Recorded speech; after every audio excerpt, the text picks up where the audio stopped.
fucking weirdo. But let's put you at the weirdo section at the top of the screen. Subscriber section. Here it is. You'll be replacing the Cruxus gift subscription recipient Balthazar. Thank you for subscribing or sending out that gift subscription earlier, and thanks for hanging out. We got to get Hope to the top of the screen. Appreciate it.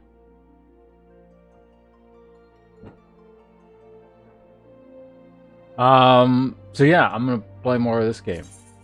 Log in. I'd probably be a small queue. Whoa, 73 people. All right.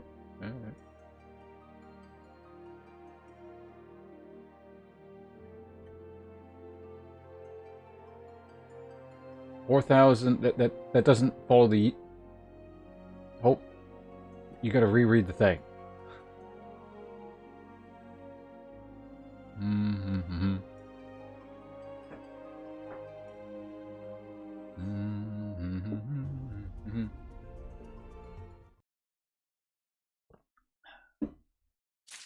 The hell's with this map?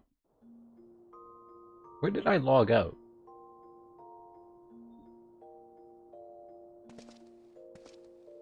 You gotta give me a different date, that's all. Your category is fine. How's my actually inventory doing? Oh, not that one. That's, how do I look at this again? Ooh, these things are actually almost full, but we're at part of a game where it's like I'm not going to get too much more stuff, I don't think. So, thanks, bunches. Scarlet Zelfer, thank you very much for the follow. Appreciate it.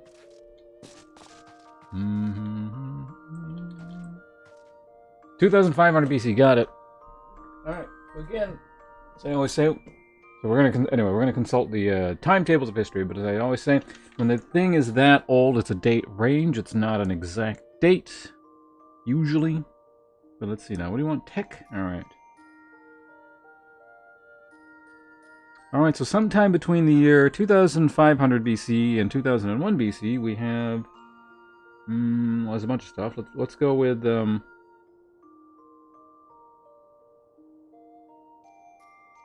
Oh yeah, I remember there's actually someone asked for that specifically, or at least from this date range, and there's a really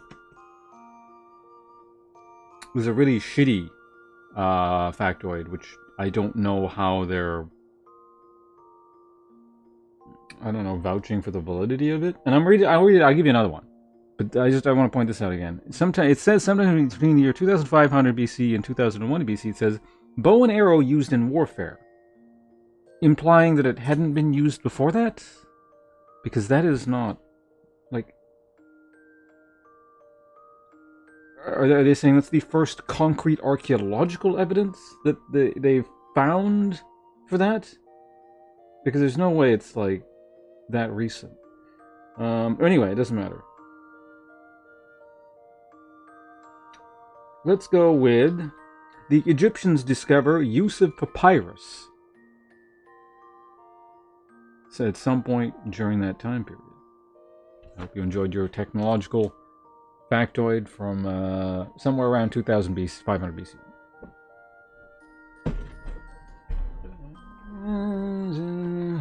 Yeah, there we go. So that's a real factoid.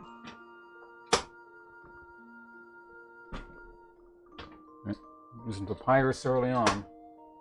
Cheating when everyone's still hammering away on clay tablets. Okay, hold on. Move my chair around a little bit here. Get in a more comfortable position. What does it keep hitting against? Ultimate Weapon Quest? I didn't bother with that. That seemed tedious. Okay.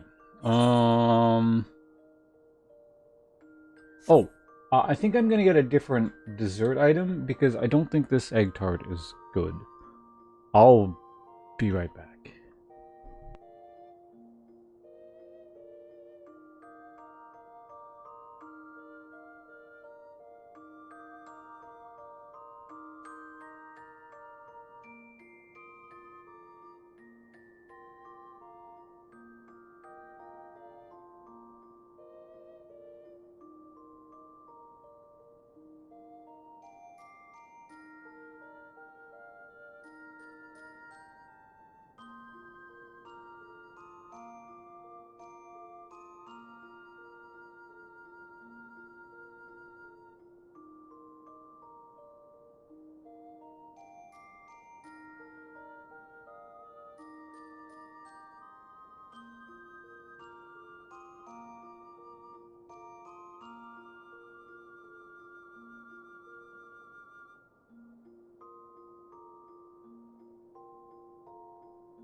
Okay, I'm back.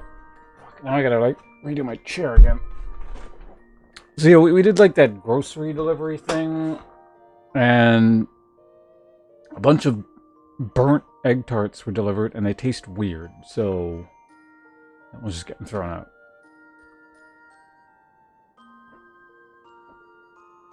It looks cool though. Yeah, I remember. Yeah, because you can get a preview of them. Both the I still have them, I think, don't I? So this is when I was still playing Lancer, like a million years ago. It looks pretty cool. Does this one have a particle effect? I can't remember. Apparently it doesn't. But that's like the first tier of it. And I think I have the Dark Knight one. Don't I? Yeah. Right? Yeah, because this is the sword that Batman uses. It's like the exact same design. And it's got like a slight particle. Yeah, because that part glows a bit. Anyway, that's enough of that.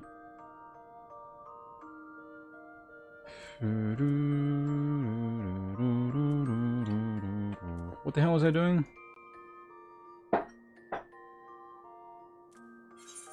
There's like a whole bunch of like, just... No. Not there. There was like a whole bunch of quests in the Reach, I think it was. Also, I wonder if like they put some quests back here again. Can I even see them if they did it? Probably not, right? No. Anyway, let's go here. Urbania.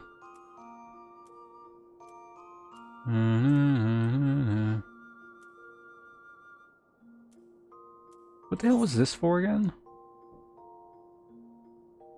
Oh yeah, this is for like the better gear shit. Maybe I should go there for... Well, how much does it cost to actually go here?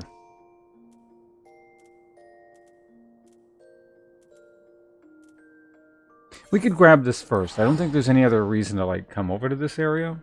So, let's just grab it first.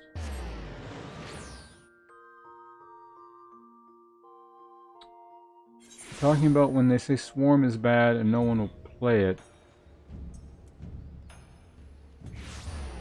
So, what the hell is Swarm? I haven't heard this music in a while.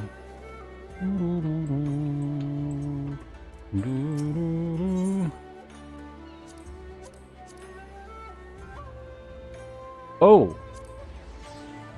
No, it's not. Not the stuff at all. There's nothing, no poetic stuff? I'm assuming just the wrong merch. Oh, wait, we got poetic garbage.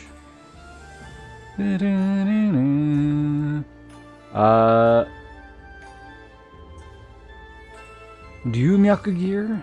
Interesting.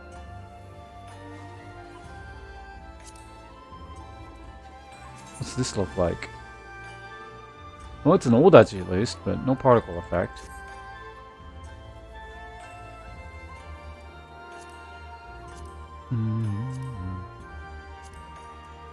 Omicron gear. Okay, there's more augmented Skaven Magitech. Skaven? Alright. Oh my god, that is... I hate that. I really do.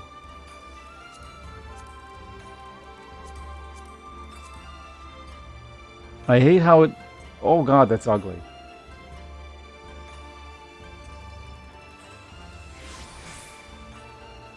Okay, I may have caught up with you guys. Oh, that's called Swarm Mode? Oh. Are you still reading, like, shitty, small people on Reddit arguing about stuff? Is that where you're getting this hope? Small-scale PvP with Endwalker? I mean, are they actually going to do that, or...?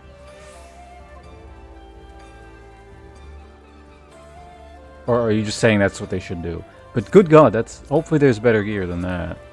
Because that's... I mean, I can always get a better... Like, I can always change the thing, but... Man, it's none of these stupid blunted weapons. I don't like how... Like, a lot of the... Not a lot, but some of the great swords just look more like clubs, and it's weird. Oh yeah, no, if I get it, I'm definitely glamoring it. What does the armor look like, at least? So much better. Oh my god, it's so much better, too. Oh my god, it's so much better.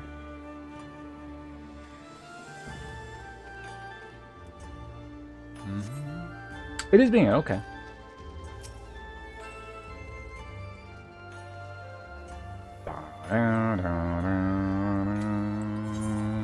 So I need to go and talk to people about something. I don't know what. Why am I here? Oh, right, okay, yeah. Maybe this will unlock more poetic gear. I don't know. Maybe that is the poetic gear.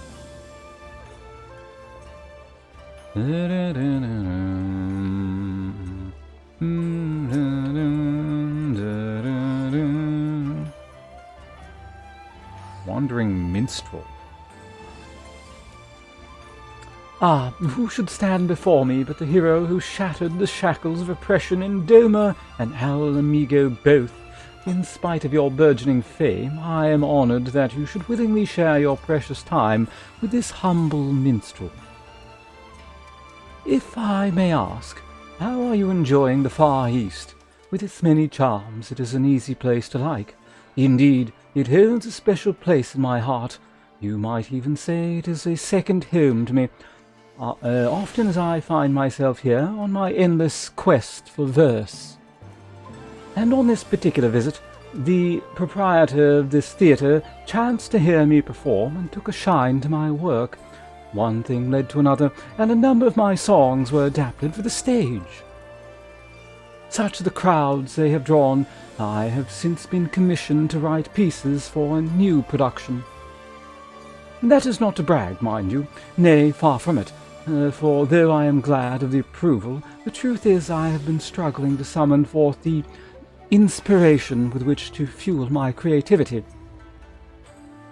But of course, your recent exploits could well provide me with the inspiration I need. Such events you must have witnessed, such emotions experienced in your struggle to liberate Doma and Al Amigo from the clutches of the Empire. Though the tales have been doing their rounds, there is no substituting a first-hand account.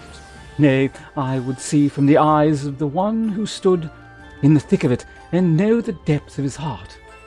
I shall remain in Kugane for a while I compose my piece for the Muji Koza. Whenever you can spare a moment, I ask that you regale unto me your recent adventures, and I shall see to it they are immortalized within these halls.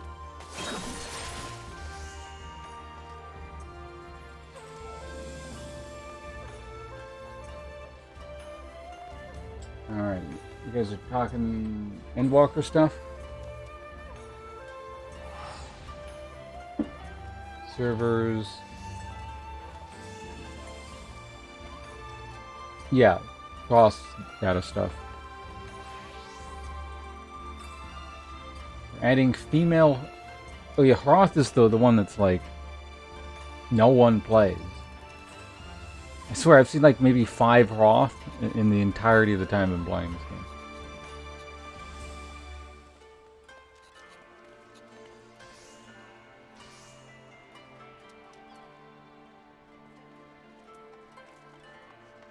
Yeah, I imagine there'll be a lot more rabbit people. Really not that many more lion people. What the hell, I have to talk to you again? Ah, something heroic this way comes. How fare you, sir? As ever, I am seeking inspiration to draw upon for my work. If you would have any new experiences to share, I should very much like to hear them. Lakshmi? That was like, A boss, wasn't it?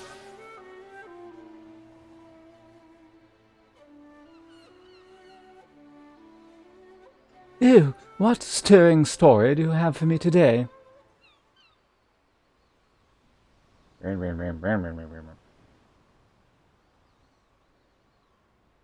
To lose her... Oh, that was, right, the snake people primal. I remember her now.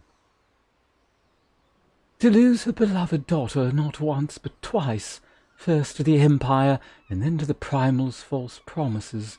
'Tis all I can do to imagine the Kalyana elder's grief. And as if she has not lost enough, unable to bear the reality, she chooses to flee from it by making an offering of her soul to the Primal. 'Tis a tragedy to rend the heart.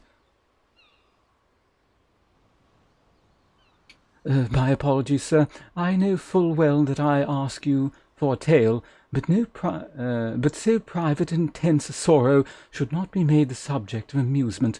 However, I would honour the memory of the departed with a verse.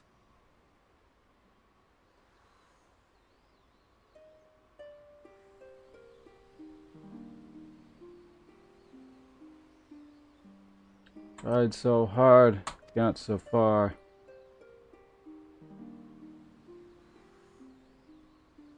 In the end, didn't even matter. Okay. Nice verse. Forgive me if I have awakened unpleasant memories. Liberties may be taken in a tale's telling, but I cannot wipe away such sorrow that has taken root in one's heart. Nay, no more than abiding in a dream will change reality. Even so, we may pray for wounds to heal and scars to fade, and so I pray I shall, for the whatever those people are called, for all those who grieve, that they may one day know peace. Extreme.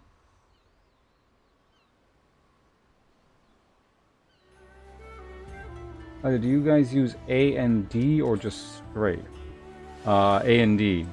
Q and E are far too valuable keys to use for strafe. They must be used for hotkeys. Okay, this guy's just like never gonna stop talking. I might just skip over his dialogue here. We are in post-game content, so this gets to the part where I sometimes actually don't read everything. But we'll see how long this lasts. Ah, you have a new tale for me. Wonderful.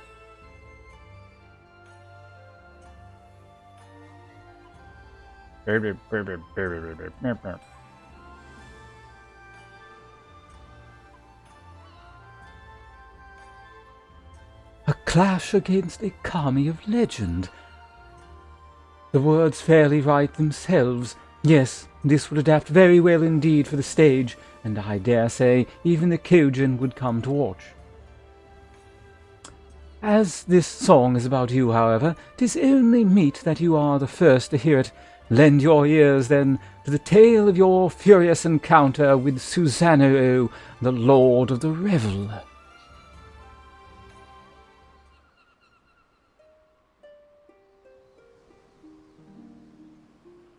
Punched it in the face and then it died, but you didn't get any loot because it was a trial.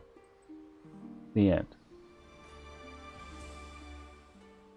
And so, was I able to capture Susanoo's stormy grandeur? I drew upon my imagination to create more evocative imagery, but it should more or less line up with your experience. Somewhat stormier than you recall? Well then, that makes it just right. Upon the stage, storytelling takes on a different dynamic, you see, and it is common practice to favour the grandiose. But with your rousing tale at its heart, I have no doubt that the play will be received with no less than a standing ovation.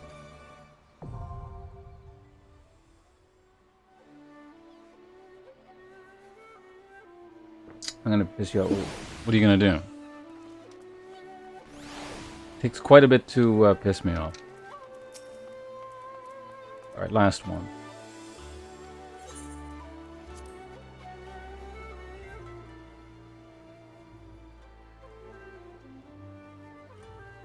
Well then, pray do not keep me in suspense.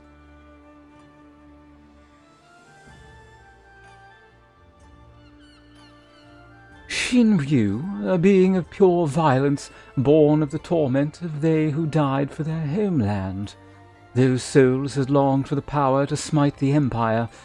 Little would they have imagined that this power would assume such a form, nor that it would fall into the enemy's hands to become the ultimate obstacle to freedom, bound to the will of Xenos, a pitiable man who feels naught save when at the edge of death.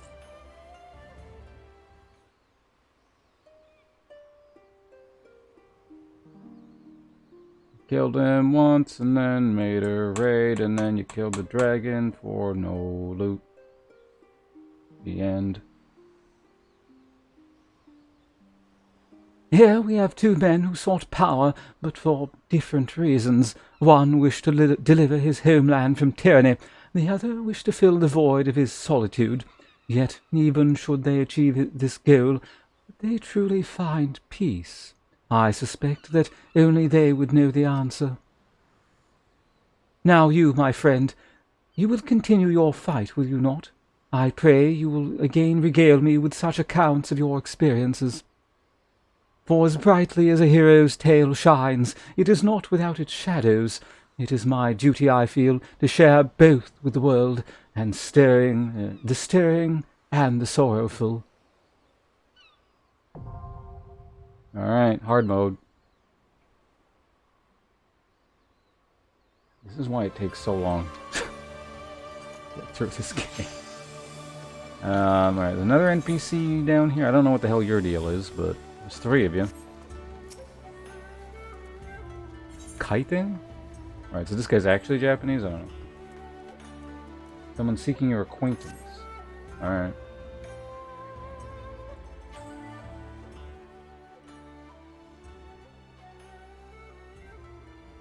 Wait, wasn't this guy like a... No, he lives here. Welcome, my lord. There is a young maiden here who would speak with you.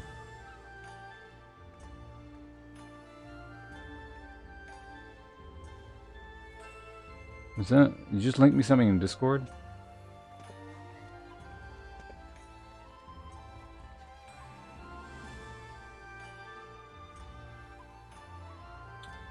Oh shit. Oh, God damn it. Oh, look what you did. We missed that really important line. I'll tab in a second.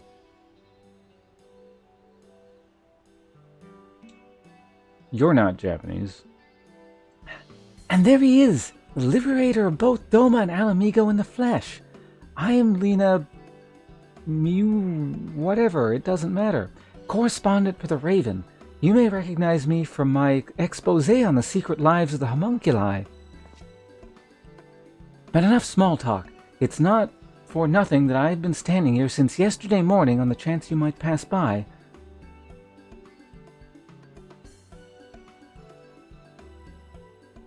Okay. No, I'm here because... Actually, it's best you heard from Alma. I am but an observer.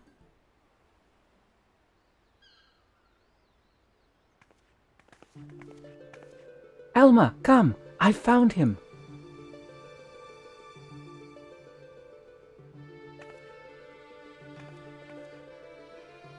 I know, Hope. Jesus Christ. Don't you know how these programs work? You look fancy. It means you get a fancy voice. Is this the adventure of whom you spoke? You're gonna have to learn the tricks of the trade if you want to stream, Hope. Indeed, it is.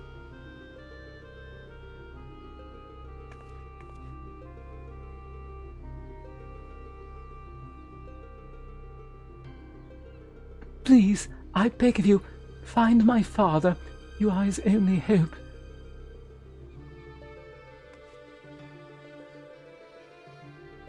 It's all right, Alma.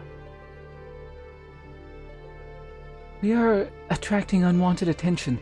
Might I suggest a change of venue? We will await you before the Prima Vista, The theater barge has a berth at the airshipping... whatever. We're going to somewhere.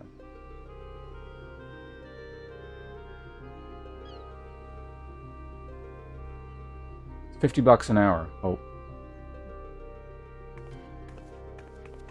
And this is like a live lesson, so this counts.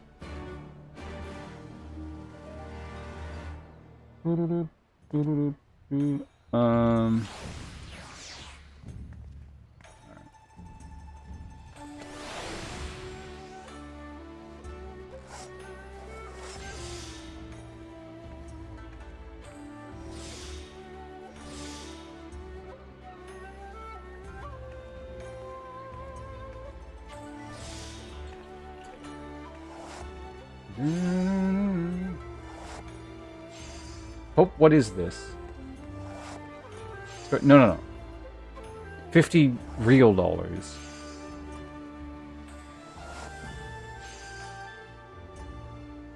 Let's see what this is. I can always decline it.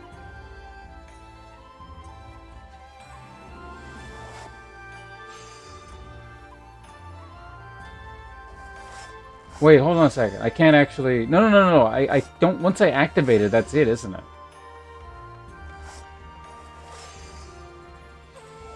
Because if I don't know what this is, and I claim it, and you expect me to play it, but it's something shitty, I might not play it. Just fair warning here.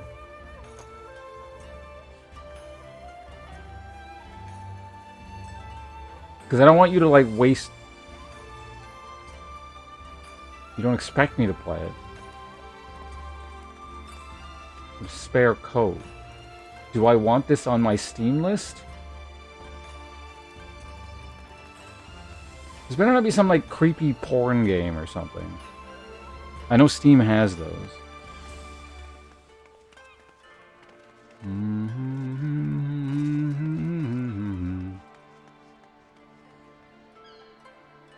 Alright, we'll see.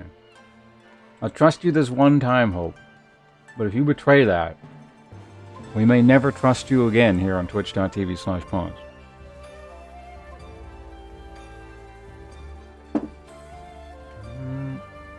Also, for the future reference, there is no phrase to get me to trust someone, not trust someone as quickly as saying trust me. But we'll give you the benefit of the doubt.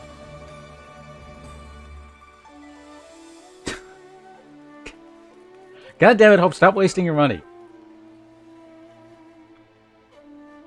This thing is expensive, you know?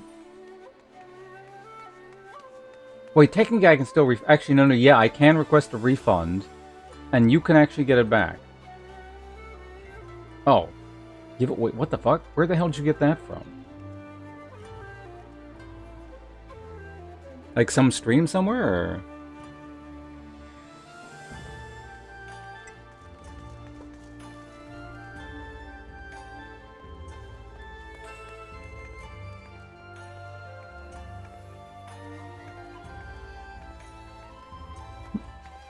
I'm really curious how you managed to snag that. Now that's actually good. I do appreciate that, actually. What an online tournament for noobs. Oh. I should have entered that. Well, I mean, I guess it doesn't matter, because, like, apparently you won and got the code anyway, so... and then I got the code, so...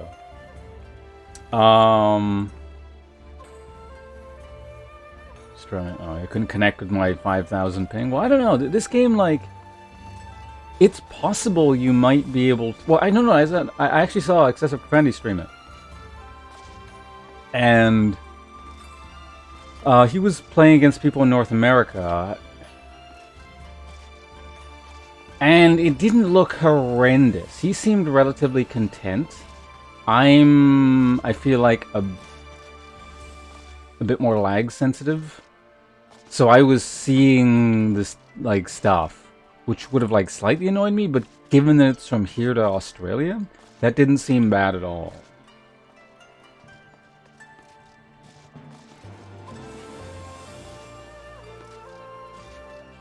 The difficulty with playing online after you're used to an IRL, like, fighting game scene, because we have Vancouver Street Battle, which is, like I said, is a place opening up. It makes playing online harder, even like decent connections. So it's kind of like a curse and a blessing to have a good local scene. Because it just online never feels like it. It probably feels bad to begin with, and then it'll just like feel even worse. It's just never the same. But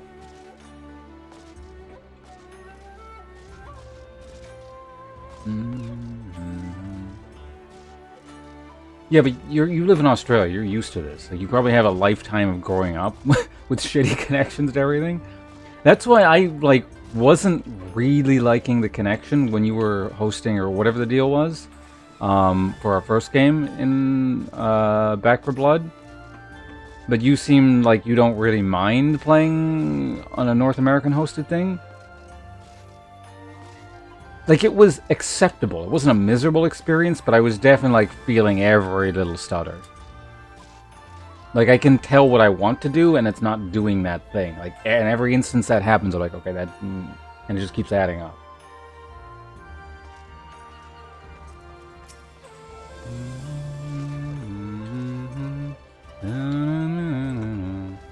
But yeah, in any case, no, I do appreciate that. Thank you. That's actually very thoughtful of you. Guilty Gear, I think I kind of said this. Well, maybe I didn't phrase it this way exactly. It is a game I would have played at release if I didn't have to buy it. So that works out quite nicely. This actually gives me a chance at least to try out Nagoriyuki.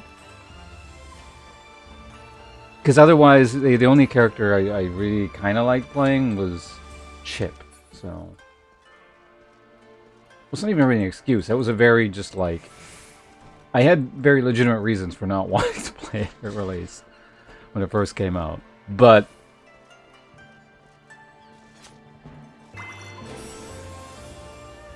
I think that actually was the first major fighting game in the last few years that I just kind of skipped over.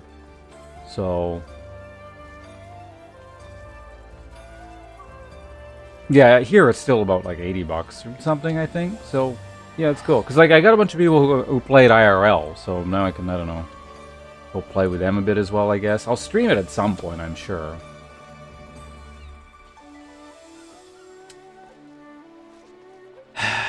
Now, the problem with me, I can't half-ass fighting games. I'll have to actually learn how to play stuff optimally. It's easier now, because when a game first comes out, a lot of the time I have to do my own research to come up with, like, optimal combos. And so I'll spend like a few days just exclusively in training mode, just like, min-maxing that shit out, but... I can just look shit up now. Like, it's all been figured out, I imagine, so...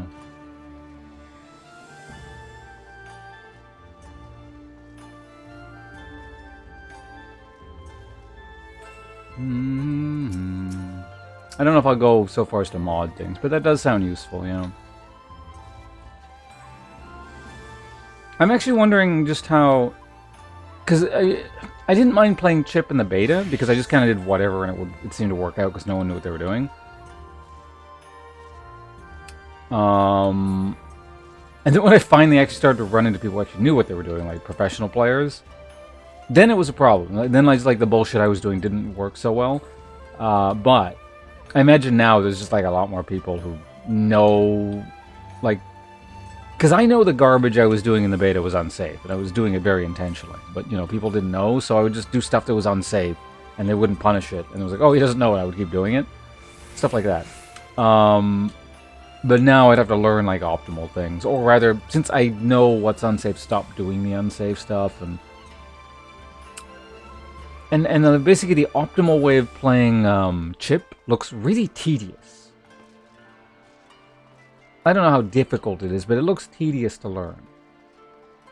I kind of preferred my bullshit Chip, where I just like flew around the screen doing whatever the hell I wanted. But we'll see. I'm wondering how mechanically complex Nagoriyuki actually is. Because I like barely touched him.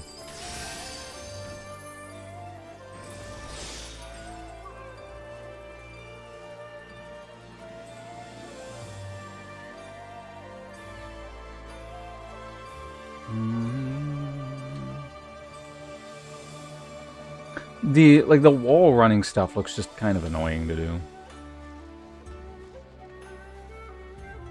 But yeah, I think that might be my priority. Just check out Nogodik. It's been long enough since I've actually played Kotal Khan that maybe, I don't know, I won't mind playing another slow character.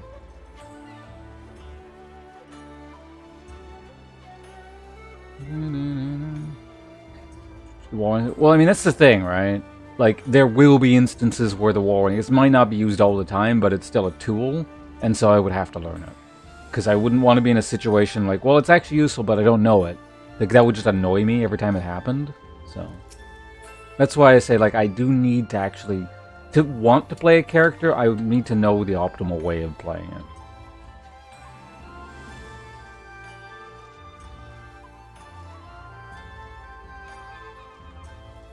Like, things at some point changed after, you know, because, like, I was doing, like, a fighting game mainstream for almost 2 years.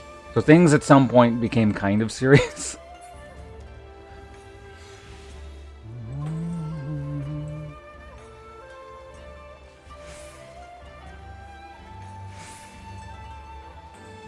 Yeah, no, I do appreciate it. So that actually was a very nice gift, so thank you. In fact, you know what? We can get you to the top of the screen under the donation section. You'll be replacing Fly Hype. Sorry to remove you already. Do appreciate your earlier contribution to stream. Oh wait, no we don't. Hope is already up there because of the bits yesterday. So Hope times GG. Normally it's times 2, but we'll add times GG. Times Guilty Gear. Thank you very much. Also, I'm playing a video game right now, aren't I?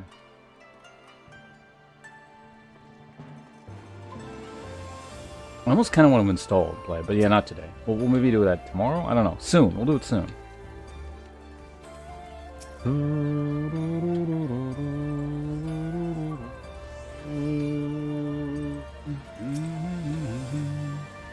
Also, it sounds like next week I'll be joining another D&D campaign, so we got a lot of stuff going on. It's a really neat setting, actually. It kind of actually makes me want to DM a bit, because I got, like... So I was reading sort of, like, the setting background. And because, you know, I used to do, like, writing stuff. I still just kind of get, like, plot lines and things in my head. And just as I'm reading, I was like, yeah, you know, this would make a neat little sort of quest line here kind of thing and stuff like that. Yeah, 17 GB. I'll download that pretty quickly, because I have fiber. Unlike you. Campaign, the setting, I think it's a recently made one. It's like some company released it. What was it called? Grim Hollow. It's not the world's name, but like the setting's name. Like.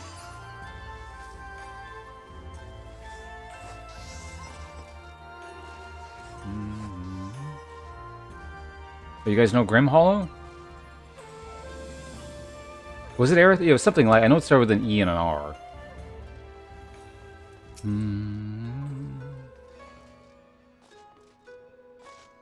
Hey, it went nighttime and the music changed. I've been running around so long.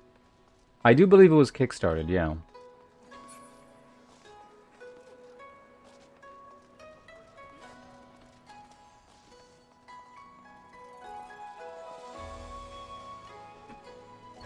Yeah, it seems like it would be kind of neat, the super grimdark crap shack world kind of setting.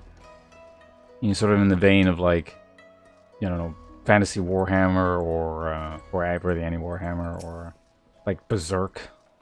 It's like everything is awful all the time. It looks like, I don't know if this is official or what, I'm assuming it's not, but I looked it up and it's like the second Google result was like the campaign guide. So I was reading through the campaign guide.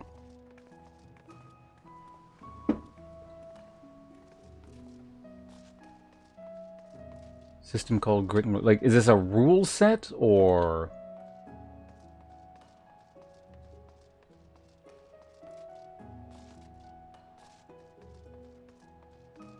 Yeah, the person who wants to DM it... Actually, no, she's, well, she's also a mod here, I think, isn't she? Yeah. Yeah. Hollow actually bought the books, or a book, or something. And so want to start up a campaign with that.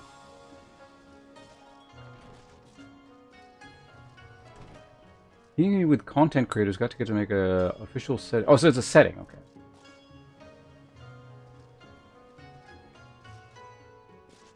I need to sneeze. Ah!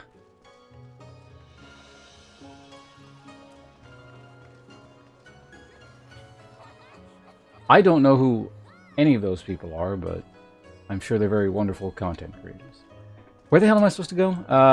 Let's... Actually, how is my quest log? It fills up at a certain point. Okay, I got like... Okay, I think I have enough. So many old quests I haven't done.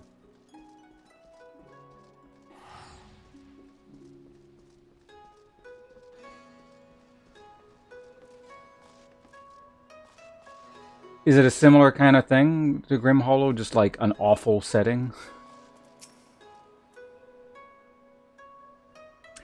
As I said before, I think it better we continue this conversation in the privacy of the young lady's barge. It's not that I don't trust anyone here, it's simply that I don't trust any... What? It's not that I don't trust anyone here, it's simply that I don't trust anyone... What? Whatever. Gateguard Mineguro has been instructed to look out for you. In future, speak with him when you wish to gain admission to the docks.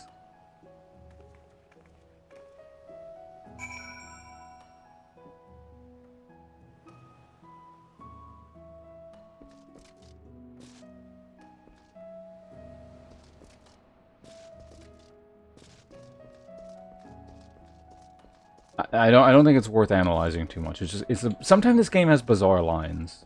It's fine. Grim Hollow is more Witcher dark fantasy. Gritty. Okay, so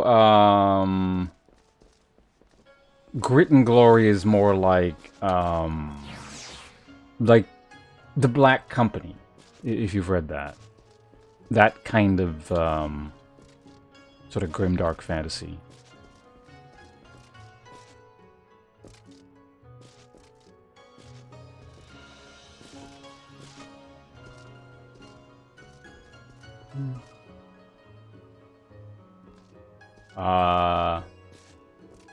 Black Company, what?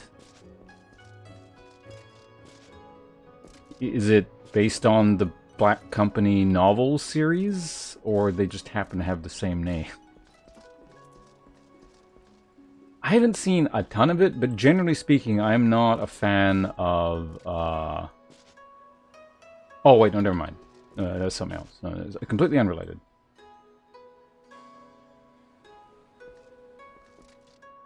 Yeah, so I know what you mean, yeah. I think I get that kind of genre. It's, I'm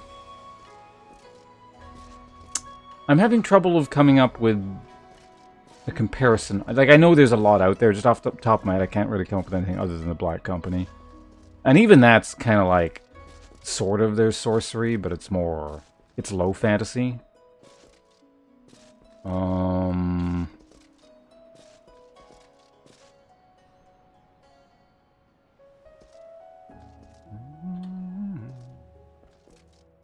Mass Effect D&D? Still, I have not played Mass Effect, as I think I mentioned before. I'm going to look this up. Black Company Funimation.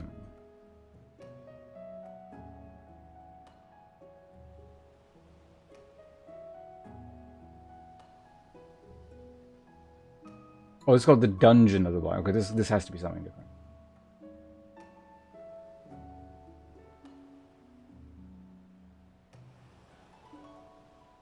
Yeah, this is completely unrelated.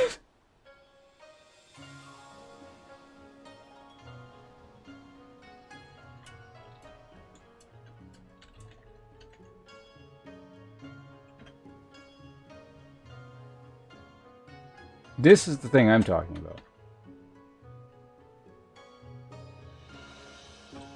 You got a campaign or two running? Will I ever... Well, I mean, are you DMing them or are you PCing? I kind of want to DM something again, and I kind of don't. Because I know how much, like, time I'll end up sinking into something like that. That's why I don't really like starting anything, because as soon as I start something that I want to invest time into, it's just like... It's like it's all that. I think I read the first 2 or 3 books. I just couldn't find the rest conveniently, so I just stopped reading it. But if, you know, the whole series were available in front of me, I would have read the whole thing.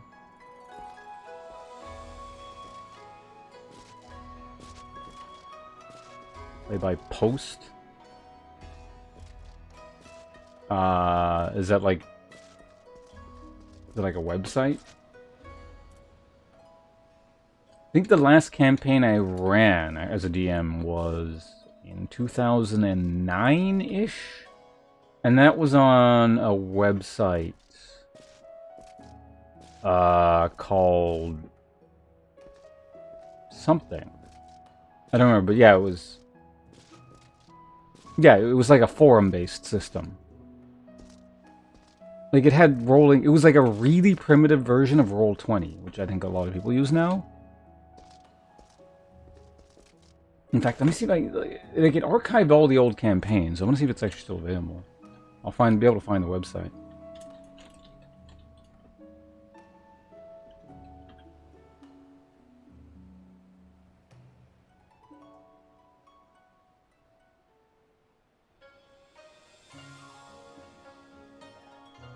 Can't find it anymore.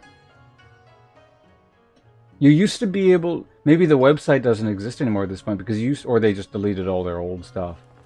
But you used to be able to find it really easily because the title of the campaign was Annals of the Exiled. And that would be like the first result in Google. So I used to be able to remember, like every 2 years or something, I forget what that website was called, and I would just look it up. And it would show up there. But...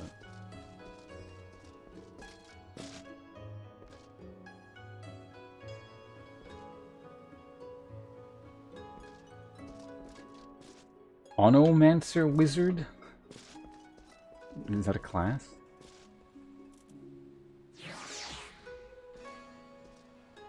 Anyway, we gotta talk to this person.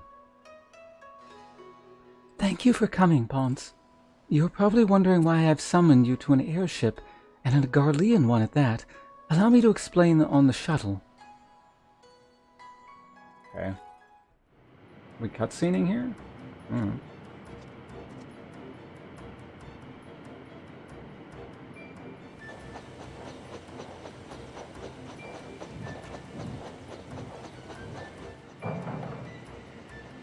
I'm going to be eating a cookie in the meantime, so hopefully they don't say anything that I have to read.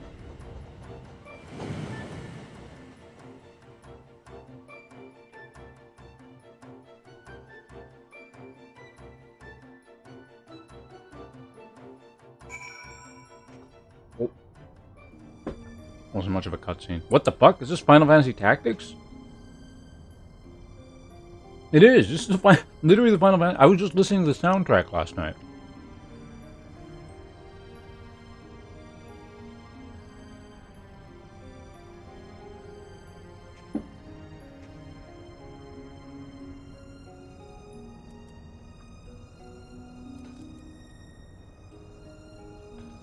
What's going on here?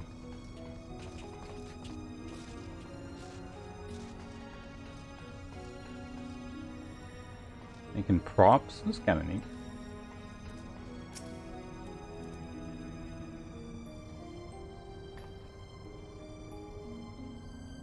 Play Bloodborne? Or what?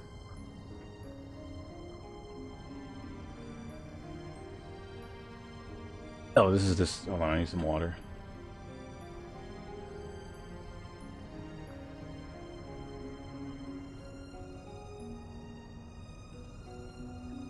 The Prima Vista serves as both stage and home to the majestic Imperial Theatre Company.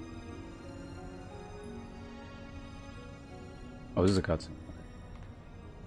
Oh no, the Final Fantasy Tactics music. No, it's still playing. Is it fading? I can't tell.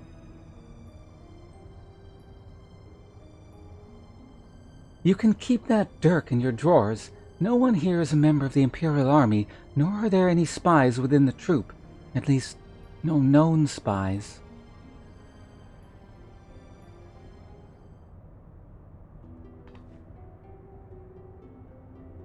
Ask anyone and they will readily attest. The Majestic Imperial Theatre Company are the finest practitioners of the dramatic arts to be found anywhere on the 3 great continents, and beyond. They have admirers throughout the Empire and its territories, and even boast a sizable following in Gridania, hence my assignment to their story. It is a little-known fact, outside Garlemald at least, that the late Emperor was a devoted patron of the arts who supported various theatre troupes to the tune of much coin. Indeed, Solus was so enamored of the majestic players that he ordered the construction of this very airship that the troupe might perform in every corner of the Empire. When his grandson took the throne, however, everything changed. Now all theatre troupes, domestic and foreign, must submit their works for approval by the Central Imperial Board of Censors. If a play is deemed vulgar or inflammatory, it is banned and the troupe denied their writs of transit. The worst offenders? Well, they are never heard from again. This policy has effectively left playwrights with 1 or 2 options: compromise their creative integrity to curry favor with his radiance, or put down their quills altogether. The principal of the Majestic, however, chose a 3rd option, to express his disapproval for the new Emperor's policies obliquely in ostensibly unpolitical works.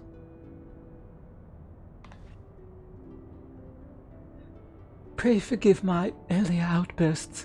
I am Alma Bass Lexentale, daughter of Principal Genomus Sen Lexentale. Mayhaps you have heard of my father's latest play, the Zodiac Brave story? Oh, hence the music? On the surface, it is an innocent retelling of a well-known Gallian fairy tale, hardly worth the censor's attention, but beneath it is something quite different, a fact that the censors failed to spot when they approved the manuscript for public performance. The play quickly became a huge success. The common folk loved its fantastical story, while the learned classes appreciated its true message. By the time the Imperial Board of Censors realized their mistake, it was too late. No longer in a position to prohibit the performance outright without admitting fault, they took aim at the company's purse strings instead. Before long, noble patrons began to withdraw their support, fearing to be associated with the troupe, and by the end, even the learned felt compelled to feign ignorance. By bleeding the Majestic of their funding, the censors robbed them of their voice. And none of this has made it any clearer as to why you're here, has it?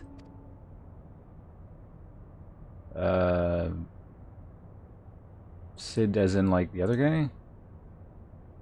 Allow me, Lena. Okay, it is that Sid. Kind of confusing because there was a different Sid. I thought there was a title in front of his name, but it doesn't matter.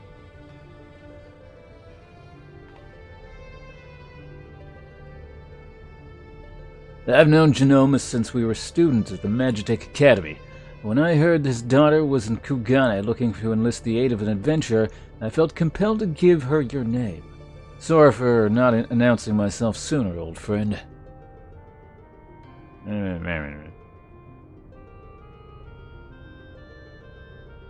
Genomus and I were from different worlds, but that only served to fuel our friendship. Many were the nights we would prattle on into the wee small hours, warm flagons of peated ale numbing our minds to the other's naive ideologies. Yet no matter where our conversations began, it would invariably end with him telling me how he was going to change the Empire from the inside out. The troupe was to be his path into the people's hearts. Even after the Empire forced him from his home, Genomus never gave up hope that we might change the world.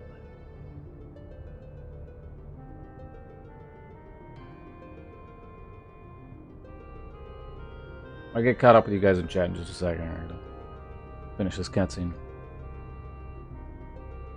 Oh, this guy gets a voice? He might show up later, who knows? art will never strain against artificial bounds and borders, man-made walls and misguided wars. It is in such times of uncertainty that we must needs embrace our calling and take to the skies, so others might do the same.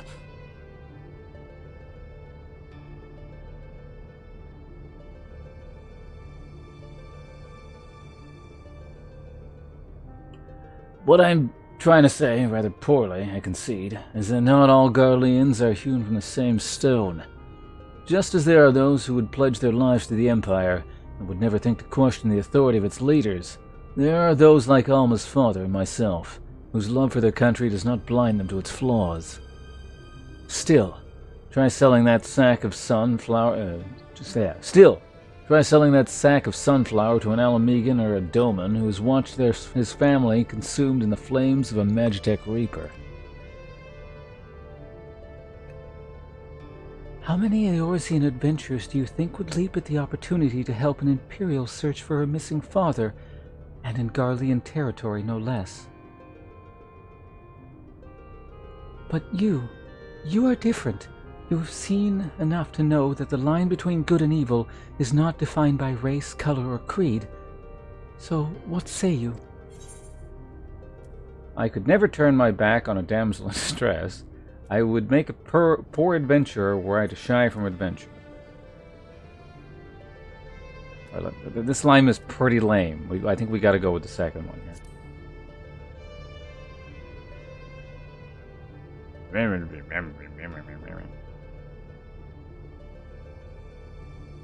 Indeed.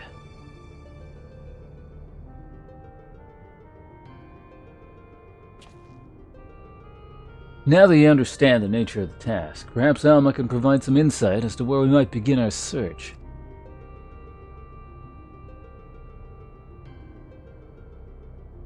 Shortly before my father disappeared, he began work on his next play, a successor to the Zodiac Brave story. Final Fantasy Tactics Advanced. But I am getting ahead of myself. Please, follow me.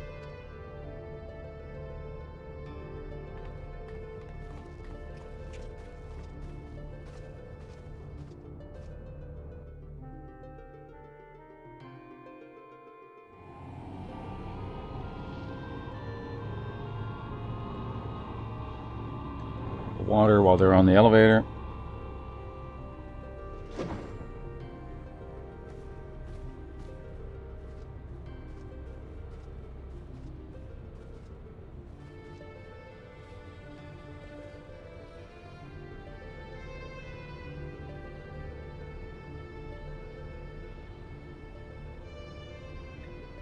Through adventure and hardship, young Delita, a boy of common blood, becomes a hero, culminating in the birth of the mythical kingdom of... How is this pronounced in English? It's like Evolis? I actually don't even remember how it's actually written in Japanese. It's been so long since I played Final Fantasy Tactics. Evadis or something like that? I think it's Evolis in English, whatever. But that's where the story ends. There are no records of anything that follows. Was Principal Genomus simply going to invent something? My father believed that he could discover evidence of a second hero, one whose efforts were largely unnoticed, but without whom Delita would never have risen to the throne. His was the next tale he wanted to tell, the true Zodiac Brave story.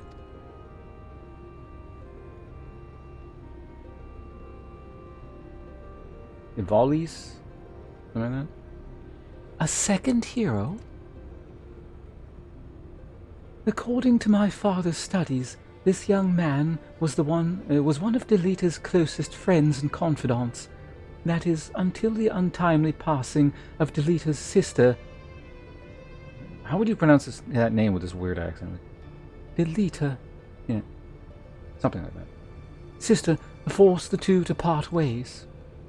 Yet the unnamed hero continued to provide aid to his friend by thwarting the machinations of those who would scheme against Delita, thus paving the way for the pauper's rise to regent. You must forgive me, but I've never heard anyone make such claims. How exactly did your father come by this information? That is a long story. One which begins and ends with Genomus becoming lost in the very legend he sought to... Fuck this guy's name. I'm gonna change his name to Jerome, alright? We all cool with that? One which begins and ends with Jerome becoming lost in the very legend he sought to lay bare. Even as far back as the Academy days, Evalis had Jerome firmly in its grasp. He flatly refused to believe the story was just a fairy tale. And so, when his family was finally driven out of Garlemald, it was only natural that he should choose this of all places as his refuge. Was it not, Helma? That is correct, Master Garland. It has not been my father's belief that the ruins of ancient Evalis lie beyond Nagja, buried beneath the sands of the Dalmasca Desert. Poor Dalmasca. A kingdom prospered in relative isolation for countless generations, until the Empire came calling. When not touring, my father would organize expeditions into the Dalmasca Desert to search for proof of Evalis' existence. Sometime he would bring back strange artifacts, ancient tomes and crystals. Crystals like any other, unlike any other.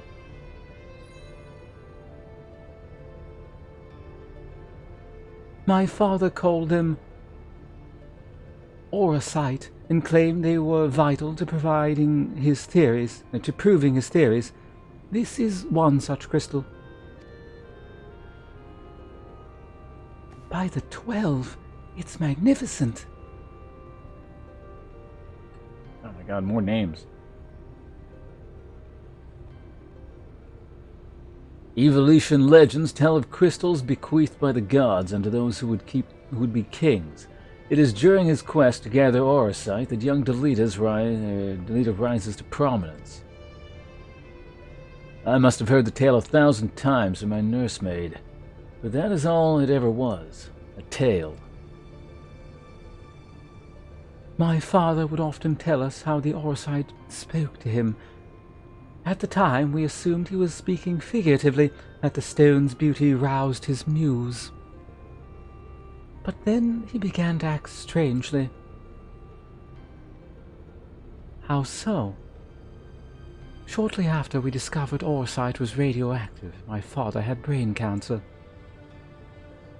Following our arrival here in Hingashi, my father spent most of his time cloistered in his chambers, poring over his past research, and though he was alone, we could often hear him in conversation. It was not uncommon for my father to recite the lines as he wrote them, but it soon became clear that this was something else. It was as if he was talking to my mother who passed several winters ago. Might this not have been out of mere loneliness, or perhaps the strain of your flight from Garlemald? Possibly, but that would not explain the voices which answered him.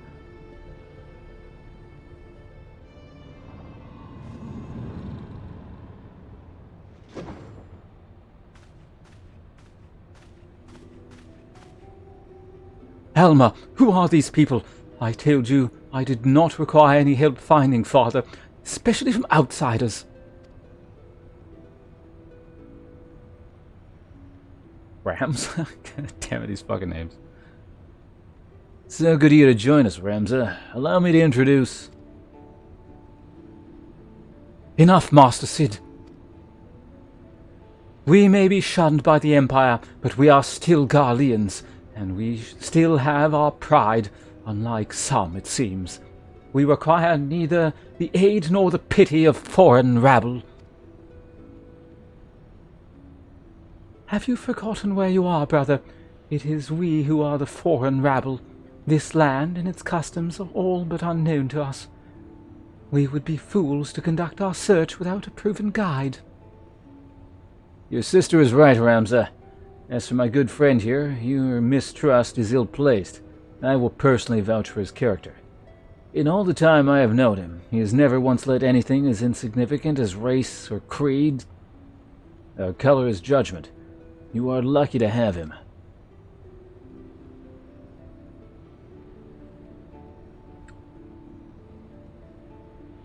But we would have you, Master Garland. Why do you refuse us? You know why. Until this affair with Omega is resolved, my hands are tied. It pains me to refuse you and your sister, but it pains me far more to leave what did I say his name was? Jerome to his fate. I am sorry. You need not apologize. I let my emotions get the better of me. After what happened in Rabanastri, it may be time to admit we're out of our depths. My brother's last expedition met with tragedy in the ruins of the capital city. He barely escaped with his life. The Empire turned Rabanastra. Is it Rabanastra? Rabanastra into a death trap. You were fools to set foot there without a proper escort. I realize that now, Master Garland, but at the time I saw an opportunity to rescue our father, and I took it. Whatever led you to believe your father was in Dalmasca's capital? My father's fascination with these names. It's like the core game all over again. Evolution legend began with a trip to the antediluvian city long before the war. Called it a premonition, but something tells me that is where he has returned. Now you must excuse me. I need some time to think.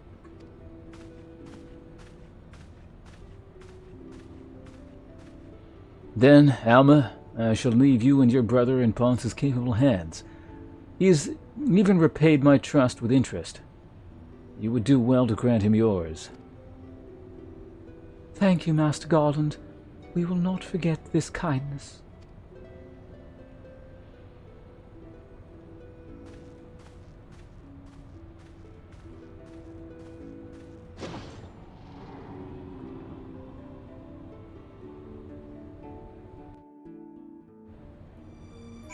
Alright, finally a break. Jeez, that was a long cutscene. Holy crap. Okay, we get to take a small break on Final Fantasy music. Ornamentor is a true name wizard. He uses the concept of true names to exploit weaknesses and culprit spells in ways only. Okay, that's kind of cool. So like the demon thing, but like applied to everything.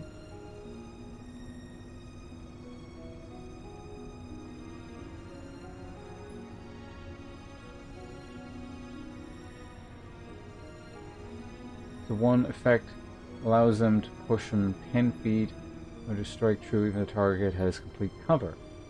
It has limits like fighter superiority dice at battle. Okay, well I play a battle master, so it's a wizard battle master. Okay, I mean that sounds neat. D&D, but oh wait, Hope, you've never played D&D before? Be dark and depressing? Well, it sounds like your thing would work with Grim Hollow, wouldn't it? Make your guinea pig from Crowfall. My first time DMing... Oh, so you have played. Okay. My DMing, I played by the dice and the entire party got killed and I was called a dick for not altering dice rolls to fit the story. There's two ways. I mean, there's some who will and there's some who won't. And it can go both ways. Secretly altering things in the background to make stuff just hard enough. And the party never knows. I think, wow, we beat that by the skin of our teeth. That was so exciting. You just don't tell them. Actually, you probably would have killed the boss on like turn 3 because of that unexpected crit and it was slightly too weak. But I secretly buffed its HP behind the, behind the screen.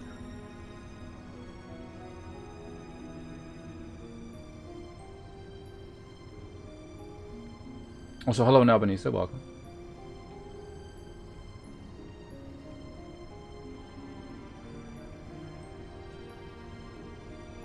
The only thing I think one of the few ways DMing, I mean, DM can go wrong in many ways, but like I think the common way DMing can go wrong is like over adherence to rules, and it becomes like, because that's the beauty of the freeform thing. You kind of do whatever, right? And then like the rule Nazi DMs or anything kind of approaching that, and things just become too strict, and everything's like, everything is almost in service of like making sure the rules work perfectly like a computer game, and it sort of robs like the fun and freeformness out of stuff.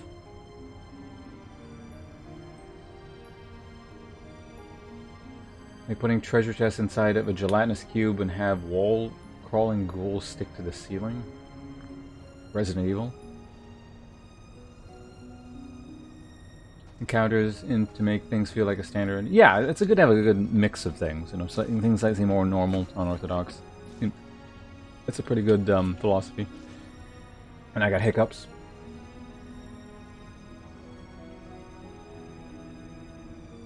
We'd fireball a pile of bones, but they were just... The door was a mimic.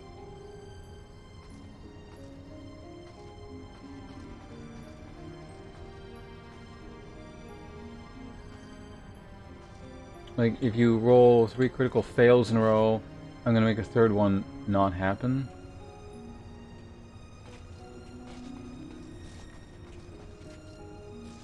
Yeah, like... I mean, there's a fine balance to everything. There's, like, being too wishy-washy and flexible, I would imagine. I mean, it depends on the campaign. So there's extremes in everything. It's just finding a nice balance.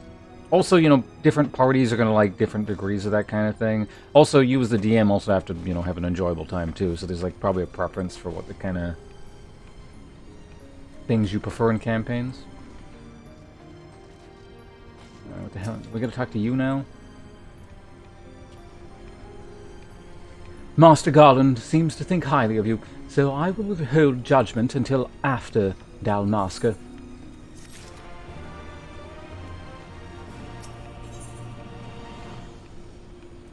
Am is itching to depart. Okay. No, we're taking down, I don't remember who the bad guys were. I guess it was the church in Final Fantasy Tactics? Oh my god, spoilers.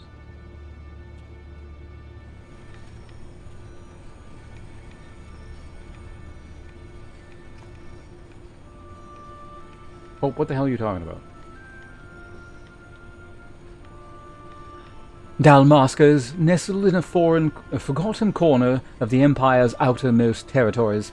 I do not foresee any trouble from the standing army, but would suggest committing to memory the location of each of the barge's exits, just in case.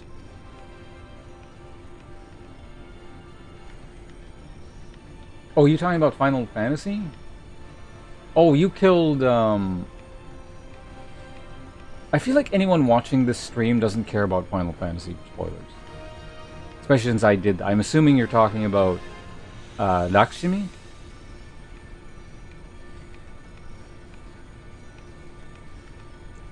As for the flight itself, the currents above Dalmasca are as wild as the land below. You may want to hold on.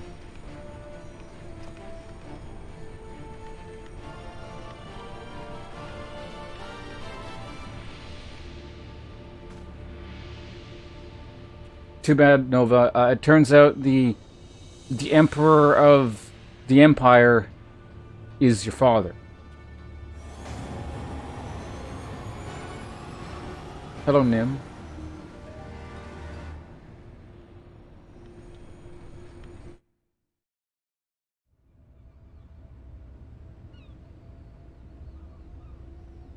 But he's also you from the future.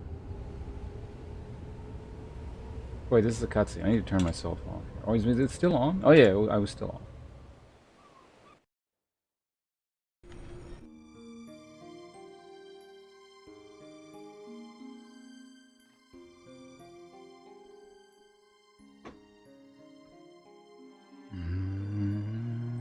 Do I have time? None of this is voice acted. I can't eat my cookie.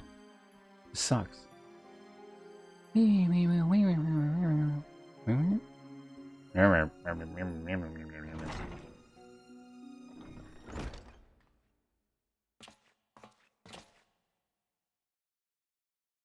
We'll complete our descent into Rabanastre in the shuttle.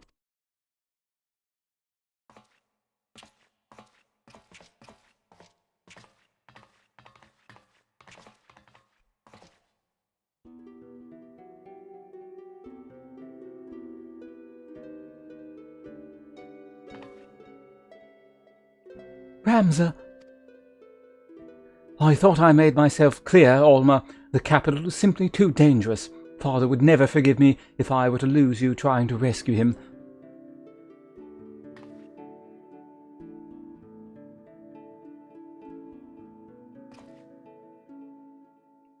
Come, we are wasting time.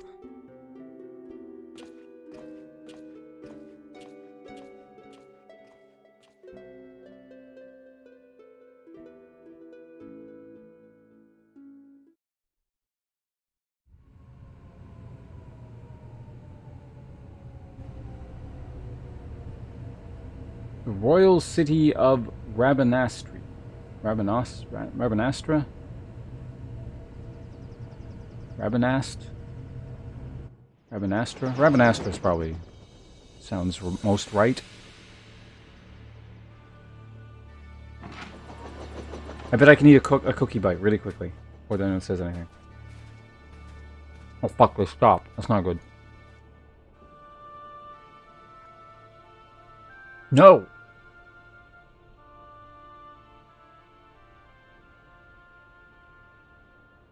Hold on.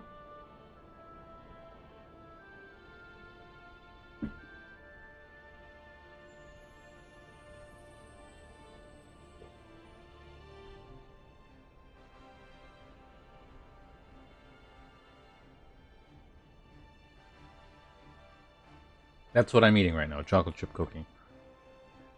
According to my father, Rabanastre was already a thriving city some 1,000 years ago. But after performing several private excavations beneath the so-called Desert Sapphire, my father came to the conclusion that it was not the first settlement to stand here. Then your father believes that Rabanastre sits atop the royal city of Lassalia, capital of Valis. But if that's true, it could change history. We would be famous.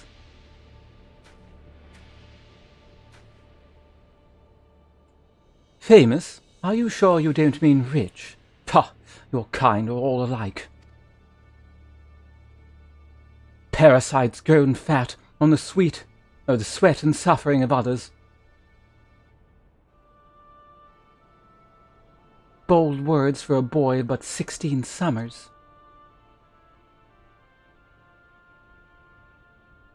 And what, pray tell, have I done to deserve such spite? I only wish to learn the truth behind the disappearance of the Empire's foremost playwright. If that should lead to something bigger, well, then I should be the worst reporter in the realm if I did not pursue it. I think he's being classist, not racist, but who knows?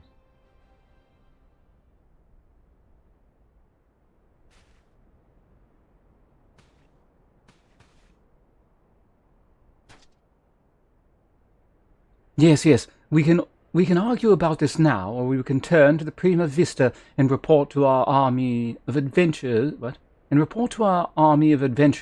That it is time to begin the expedition. I humbly suggest the latter.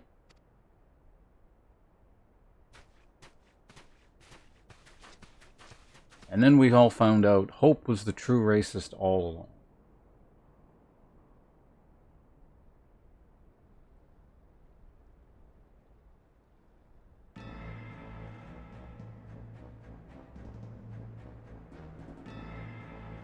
Oh, what the hell? Are these Emulja? They better not be fucking Emulja, because I don't want to do their voice. You see, as I said, brothers, come, let them come to us. Should we kill them now?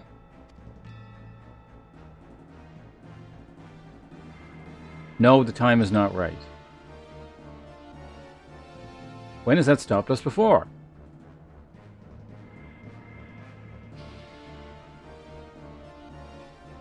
Yeah, we got a face. They look like Emulge-ish things. They can have the same voice. Fools, do you not see that one? Slayer of gods, they call him. Warrior of light.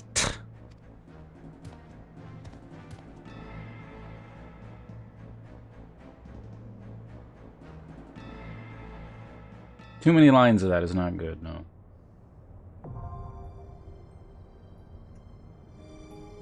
The Royal City of something. It's accessible via the Duty Finder. Nice.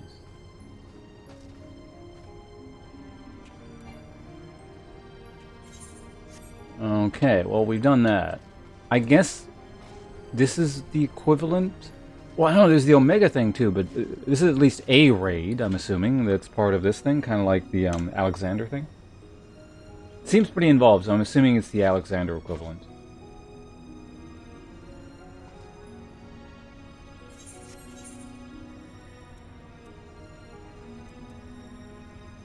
Be under raids, yes? Yep, there it is. Average item level, not high. What is mine, out of curiosity? Do I check that again? Oh yeah, we're not even... Alexander? You didn't do Alexander? That was post Heaven's Ward content. It was optional, but...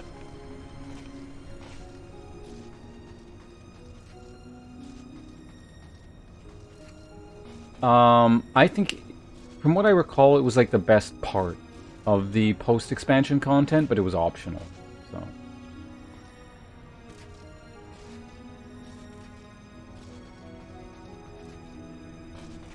How do you do it? I think you go, like, here? Where was it? It's not it. Over here in Dravania somewhere?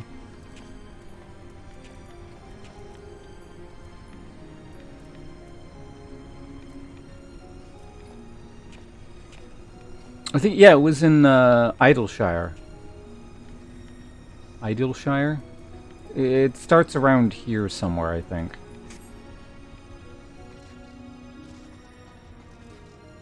See? That's what happens when you just blow through the game. You miss all the cool stuff. I actually did enjoy that quest line. It was kind of fun. Oh yeah, I did the whole thing. It was pretty long. It made for, like, I think a couple days of streaming, so...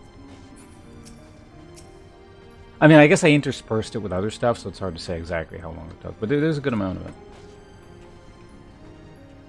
Can always be. You don't know that. They might take it out of the game. Who knows?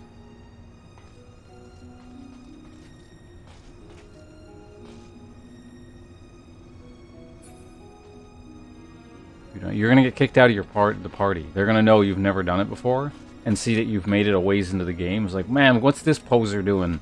Coming back to, like, experience this content now. Didn't he do it, like, when he was supposed to, like the rest of us?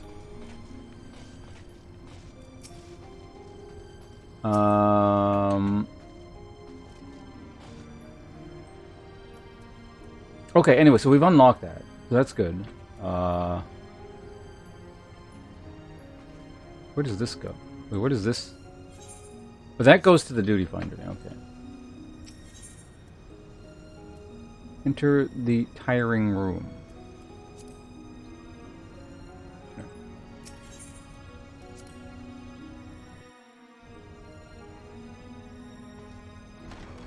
Optional? What are you talking about? It's optional, but everyone else did it because it's cool. Alright, back to Kugan. Because there's one more quest I gotta unlock here, and then we go back to the Reach and unlock all that shit over there.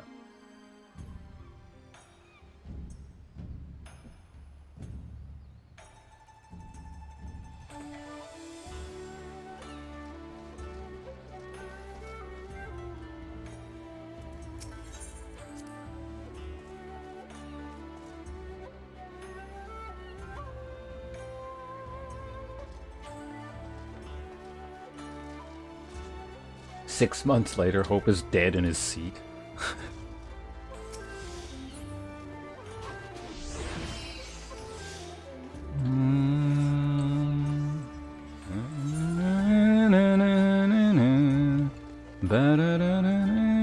Well, there's two. And well, let's check this one out first, then we'll warp over there.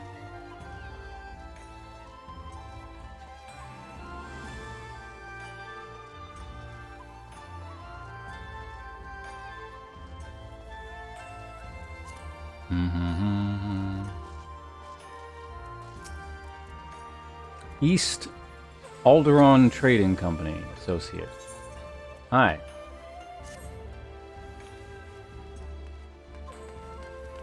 Ponce is not a dark elf. Oh, thank heavens.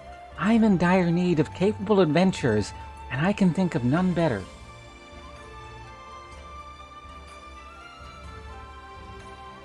Local officials have been working desperately to keep this confidential, but there is trouble in Kugane Castle. It has been overrun by a band of outlaws.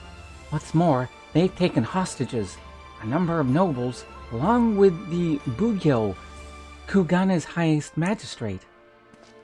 Oh no. They're demanding the country's borders be closed off, insisting Kugane's efforts to establish ties with other countries is folly. Why, if they had their way, I imagine foreigners, or Ijin, as they call them, would never set foot here ever again.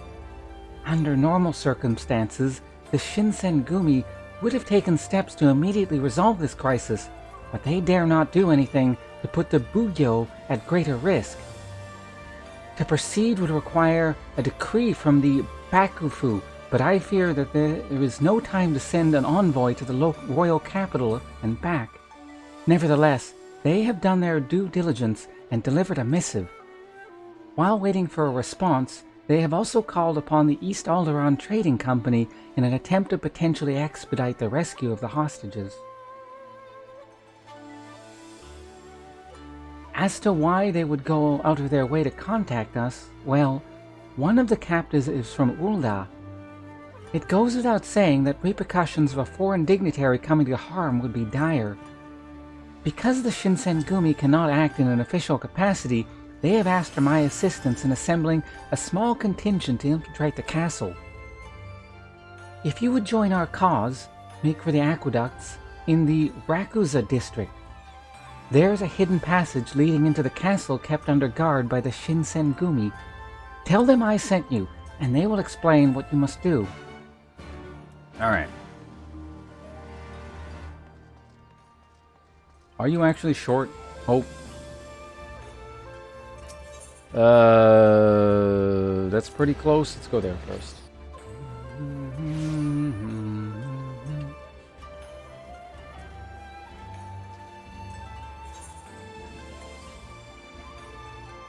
Wait, what? Why are the quests spreading? No.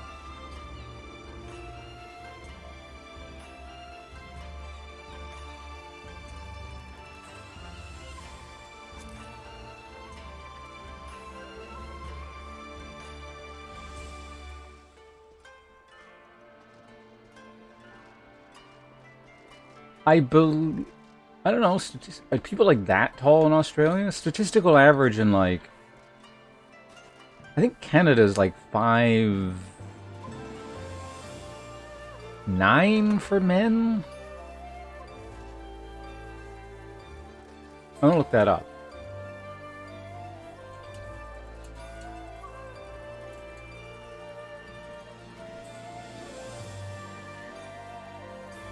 Average Australian is actually slightly taller. Oh, the average has actually gone up in Canada.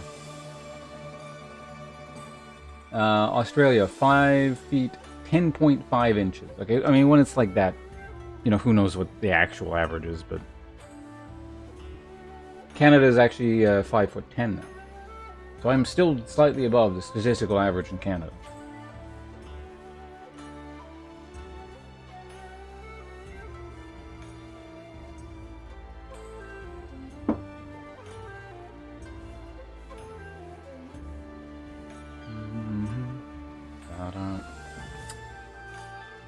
You're 5'3".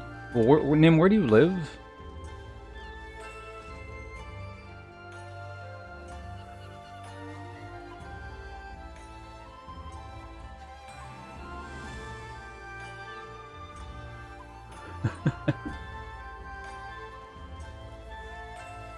You're at least 7 feet were you considered a man.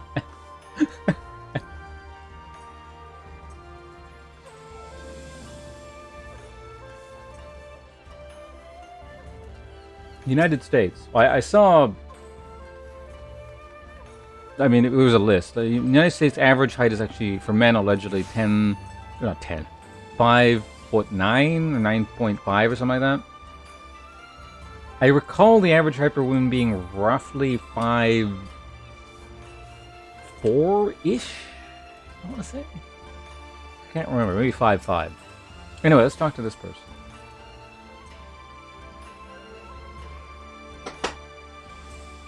I've noticed a very strange thing with Americans and like their relationship with height. Maybe it's just kind of a quote Western thing in general, but there seems to be a lot of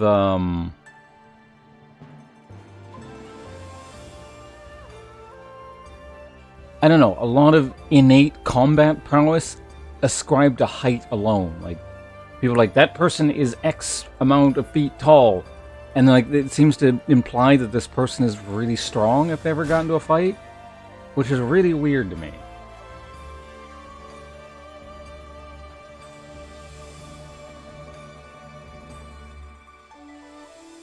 Like height and weight, there's just so much emphasis placed on that.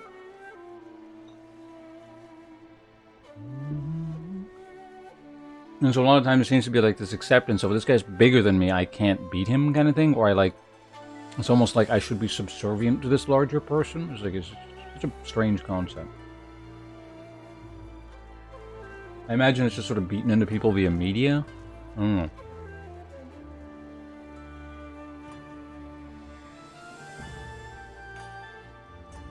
Go on, tell me. I don't know how the perception is in Australia, but as far as I can tell, that perception seems stronger in the United States. It probably exists to a degree here in Canada, but I don't feel like I notice it nearly as much. But then again, people here are probably just less violent in general, so it doesn't come up quite as much.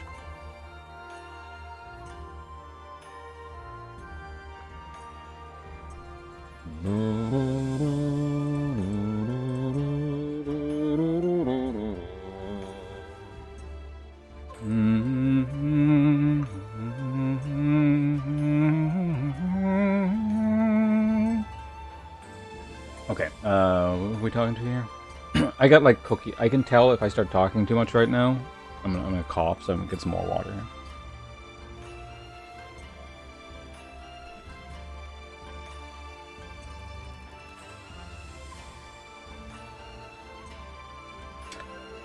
I see you decided to accept the invitation of the House of Splendors. Rowena will be pleased. Come, I will show you to your table.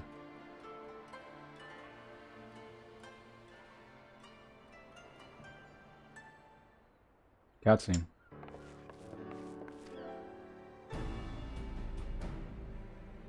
It's good to see a familiar face in these parts, particularly that of the man who might well be my most valuable customer. You again.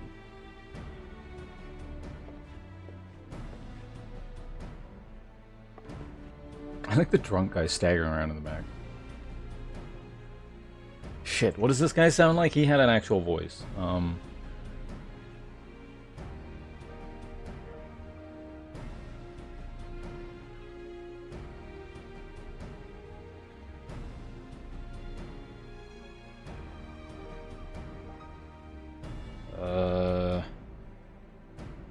Am I still invited? I gather you were not expecting Krill or myself to be attending this little whatever that word is. As you will see, however, this is a matter which concerns all of us. It all began when the vessel of the East Alderaan Trading Company happened upon an island in the Glass Ocean. A deserted island which was not recorded on our charts and, quite frankly, had no business being there. Suffice to say, we were surprised, pleasantly so in fact. An unclaimed, undeveloped island in such a location would be a boon to our trading concerns in this corner of the world.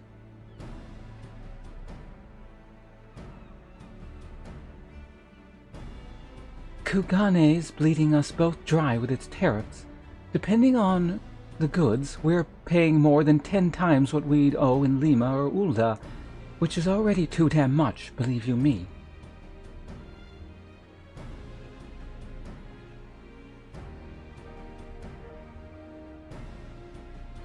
What my dear Rowena is trying to say is that having an additional port of call in this region, one more amenable to free trade, would be in the best interests of a great many parties. Which is why, upon learning of this island, I immediately authorized an exploratory expedition. The team was large and well funded. I spared no expense. Alas, only a handful have returned.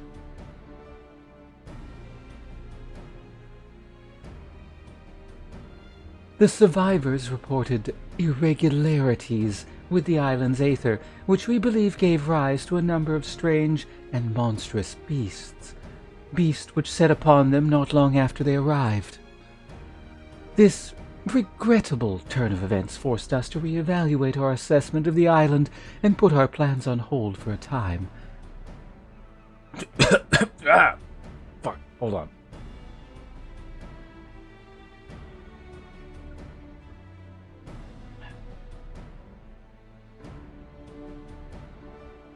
If development was to proceed, it would require a great deal more capital than originally anticipated.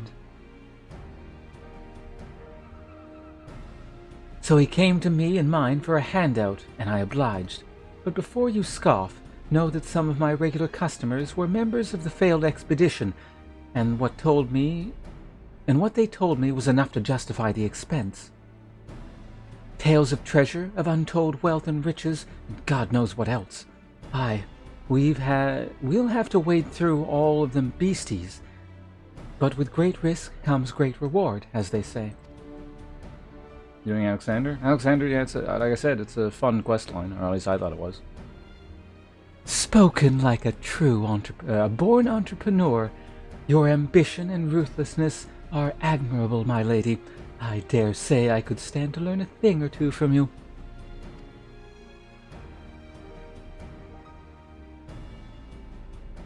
In any event, having formed our partnership, we wish to dispatch a second, joint expeditionary force to the island.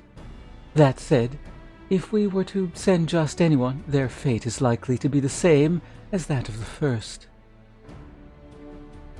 So this time we've a mind to send a dab hand, a veteran of 1,000 battles, a tried and true killer. You see where I'm going with this? Yes. Oh God, what do you sound like again?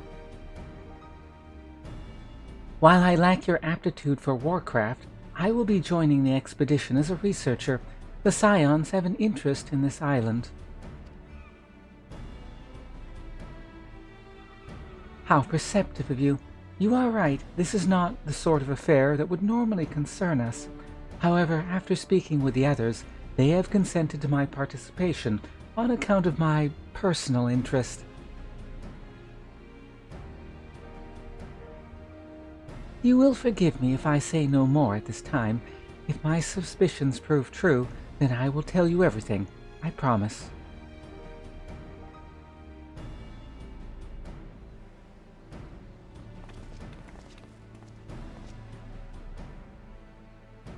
Right then.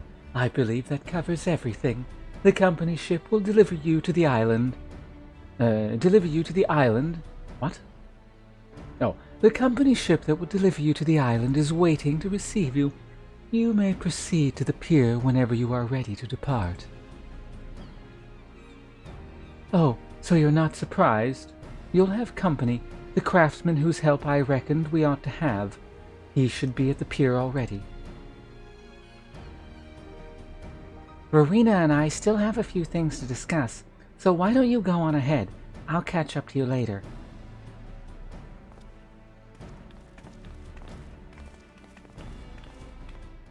Alright, more stuff. Error code 3079.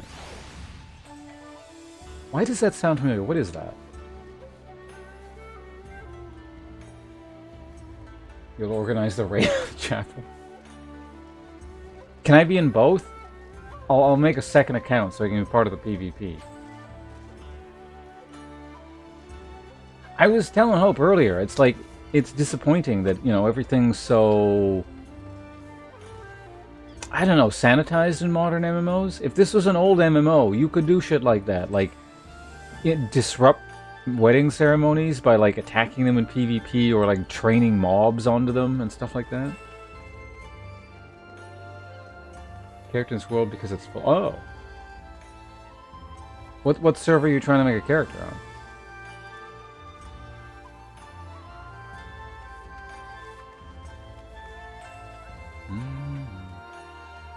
Where am I supposed to go now? Speak with... No. Duty finder to enter the royal city. No. President Selmy. No. Rendezvous with craftsman in Pier. Okay, well, let's use the internet over here. Where is it? There it is. Over to Pier 1. Alright. It's doing that beginning of the post-game stuff where it's got, like, I'm picking up so many quests to do. Geralt. That's the main one over there.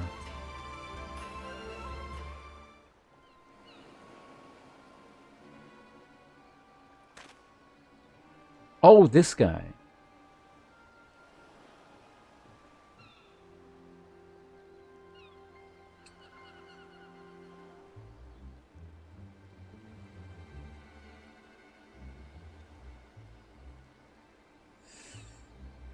I skipped over his dialogue last time because it was like part of a side quest that I didn't care about. And whatever. And no matter how many times you say it, you whiny little shite, I ain't about to let a bloody stranger waltz up and deign to tell me which way my beard is buttered. Now piss off! Incorrigible youth. Does your Eorzean stubbornness know no end? I have urgent business on that island, and I demand you take me there at once.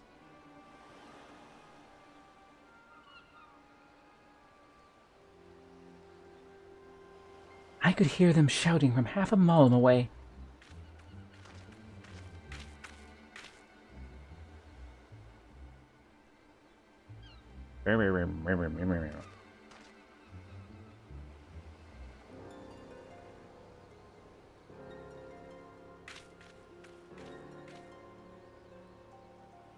Geralt, what is this fuss all about?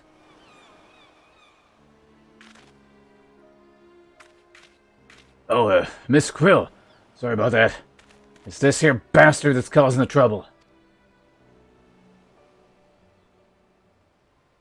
Edgika, what are you doing here?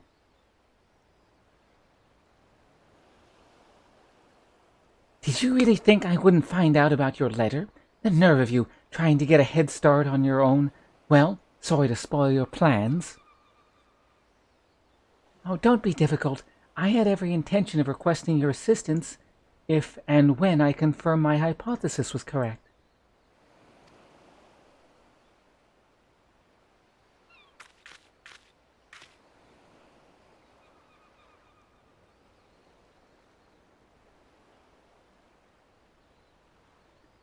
Forgive me, you must be completely at a loss.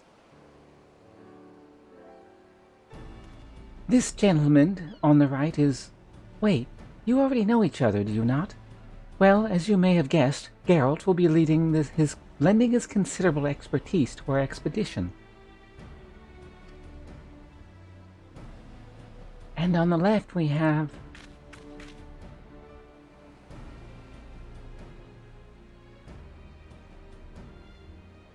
What the hell kind of name is that? Edgika Tsunjika, of the students of Baldessian, and you must be the so-called warrior of light. Charmed, I'm sure. I'll thank you not to get underfoot.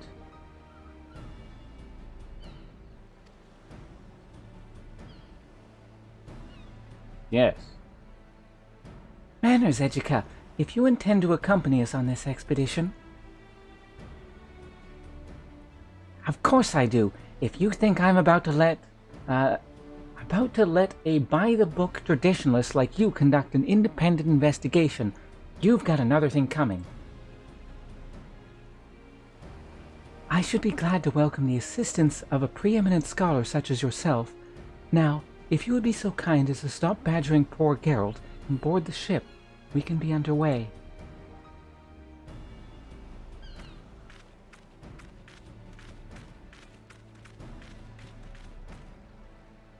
On ferry. Oh, okay. That's on Crystal Data Center? I can't remember. Ejike is one of the few surviving students of Valdesian. While his expertise in aetherology is impressive by any measure, alas, so is his ego. But enough about him. We have an island to explore. If you've no matters left to attend to, speak with Rodney. He will show you aboard. Hi, Rodney.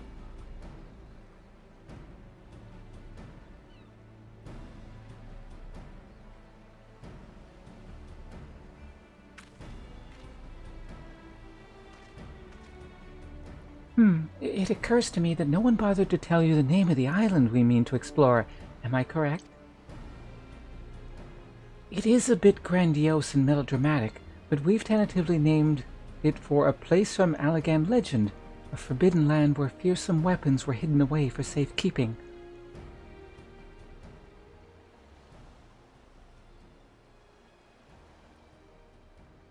We call it Eureka.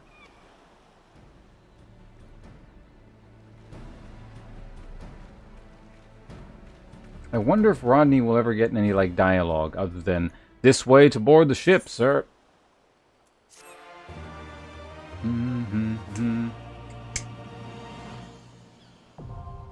Eureka and no Animos. You have access to the Forbidden Land, Eureka Animos. Animos can be explored in parties of up to 8 players or solo. To embark on your journey to Animos, speak with Rodney at Pier 1 in Kugane. Please be advised that all excursions into the Forbidden Land, Eureka, are item level synced. For Animos, gear exceeding an item level of 300 will be adjusted. While exploring Animos, you will have the opportunity to create Eureka gear and weapons. If you wish to do so, it would be prudent to acquire level 70 antiquated items in advance. Should you wish to know more about Eureka Animos, we'll go Animos, and what it has to offer, you may speak with Rodney for further details. Interesting. So this is why there was always people around this pier. I knew there'd be a reason later. Ask for more information. What the hell is this all about? Oh, he does have dialogue. The Forbidden Land Eureka. Alright, I guess he does need a voice. Something generic's fine. To be clear, it's not actually the Eureka of Allegan legend, and the underground labyrinth in which someone saw fit to squirrel away weapons of unfathomable power. We just thought the name was fitting for this unexplored island. The Forbidden Land, Eureka, is a mysterious and deadly island where the elemental forces are constantly in flux. It may be explored in parties of... Wait, I've already read this. Adventurers who choose to brave the wilds of Eureka will find that their strength there is measured in their elemental level. Moreover, all equipped items will be subject to the item level sync. Unlike instance duties, a given region within Eureka may be occupied by up to 144 players, with whom you may choose to cooperate if you so desire. Okay, so it's kind of like the roguelike area from the previous thing, whatever the hell it was called. That, like, dungeon thing, but more complicated.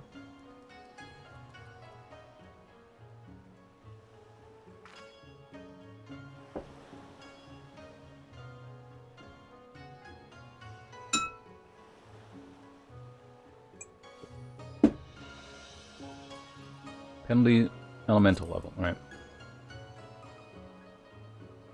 Eureka's a bit odd in that the elemental forces there are constantly in flux. If you want to survive, you'll need to keep a close eye on the changes and adapt to your tactics accordingly. Your strength in Eureka is measured in your elemental level, which may be increased by defeating various enemies and gaining elemental experience points. Your level and EXP occurred will be retained between visits. Progress will not be lost when you depart Eureka. Please be advised that elemental EXP gain may be affected by the number of players in your party and the difficulty of the enemies you defeat. You'd best be careful when out and about in Eureka. If you're careless and get caught off guard by a beast, you might find yourself nursing wounds that last a lifetime. When you are KO'd in the Forbidden Land, Eureka, you will lose elemental EXP. However, if you are revived by another player within 10 minutes of being KO'd, you will receive no elemental EXP penalty. Furthermore, if your current elemental level is 5 or below, you will not lose elemental EXP when KO'd. Please be advised that if your elemental level is 11 or higher, this penalty may reduce your elemental EXP total below 0. Should this happen, you will lose an elemental level. Hey, it's a lion person. 6th one ever. Amazing. Actually, get to see one up close. Like an endangered... Oh, he disappeared. Maybe they all spend time on this island. That's why I don't see it. Eureka is a harsh, unforgiving land, and it should come as no surprise that creatures that can thrive in such an environment must be fearsome indeed. You'll need to study your prey carefully before deciding how to proceed. Enemies encountered in the Forbidden Land, Eureka, are imbued with powers aspected to a particular element. This elemental aspect is indicated by an icon on the left of their display names. When engaging an enemy in battle, it may be prudent to alter your tactics accordingly. Notorious monsters. That's what we call the ones which have soaked up a disproportionate quality of aether. Makes them meaner and nastier than most, which is saying a lot considering the disposition of most creatures we'll encounter on the island. Anyway, point is, you'll not want to face one alone. The Forbidden Land, Eureka... whatever. You may encounter especially powerful enemies called notorious monsters. You would do well to engage these enemies together with other adventurers if you wish to defeat them. Some notorious monsters will not appear unless certain conditions are met. Speak with other adventurers and share information that you might determine what these conditions are.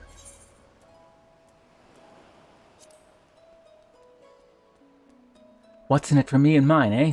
Well, it so happens that there are very unusual crystals that can be found only in Eureka.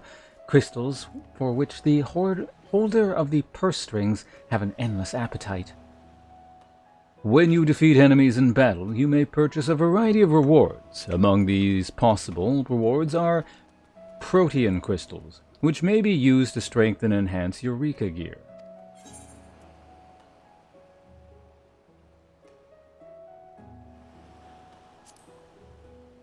Funny little expression, that. I think I've heard some adventurers use it to describe when they get into a rhythm and start slaying beasts left and right. Upon defeating an enemy, you will have a limited window in which you may attempt to defeat another. If successful, you will initiate an EXP chain. Defeating subsequent enemies while an EXP chain is active will earn you additional elemental EXP. You will also have an increased chance to receive rewards, as well as higher quantities of said rewards. Last one. I don't think you need me to tell you that it's dangerous to go it alone. There's safety in numbers. Never mind the fact that you'll be better equipped to take on more powerful foes.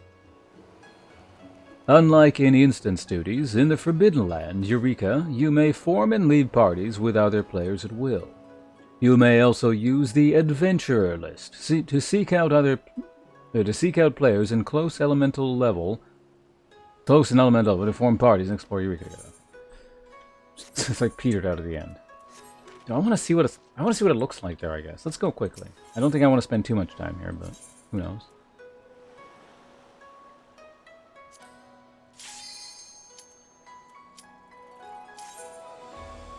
Alright, let's head on over. I'll eat a cookie in the meantime.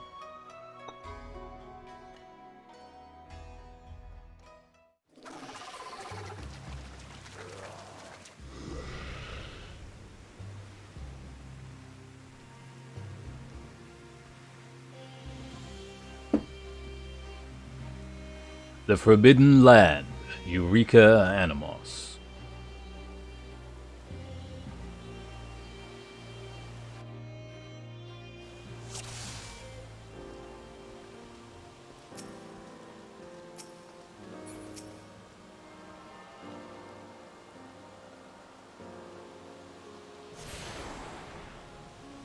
Well, we attuned you. I don't know what that does, but... You have attuned yourself to an Aethernet shard and now have access to the region's Aethernet. Additional shards can be found throughout the Forbidden Land, Eureka. Attune to them to facilitate faster travel throughout the island. Interesting. Okay, so what's your stick? What are you doing here?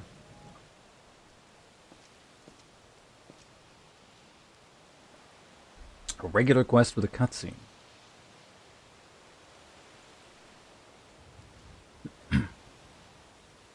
Hold on, cookie in throat.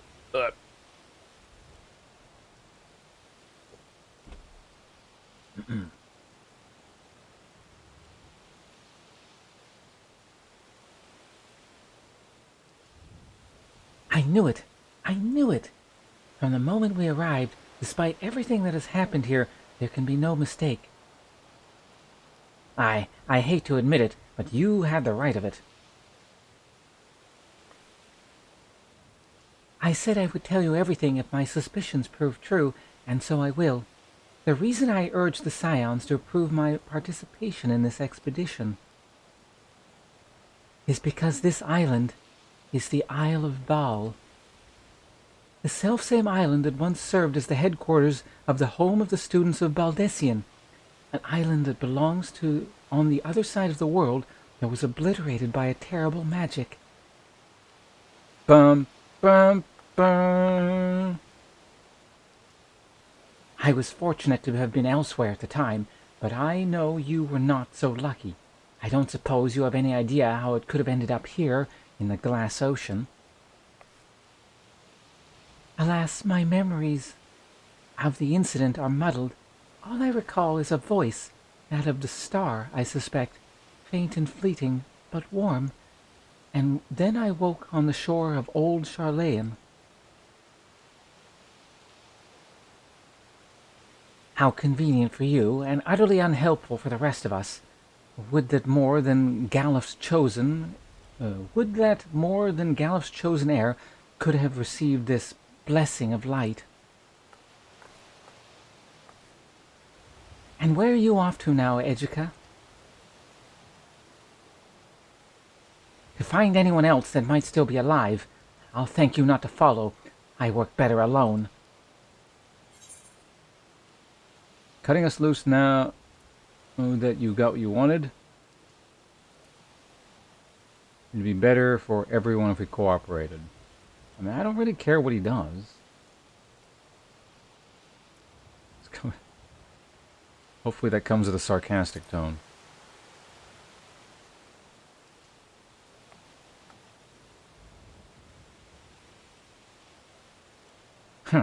I'll allow that I've yet to repay you for bringing me to this island. Let no one here say I'm ungrateful. I heard it enough from Galif. The proposal, then. Should I learn anything of significance, I will return here and share it with the rest of you. Does that satisfy Krill? Satisfy Krill? Wait a minute, pause. He was actually speaking to her, not to me. He's a handful, I know. You needn't worry about me. I am more than capable of defending myself. Oh yeah, well, what happened last time? I had to save you. So, we have a mystery on our hands. Somehow, the Isle of Val was transported from one corner of the world to this one. Eduque is right in that our first priority should be to confirm whether or not any of our comrades that were here are still alive. If someone is, then perhaps they would be able to help us understand what happened. I appreciate your help more than you know. But before you can begin in earnest, it is important that you are properly prepared. The stories you heard about the creatures that roam these lands were not exaggerated, and I would not see you struck down due to carelessness. Geralt has been working on something that will be of use to you. Why don't you go and see if it's ready? I have various measurements to take in the meantime. Come and find me if you wish to speak later.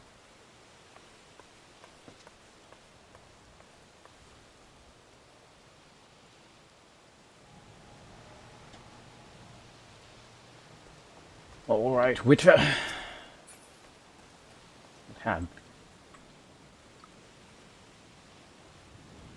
Arm of the Father. Oh, yeah, that's one of the instances, isn't it?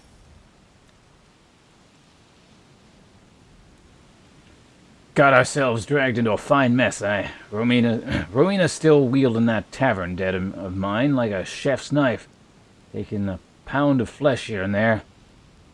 Wait, don't tell me she got her hooks into you, too. Well, it's no business of mine. We're here, and we may as well make the most of it.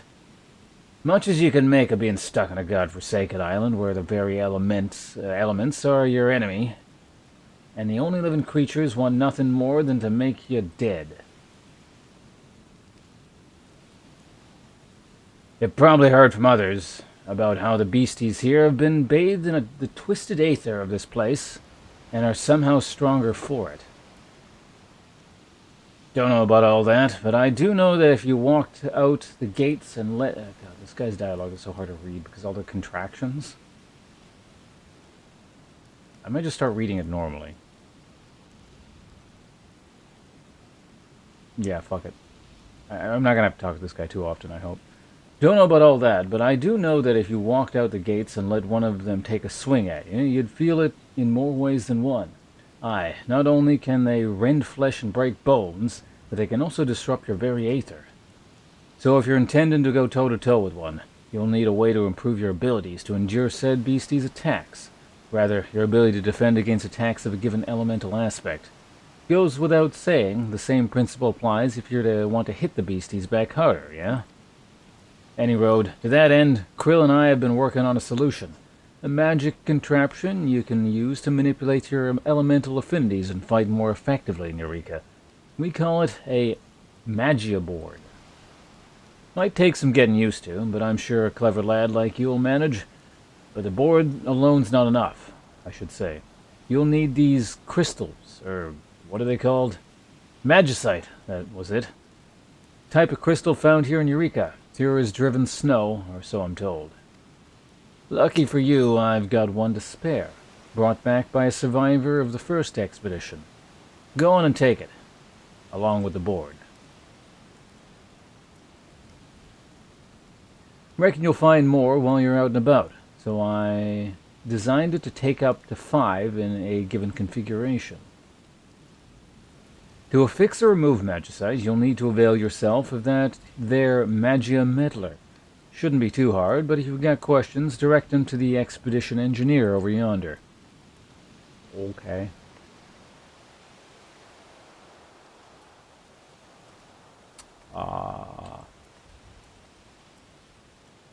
Did I get something in my inventory?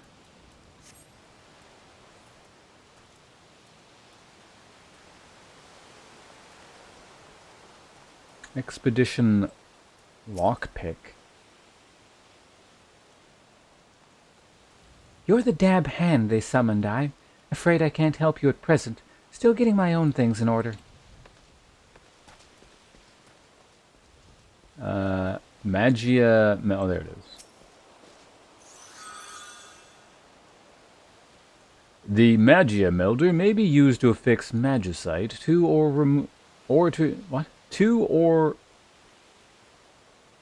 That is such an awkward sentence again. The magia melder may be used to affix magicite to or to remove it from your magia board. When you have finished experimenting with it, speak with Krill to proceed. Okay, so he said he gave it to me. I didn't actually have it. Okay.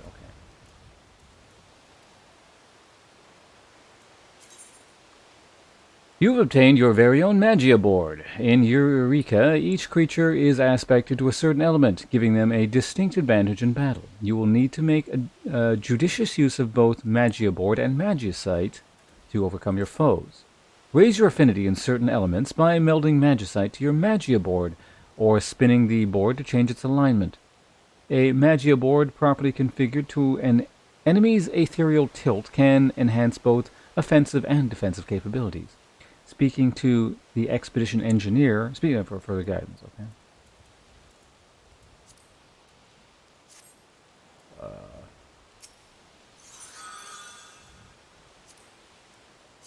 Oh, I see, okay. So I go one, I only have one level, okay.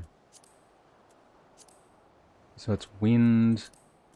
What are our choices here? Fire, ice, wind, earth, lightning, and water.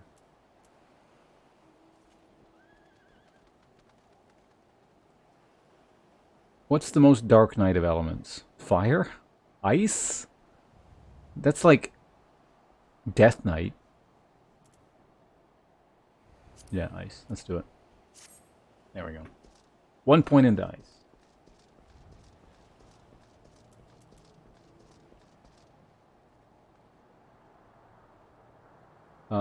Spin counterclockwise. Oh.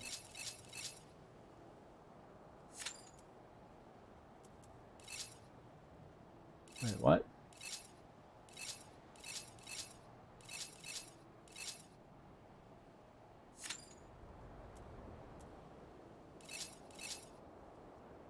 Okay, so where I spin it with the level, that's weird. So I can just like put my level where I want it, I guess. That's the idea. And I'm not specifically attuned to anything. Like, I don't think the direction matters. I don't know. Let's go talk to the, this is weird. Come to think of it, I probably have a bunch of gear I need repairing. I haven't done this in a while.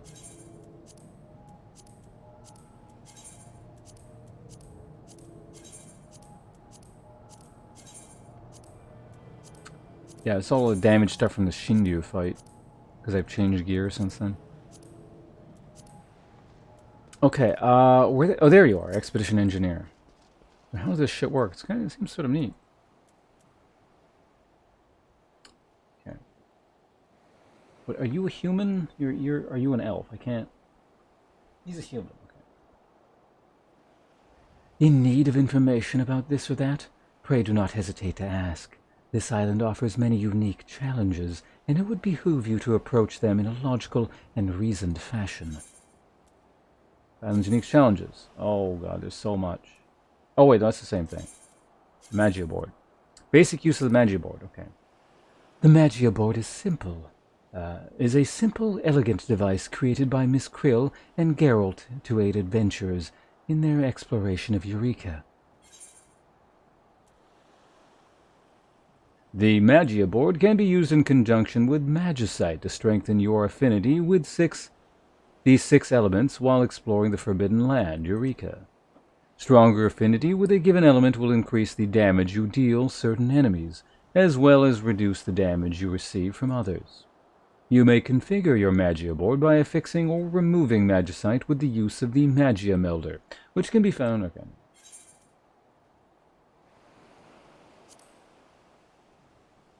Miss Krill and Geralt wisely understood that no amount of preparation could account for the realities one faces in the field.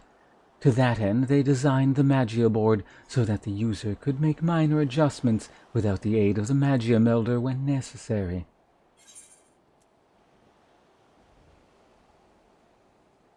By spinning a Magia board, you can quickly change your elemental affinities. However, changing your affinity via this method consumes 1 unit of Magia Aether. This type of Aether gradually accumulates over time, and is restored in its entirety when using a Magia Melder. Okay. Strengthening, okay. Understanding the relationship between these 6 elements is key to making the most of the Magia board. You cannot well expect to defeat your enemies if you do not know how to exploit their weaknesses. Now, can you?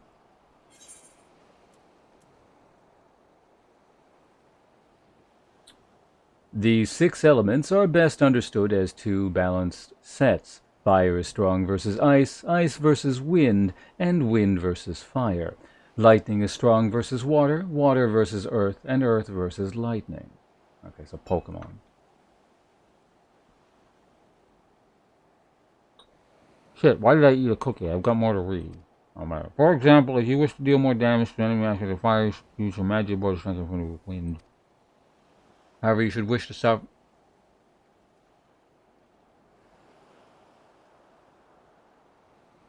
Okay. Should you wish to suffer less damage when attacked by the same enemy, you should use your magic board to strengthen your affinity to its aspect. Defend fire with fire. Okay.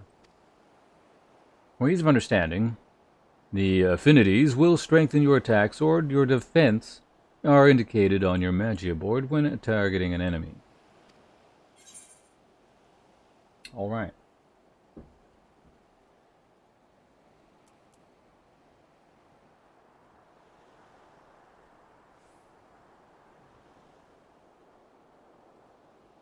Okay. I get it, I guess. We're going to talk to you still. Oh my god. So much text. I think I've been reading for the last, like, 2.5 hours straight. While taking preliminary readings, something unusual came to light. Cutscene. The headquarters of the students of Baldessian was situated in a tower which appears to be encased in a magical barrier. Someone or something seems to have activated our defenses. I can only hope this was the work of survivors. The very possibility is enough to make investigating the tower a priority. The question is, how are we to get there? Barriers notwithstanding, traveling on foot would place us at the mercy of the wilderness. It would be safer to make use of the island's Aethernet. Unfortunately, it doesn't appear to be in the best of shape at the moment. I'm not entirely sure why, but perhaps we can find a way to put it to good working or into whatever. So I have 2 favors to ask of you. 1. Attune to every Aethernet shard you find. Any difficulties you experience may help me to get to the root of the problem, and if you can use them without issue, all the better. 2. If you should come across a protean crystal, I want you to bring it to me. I make this request on behalf of our financiers, to be clear. Which isn't to say that we shouldn't oblige them, we should. They have been quite generous with their support after all. I am sure you have heard this too many times before, but be careful. These creatures are unlike anything I have ever seen. Do not underestimate them. And remember to attune every Aethernet shard you find. Starting with that one over there if you haven't. I already did that.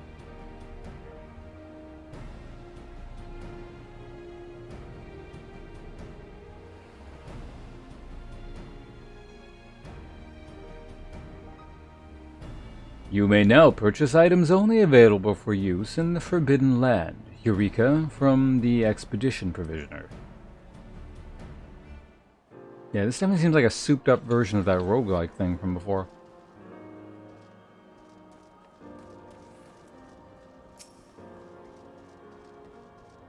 Alright, can I go murder things yet? Jesus.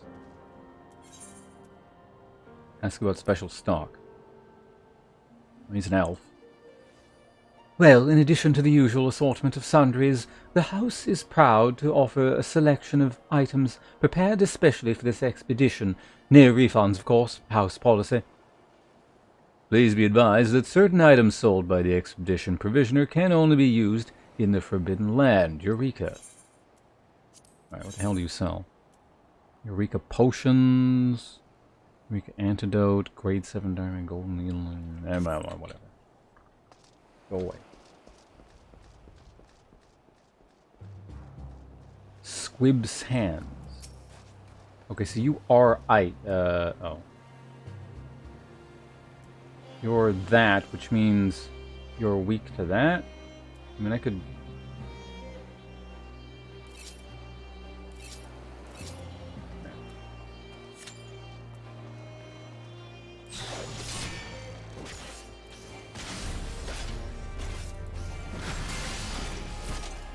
see.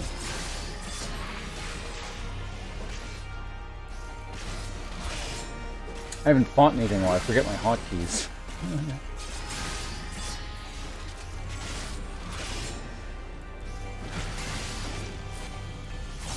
Sparkly attack. Okay, so what did... So there's my elemental EXP there, I see it.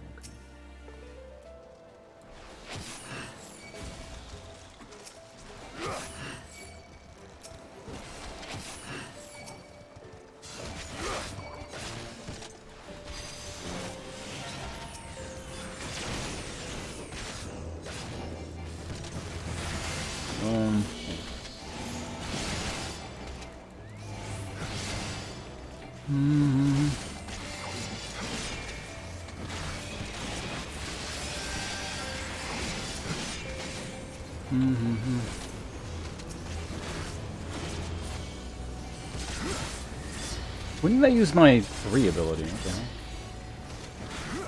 Oh, I see the problem. I'm not getting my thing. There we go.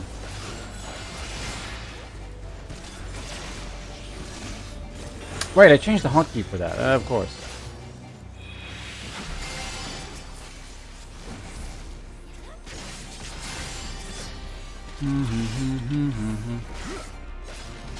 Did we all just like split EXP for that? How does this actually work since this person is also attacking shit? Well, it died. Wait, did I get a level? Where is my elemental EXP? Or whatever.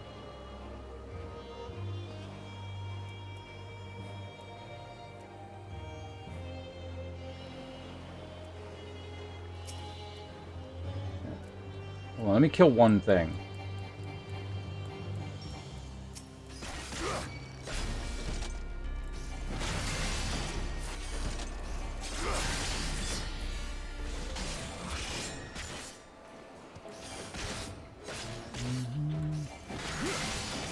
I am on the right element. I think I am.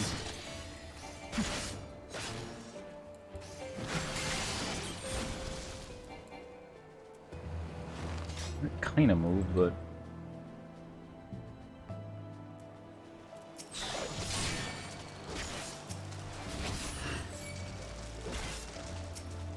Let's just fight 2. Oh yeah, so if I don't kill them quickly enough, I lose my chain. Okay, this guy's got to go down in like 10 seconds. Can I do it? Okay, I got him. Good. There we go. Wait, the chain went away? Maybe it's this circle here. That might be it, actually.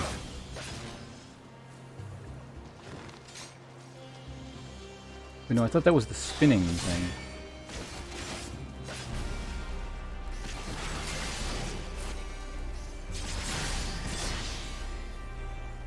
But this thing, I leveled without that. Maxing out. Unless it lagged or something.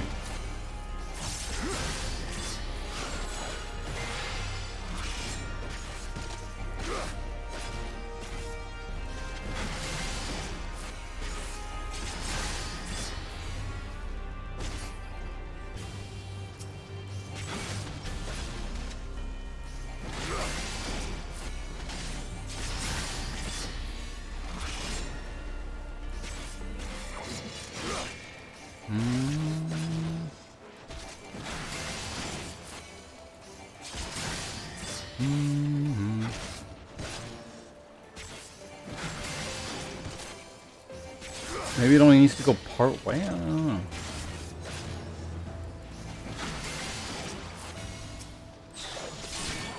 See, there's the chain thing again.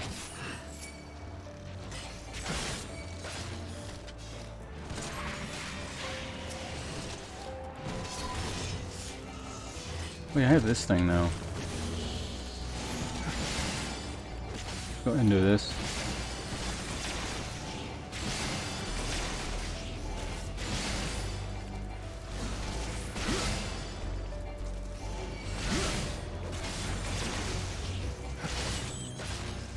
Oh yeah, I got my shield thing too. I can start using that, can I?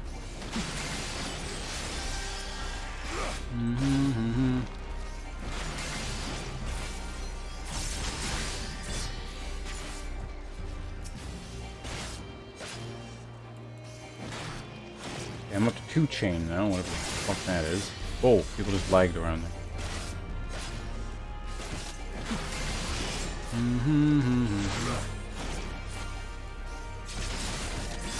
Alright, that's shift 4 now. Gotta use that like that. There we go. So many hotkey changes I've done.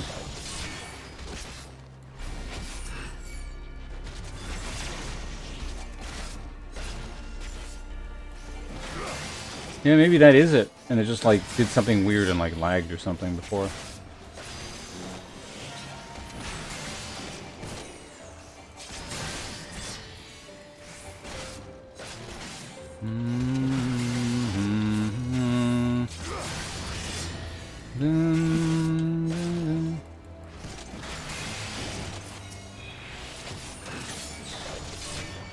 Protean crystal. Cool.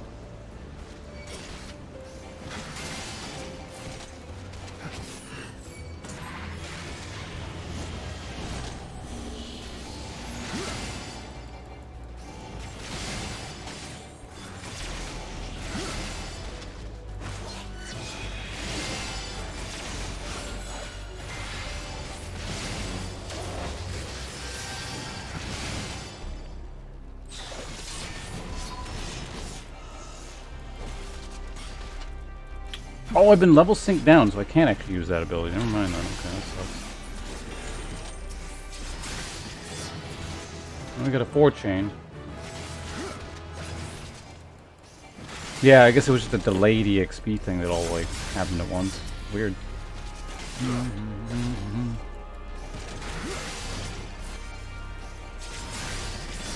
Thought I used that ability. Whatever.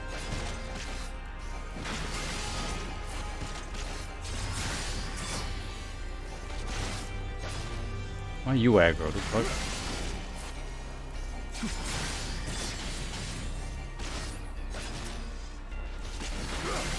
I need to find higher level mobs now, maybe?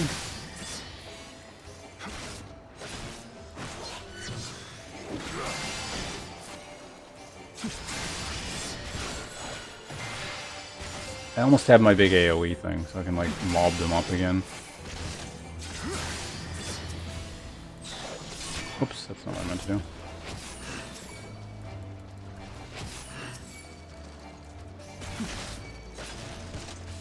Oh man, this sucks. My chain's gonna end.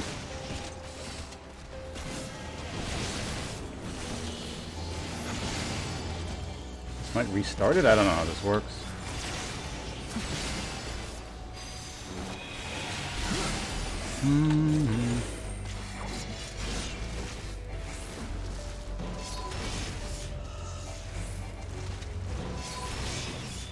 And there we go.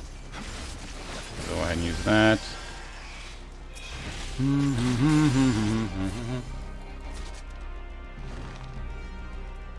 No, the ring is not the elemental thing. It's like something that swaps shit around or something. I don't know.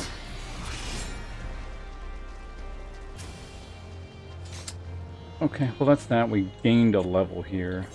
I don't know how much time I want to be spending here, but...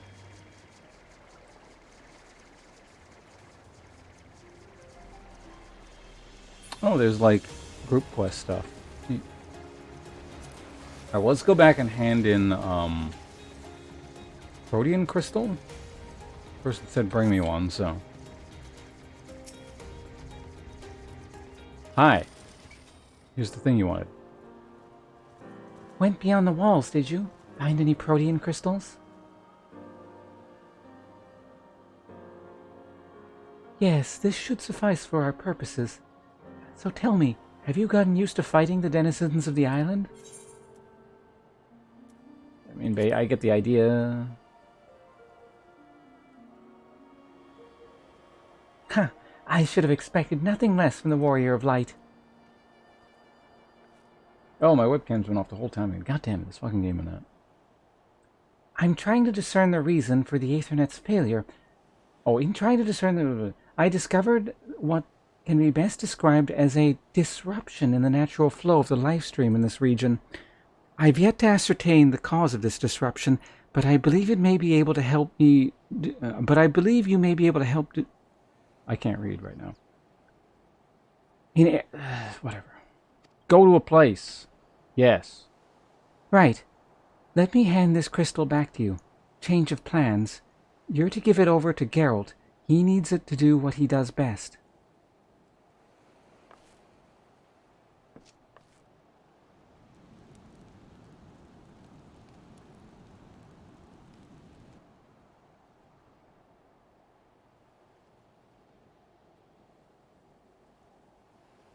Level 70 antiquated gear and weapons may be enhanced by Geralt should you possess sufficient protean crystals.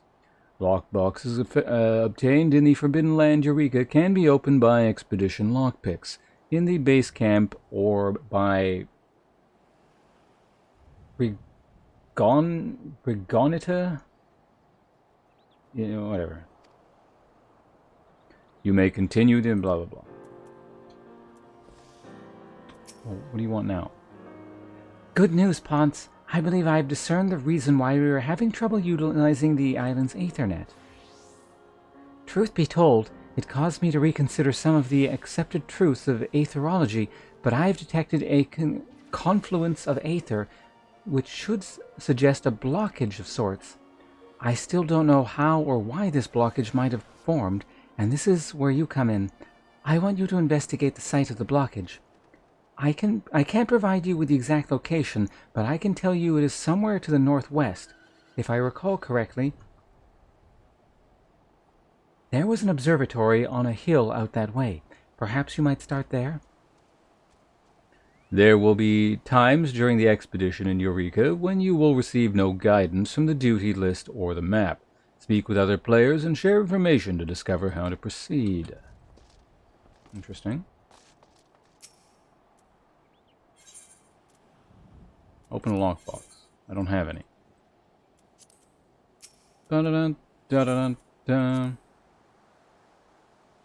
Simply put, if you find any lockboxes during your exploration of Eureka, I have the tools and skills to open them up. Just ask. Lockboxes obtained in the Forbidden Land Eureka can be opened by expedition lockpicks. I've read that. Variety of items, minions. Oh, cool. Okay. Mounts as well. Alright, Geralt.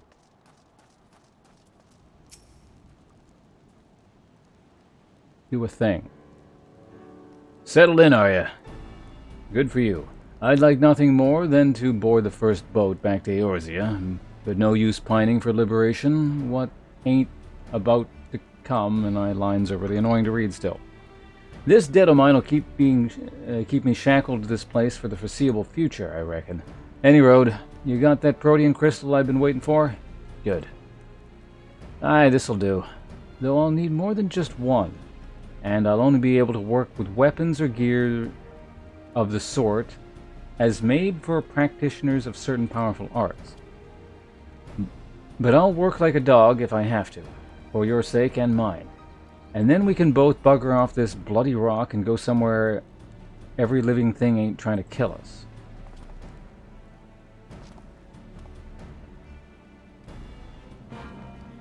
Eureka gear and weapons. New challenge awaits. You may now create and augment Eureka gear and arms. To begin with, you will need to provide Geralt with the requisite level 70 antiquated items and protean crystals. I still don't know what the hell antiquated gear is, but...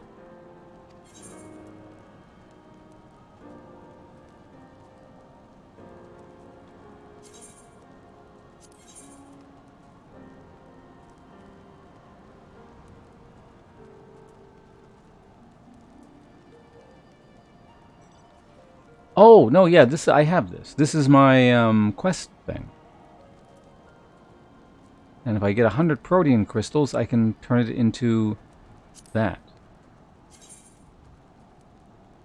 And it, like, does that look the same? It looks literally the same. What the hell's the point of this upgrade? Oh, wait, no, there we go. Oh, you can keep upgrading it. There we go. And I can upgrade all my gear, which is worse than the other gear I have. Or I can just buy. Because it goes up to +2. Does the +2 at least look any different? No, it doesn't. And when you get up to Wait, what?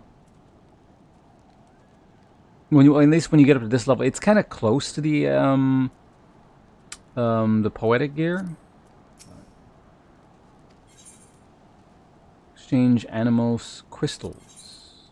I don't have any. Learn about your weapon here. Create or augment. Okay, what's this then? This is just literally the same thing.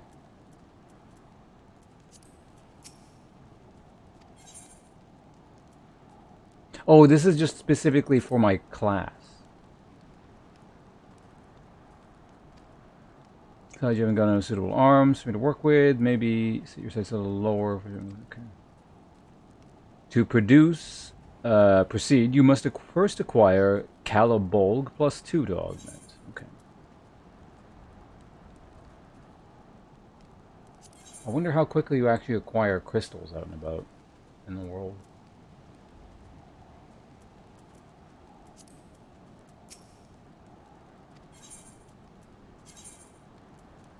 Okay. I'm just going to read quickly. This doesn't matter. Hey, what's there to ask? If you want to start fighting a chance against the beast of the rock, you'll need to strengthen your arms and armor.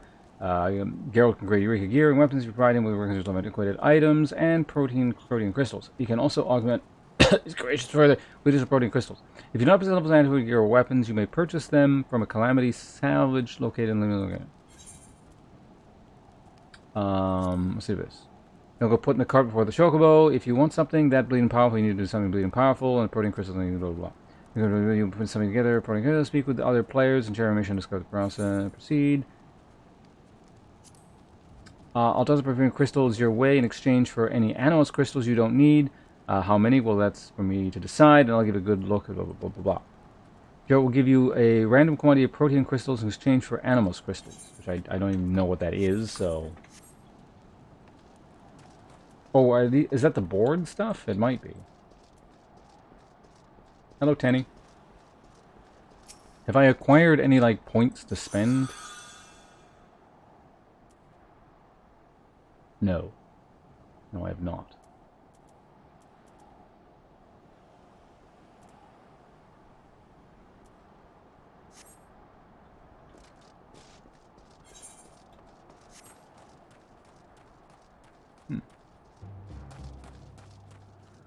Heartbreak Holt.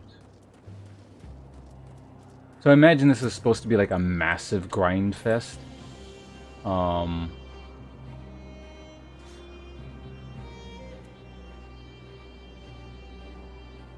Is that Sephiroth? Like in between expansions kind of thing? Okay, so that is, what element is that? So I want wind then, right?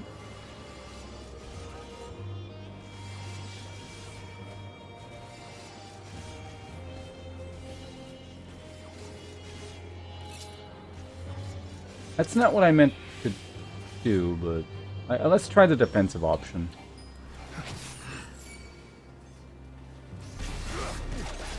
Oh god, this hurts. I don't think I'm killing this one. Oh dear god, let's get the fuck out of here.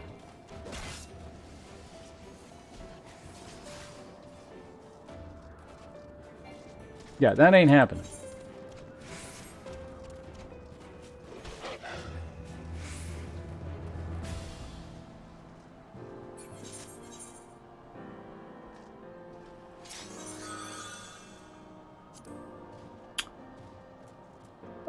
Anyway, let's go ahead and get my thing back to... What did I want it on again?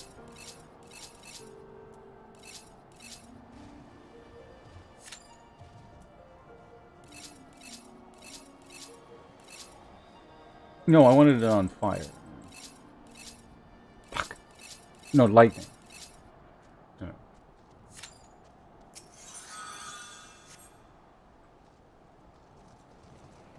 Alright, off we go. Let's head, let's see what's over here. Because I'm elemental level 3, if I recall correctly. I'm gonna move this somewhere more convenient. Actually, I guess this is fine. There.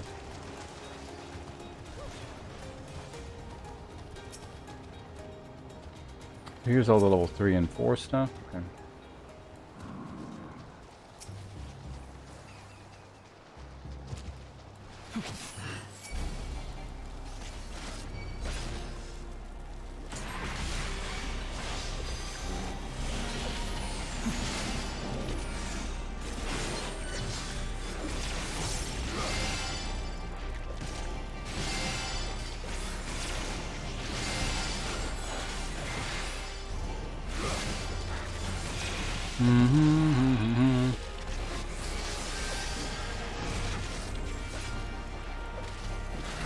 Yeah, I don't think I'm ever going to get access to the level 72. It seems to be limiting you to like level 70 stuff. Skills.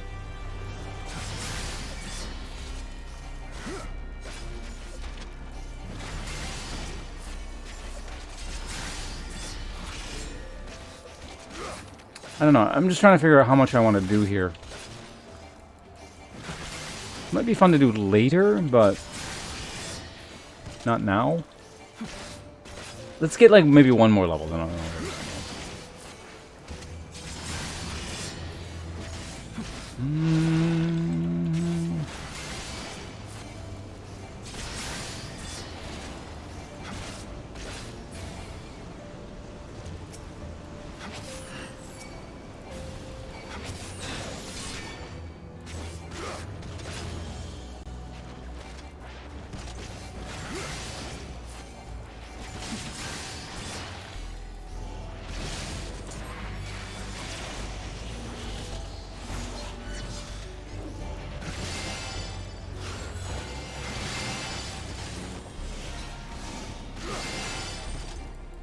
There we go, it's fine. That was the wrong move, but whatever.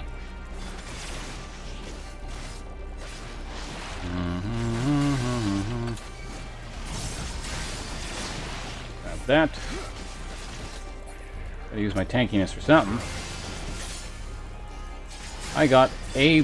How many protein crystals? Just the one? Because one is like a pathetic amount. I need like lots.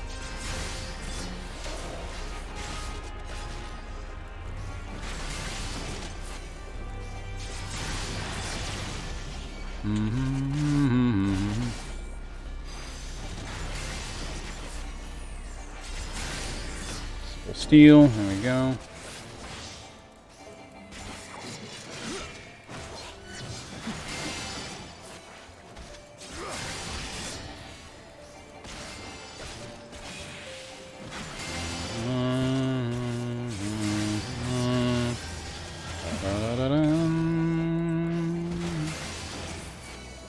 I think we're still in that. Wait, what?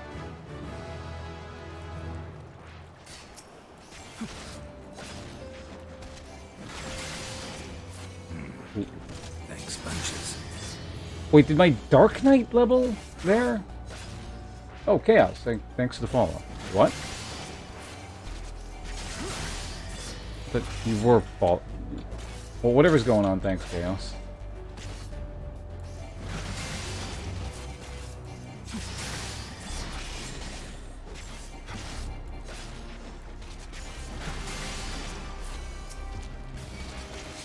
Because that's the other thing, too. I don't, like, overly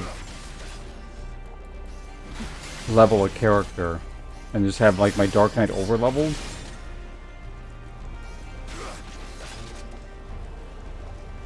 But that's the second time I've seen that happen, is the weird thing. So, hold on, let me look at this.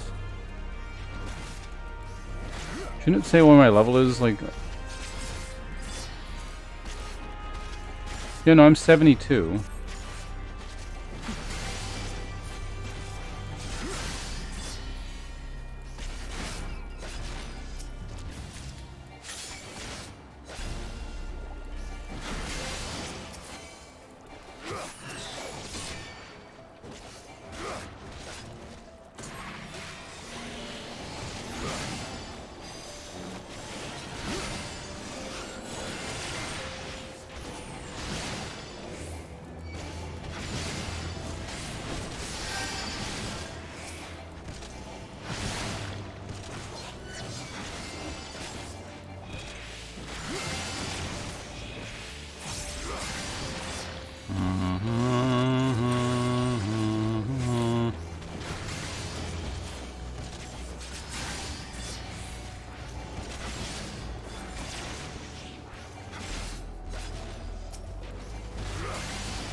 Bum, bum, bum, bum.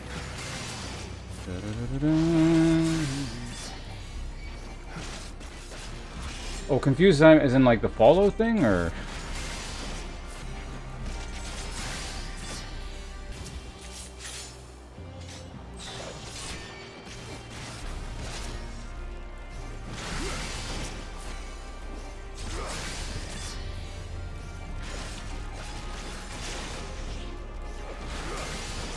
Oh, I got a 10 chain. Seems impressive.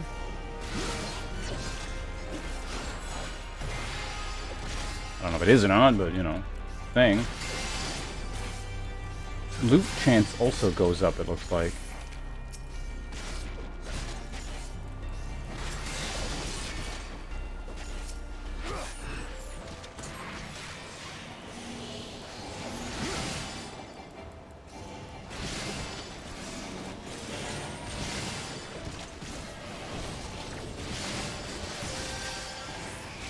Lots of AoE.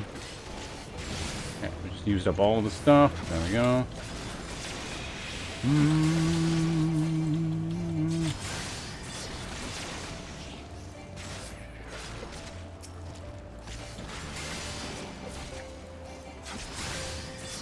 How are you not dead?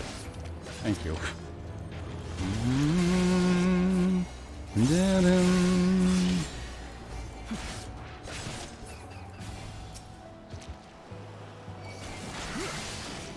Oh, we went back down to a 1 chain?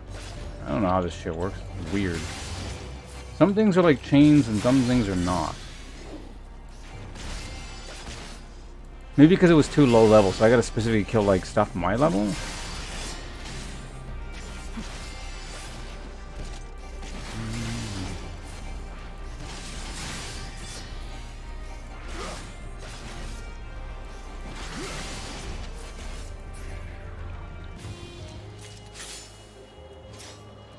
Looks like that's the case, actually, yeah.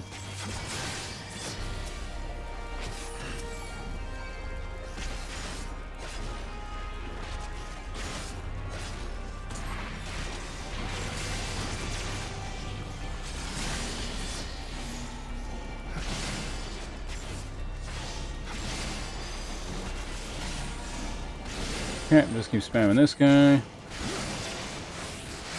AoE them down. I'd go for another one. There we go.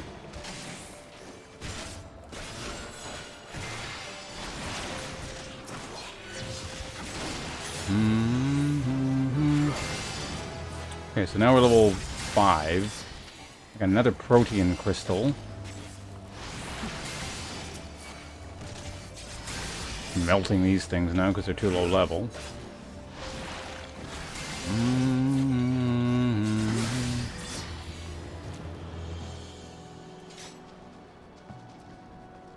Well, before we go back, let's just see what's up ahead really quickly, I guess.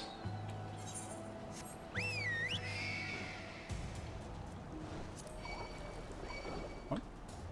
This thing's aggro? Typhoon Sprite. Scrap. Go away. The scrap leeches are level 5. The mana grenade are level 9. What the hell?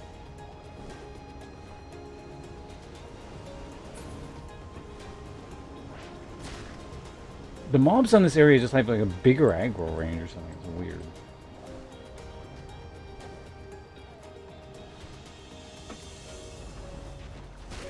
It's way bigger.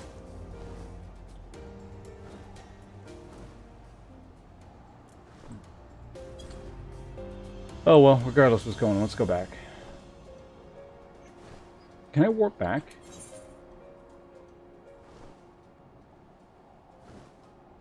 No, so I can't. I mean, maybe I can. Well, let's see if I can just make it to there.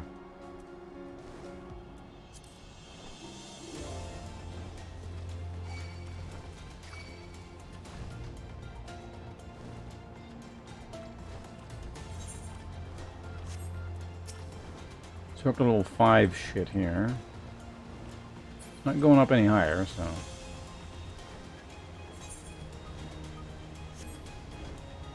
That's level 6 stuff.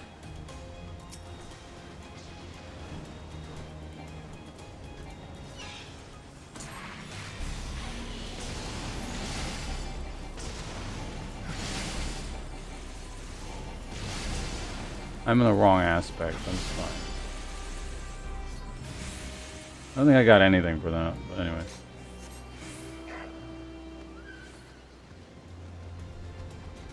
Go up to level 7. See if I can ride just past everything and just unlock the Ethernet. It's also possible it might, I might get that thing. Where, was it like the Ethernet travel was disrupted or whatever, but... Let's give it a go.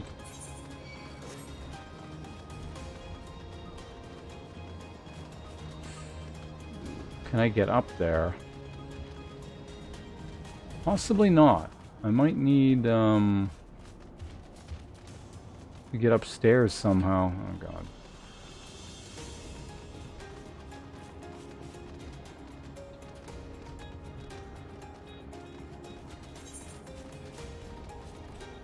I can check down in there. Possibility.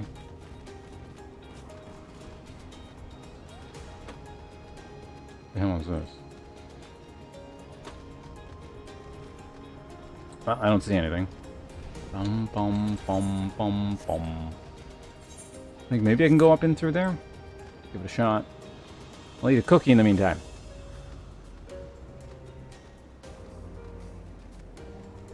Sea Bishop.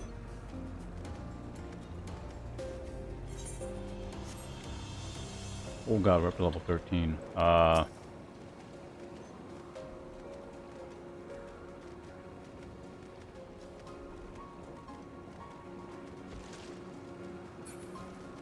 Alright, managed to Metal Gear our way through that.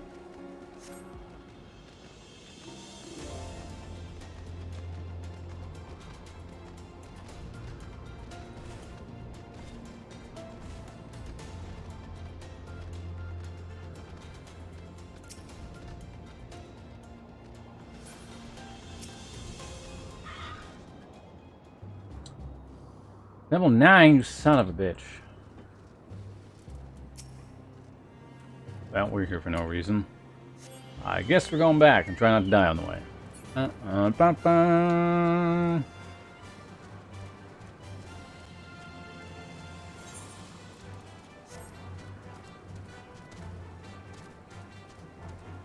Do those just not aggro?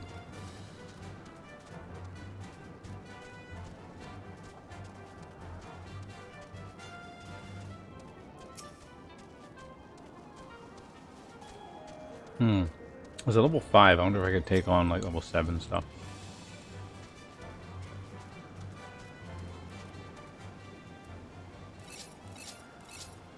A shot.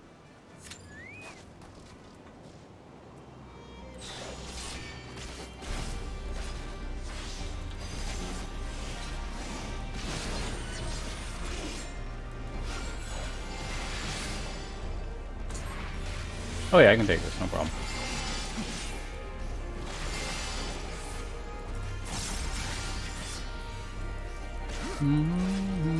Wait, did I waste my... I think I did. I'm wasting a bunch of free these things.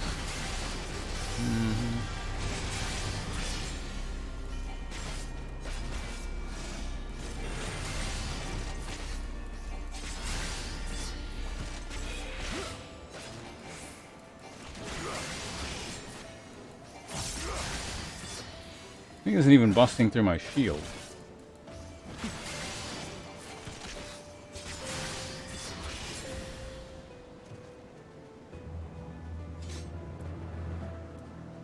Didn't really seem like it actually gave me... It wasn't worth the effort. Fighting higher level stuff just doesn't seem the way. Just want to do this.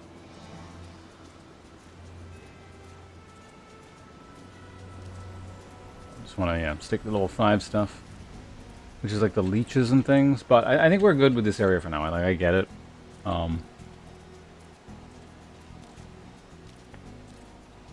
Definitely, it seems like the big grindy thing that they gave you to do between expansion packs, so you didn't run out of content.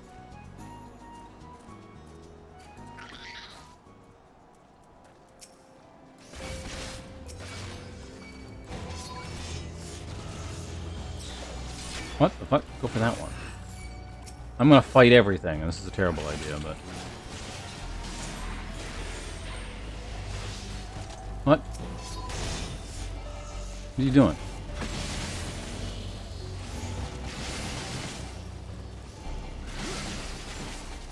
What the fuck?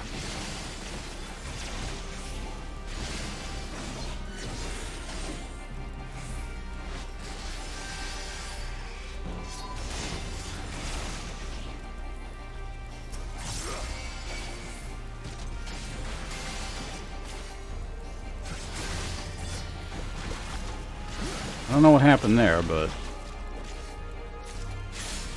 that was weird.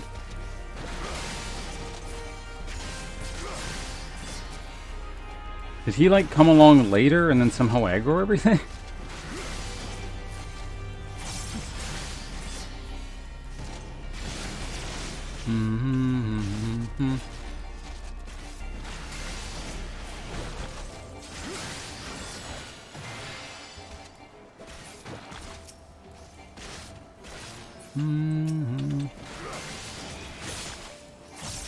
I only got a bunch of protein crystals, I guess.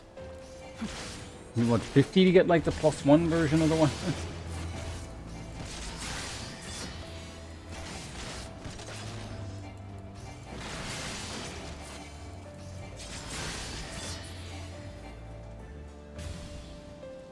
Oh, I'm on the wrong element too. Not that it really seems to have mattered. Hold on.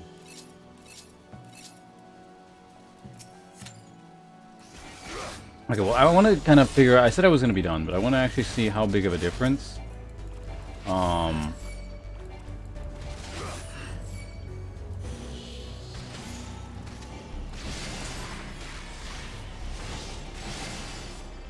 God, this is so confusing with all my new abilities.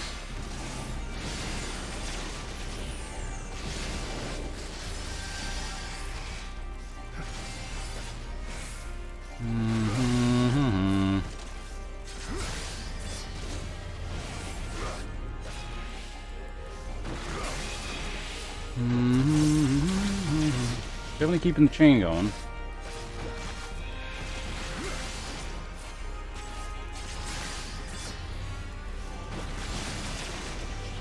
Yeah, we all that crap down.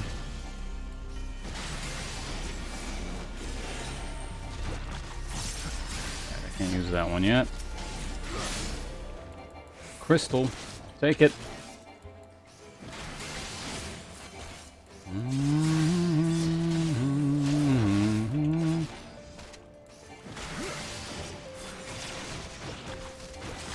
Yeah, once I run out of steam with the AoE, it really slows down, but...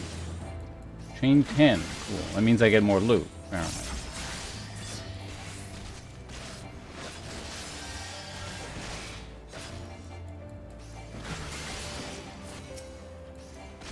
Chain 11.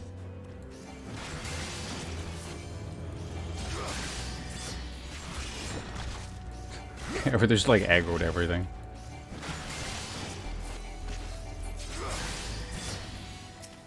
Okay.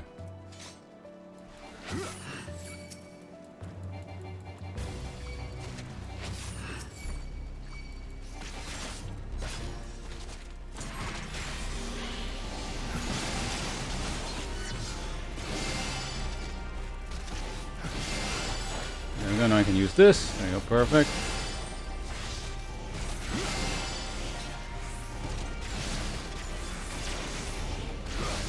More of those, nice. Now we're back to the single target crap. AoE them all down. Get my shield up. Oops, wrong button. Not gonna get quite as much AoE damage because I pressed that. There we go. Car reset there. I want to go, but it also seems like a waste to, like, not use this chain I have going.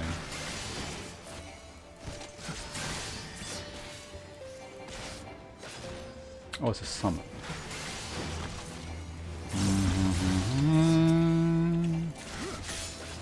The protein crystal. Okay.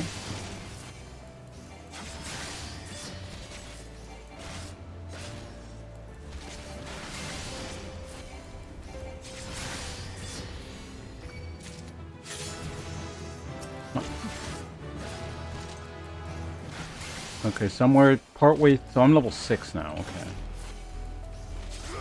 Which means that won't actually keep the chain going. Level 6 is aspect to what? What is that? I need to get aspect into.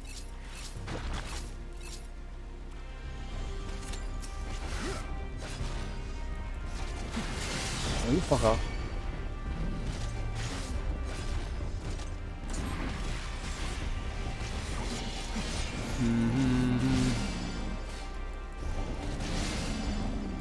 I don't. Yeah, you know what? I'm not gonna level to 7. Let's fuck this.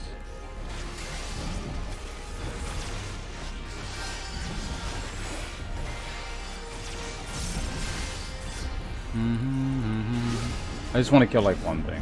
Oh, my chain ran out. Damn. Especially since my chain ran out. We're definitely not doing it now.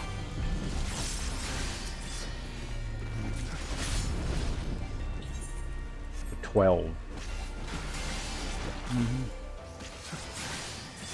Now step foot in here. I don't know why that would make me feel better. But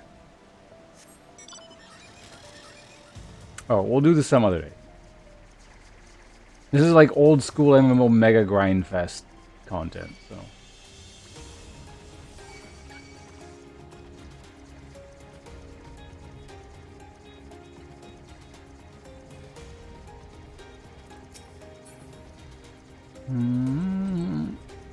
What's the main story? Yeah, the main story quest is like fast, easy, and like it's just like an EXP express train. Like shit like this is how you leveled in the past with MMOs. The whole game was just this.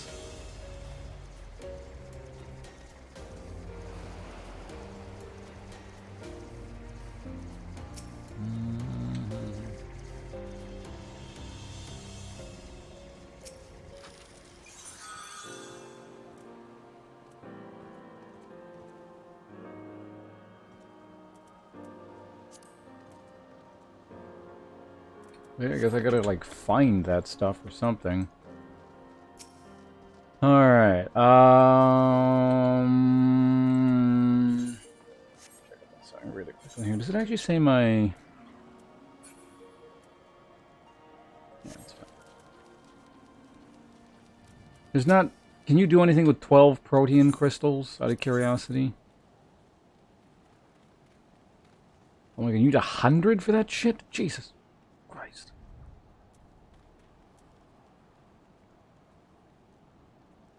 Can't even upgrade the armor. Does that look any different from what I'm wearing? I don't think it does, because the weapon isn't different. Okay, well anyway, this is an interesting little aside. I guess I'll come back one day when I'm bored or something, maybe. How do I leave this cursed island?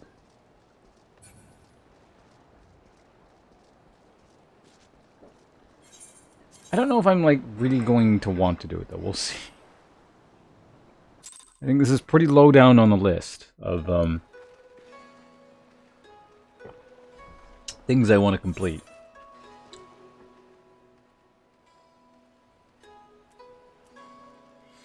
Bokkaido. Okay, the Bokkaido Inn.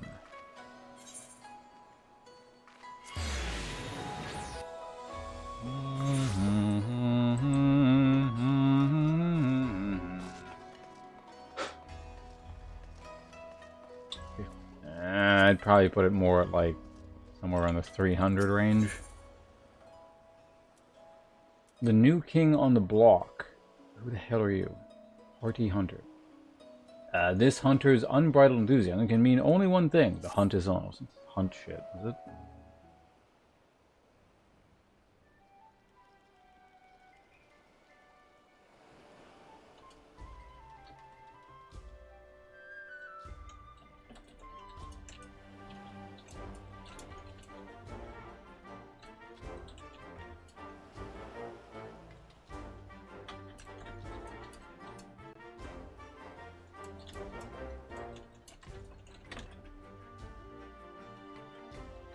And Monster Hunter music. Interesting. Who the hell are you? Well, well, if it's not my old rival, Ponce is not a dark elf. Come at last to learn from a true hunter of elite marks, have you? Forgive me if I seem overly presumptuous. Being the renowned hunter that you are, I've always considered you to be a rival of sorts. A little healthy competition goes a long way to keep one's skills sharp, you know.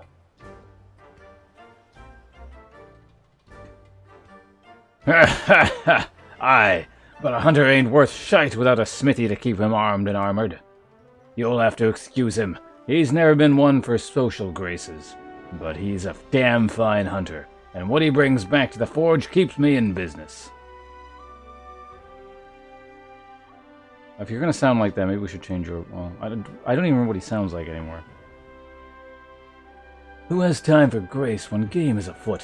Which reminds me, I have news of a quarry that may pique your interest. I recently came across a rather peculiar bill on a clan hunt board. Here, have a look.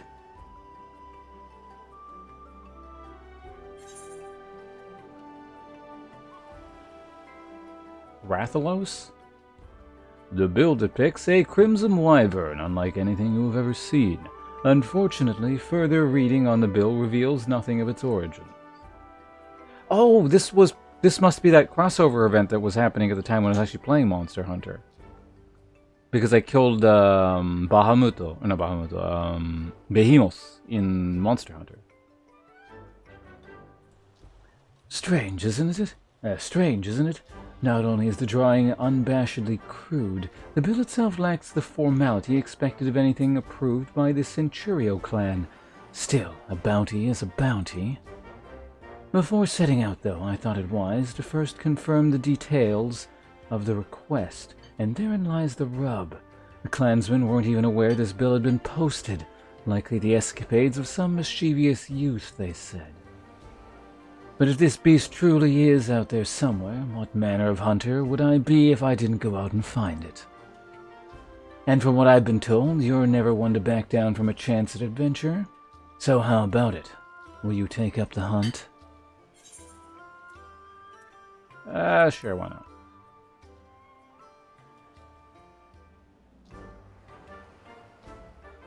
Every bit the thrill-seeker I marked you for. Glad to hear it. To make things a little more interesting, what do you say we make this a race, eh? To see who can slay it first. I'll give you a hint to get you on your way. The beast we're after is Rathalos, King of the Skies, they call it. From what I've gathered, it was last spotted somewhere around the Azim steppe. You'd like to learn more if you speak with the locals at Reunion. As for me, I still need to prepare before I can head out, so consider this a head start. Good luck, Ponce, and may the best hunter win.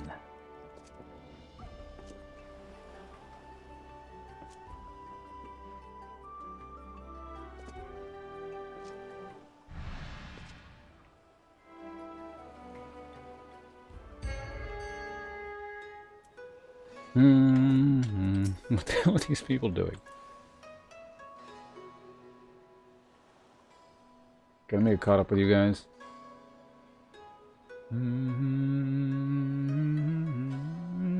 500 hours. Wait, in general or in that area I was just in? The island thing.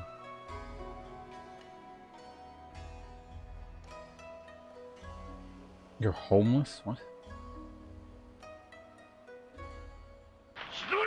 What the head? Oh, something happened. Hey!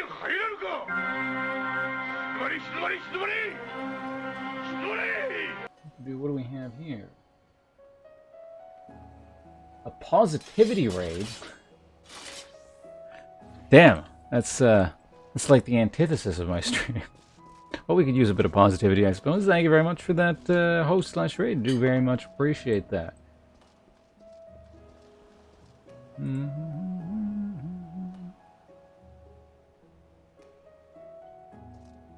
Yeah, hi there. How are things going on your end? What were you up to with your stream?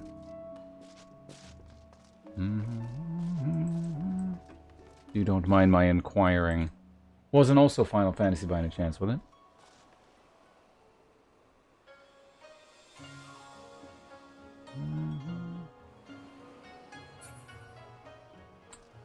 Playing Plat and TFT. Oh.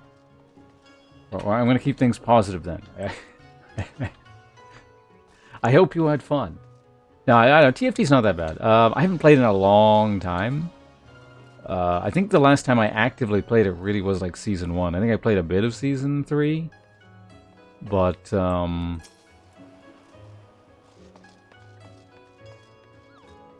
I think I enjoyed it for what it was. In the long term, I found out it's not exactly the genre for me, but... Hope that's not saying anything at all. I would make a comparison right now that's very crude, but... in the spirit of the positivity rate, I'm not going to do it. But yeah, again, hello and welcome everyone. I'm just doing some Final Fantasy XIV post-second expansion content. So I'm doing the stuff in between the second and third expansion pack, which you have to do to access the third expansion. So I went to bed, and now I just have the fancy banner. Oh. So you find the game relaxing? I begin to find it irritating if I play it too long. Alright, so we unlocked the Rathalos thing.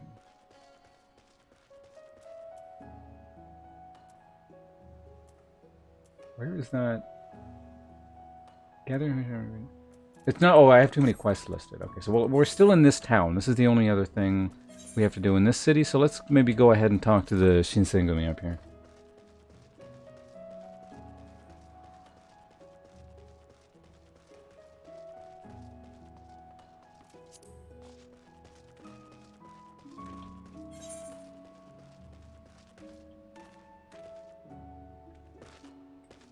How do I get in there?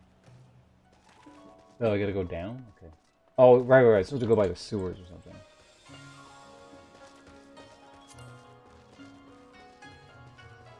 Can't mount in this town right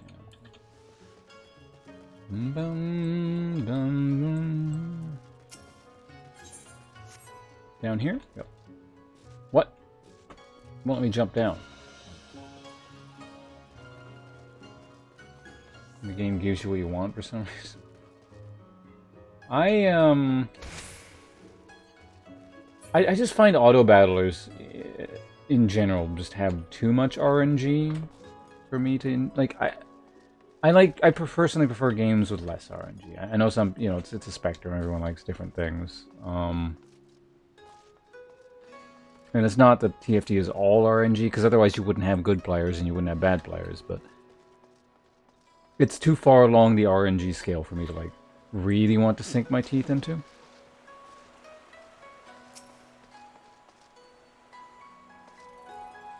Jupiter Hell? Jupiter Hell's a roguelike.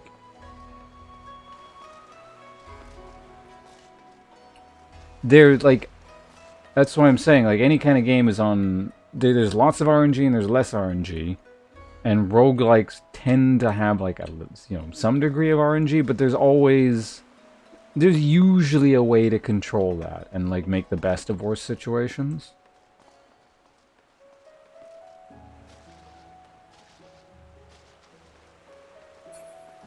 So typically roguelikes tend to be within the realm of RNG, I personally find. So.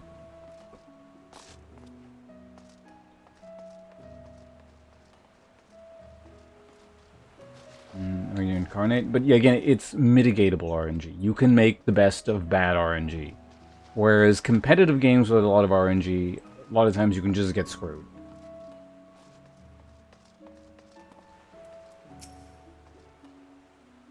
Yeah, hope your stream goes well. Well, yeah, what time is it? How long have I been streaming? Yeah. No, I guess I got a little bit more time on me here. So again, do appreciate the host/raid. And I hope you enjoy your food. I'll try not to bore your folks to death in the meantime. CCG depends on the CCG.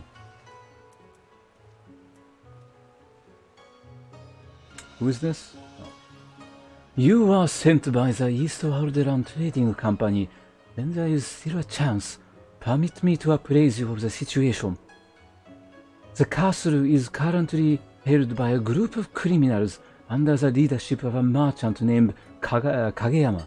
I believe he demands to close off our borders, as ludicrous as this seems.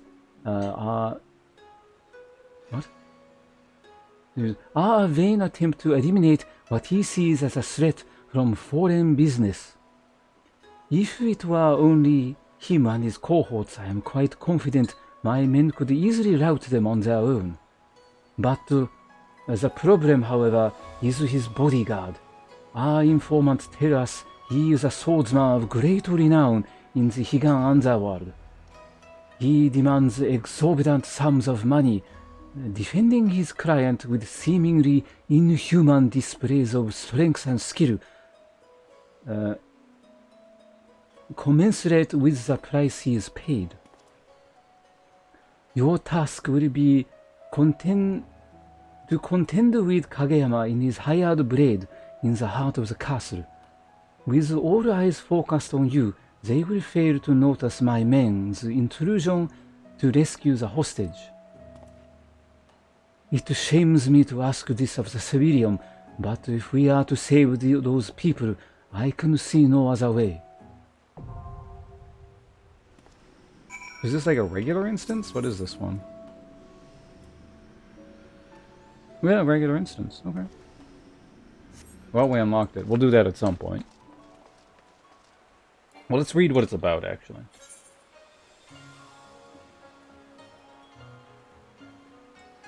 The Shinsengumi officer praised you of the situation inside the castle.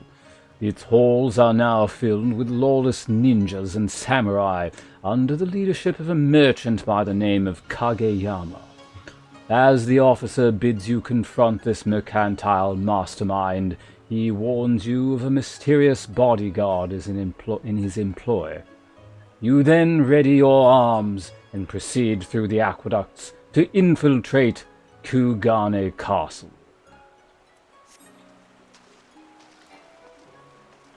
Alright, so we got all those. How's the journal looking? So we still have 6 slots, which is good because I need to go all the way back over here and unlock the remaining quests in the Reach, I do believe.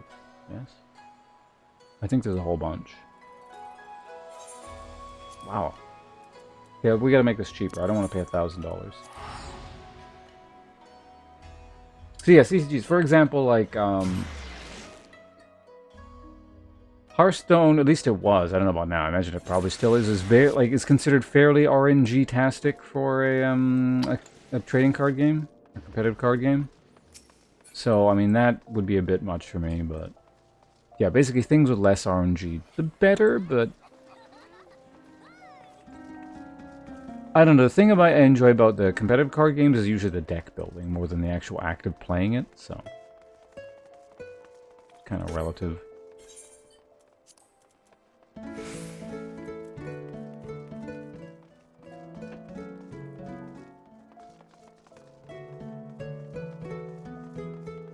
What is that?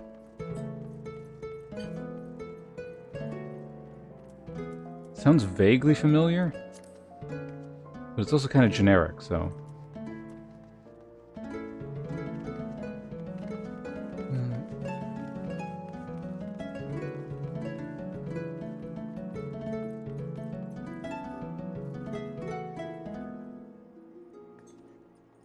What the hell was that?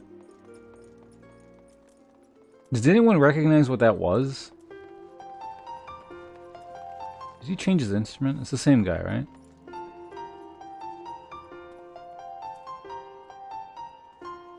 This I don't recognize.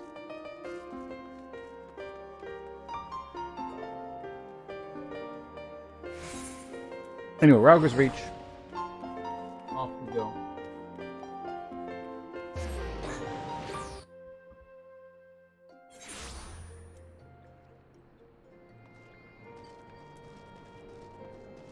Why are there so many quests here? Your reputation precedes you. If the wide-eyed look in the stranger is favoring was any indication. Okay. Pont is not a dark elf, hero of the Resistance. Greetings and well met. I wish to thank you for your countless deeds in service to our cause, and share with you an opportunity which I believe may be of interest to you. Musician, I'll pass on that. I think that's lower on the list than doing that grindy area. There is a great and wise man, a veteran of countless battles, who awaits you outside Rauger's reach. Go to him and he will unfold all. Okay. It's right there. Alright. Hold on. Wedge, what do you want? Where's the expression of a man at his wit's end?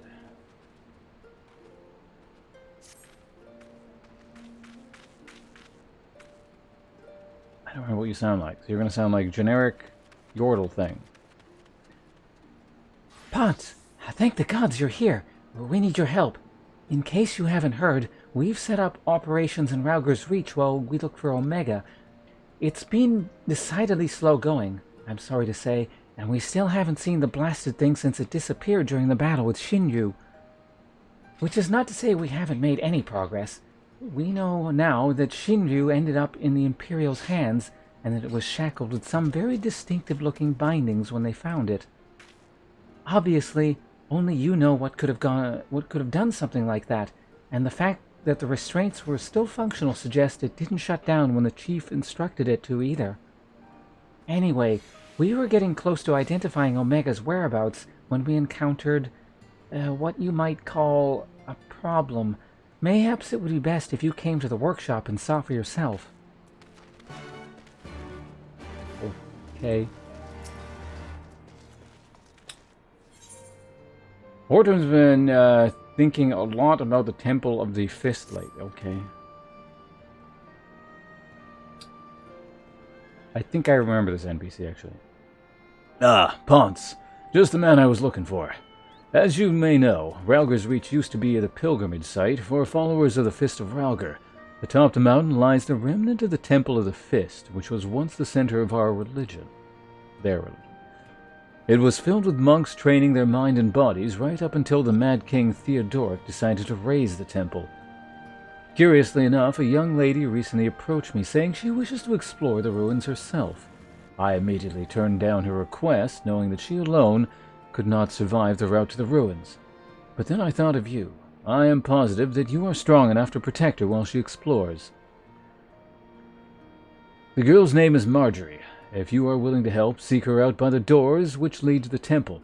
I imagine she is still there pestering Hrotmar to let her in. Alright. Only 3 more people I gotta talk to in this town. Nope, 4. Kill it. No, 5. Oh my god. How's the quest doing? Up to 27. I might have to drop something. Sonny has ventured far from his usual haunt to find you.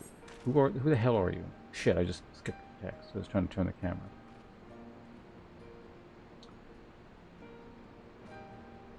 Thaddeus, this is post-game content for you.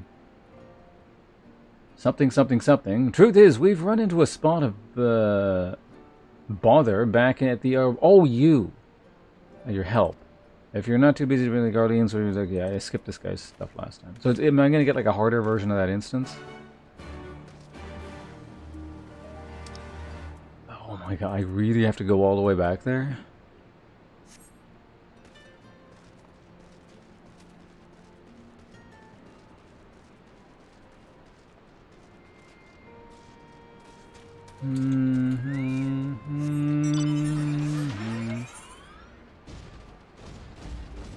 There's a couple people down here still.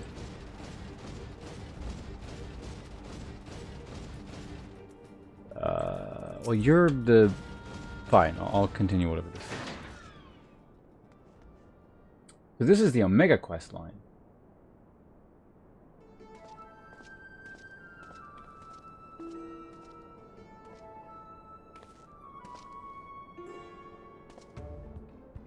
Clicked the wrong thing. Surprised? Aye, so are we. He's been brought as a consultant, believe it or not. How many times do I have to tell you? you will play no part in this investigation. Your motives were dubious from the first, and nothing you've done since has served to make them any clearer. Out of necessity, I agreed to take part. What? Out of necessity, I agree to take part in Omega's activation, but that will be the extent of our cooperation. Passing judgment without due consideration, openly disparaging colleagues, not very chiefly of you, Chief. I'll have you know I'm a sensitive new recruit who thrives on encouragement. And I trust you'll thrive elsewhere when I encourage you to piss off. I will not have him on our roster, Jesse. Never mind anywhere near our network. His employment is to be terminated, effective immediately. The thing is, Chief, we've already paid him in full, and it wasn't exactly a pittance either. 4/5 of what you get was the agreement. Look, whatever disagreement you might have had in the past, the fact is, we could do with his expertise now. Let him earn his keep, at the very least. I don't believe this. You claim my wholly justified ventures represent an unacceptable risk to the Ironworks, and then pay him a sultan's ransom in advance? Huh. Give me strength.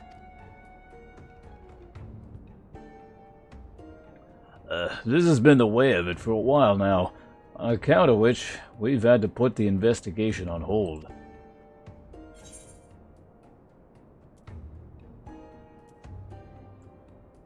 The man goes, I'm leaving. Alright, let's investigate by ourselves.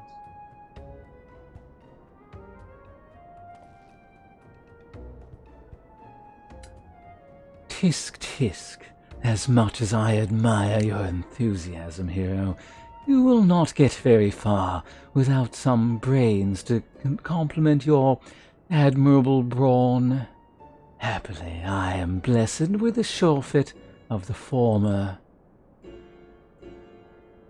From this moment forth, you shall be my chaperone. With the realm's savior watching over my every move, I couldn't possibly make any mischief, which should surely serve to allay my employer's concern. Forgive me, Ponce. It was not my intent to embroil you in this mess. I didn't even know you were here. Seeing as you are, though, I cannot deny that I would be glad to have you on board. The fact is, we are no closer to understanding the true extent of Omega's powers, and even if it was damaged during the encounter with Shinryu, it seems highly doubtful that we will be able to disable it unaided. We've got as far as identifying its likely resting place, but I for one would feel a lot more confident about surveying the area with you around to deal with any unexpected surprises. Might I persuade you to lend us a hand once more, old friend? Yes. Then it is settled.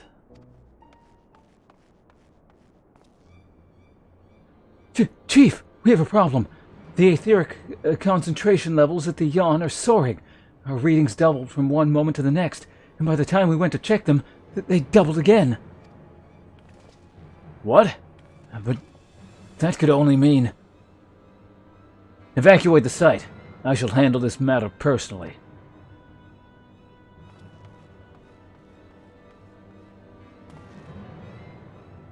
Biggs, Wedge, Ponce. I need you with me at the Yawn. To the south of here. That's where we believe Omega came to rest. Jesse, hold the fort while I'm gone.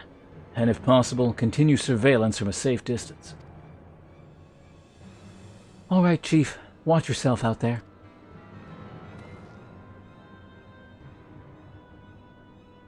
What the hell was that expression? Am I to stay and mind the shop as well?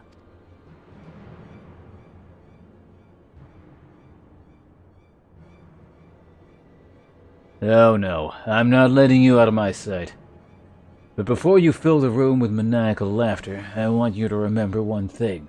When you've collected your inexplicably lavish fee, the Ironworks creed became your creed. That's freedom through technology, in case you've forgotten, not supremacy through elegant ingenuity. Breach this contract, and I will have my pound of flesh.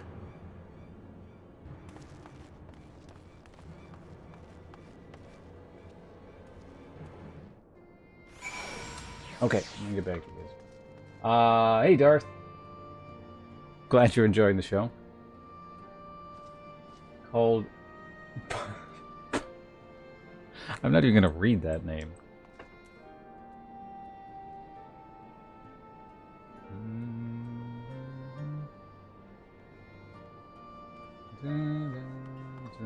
Ooh, that's a lot of information.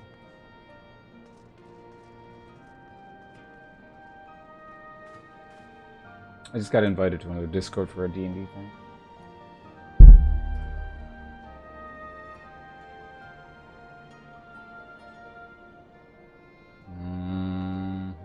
Man, there's a lot of work's gone into this Discord here.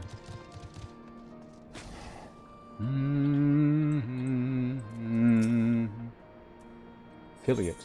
Were you? You're a friend of Gar. Is that another quest? Oh my god, we only have 2 slots left. Actually, no, I think we're just going to be able to do it. Okay, good. Where the hell is the yawn? Get down there. I mean, the Omega Quest line seems like it might be neat. I'm looking forward to that. Seen you of Dark Knight or any seen you compare? I don't know. I've always just liked tanky stuff, so and I enjoy both. But I think I'm just gonna stick with Dark Knight for now. The Dark Knight quest line amuses me as well, so it's so cheesy. It's funny. Philiot is searching for a friend of Garland Ironworks. Excuse me, sir. You're Ponce, right? The name's Philiot, and newly joined the Garland Ironworks. Pleased to meet you. I hate to be a bother, but I've got something I'd like you to take. Wedge told me he once asked you to peek inside the fractal continuum, is that right? Well, the thing is, we've recently detected a strange signal coming from inside. Knowing our luck, it's likely some ancient Allegan weapon run amok, but we won't know for sure until someone goes in and finds out. We were hoping that someone would be you, if you're up for the job. Oh, thank the gods. I'll see you in that location. I don't want to pronounce right now. Okay, another hard mode unlock. Got it.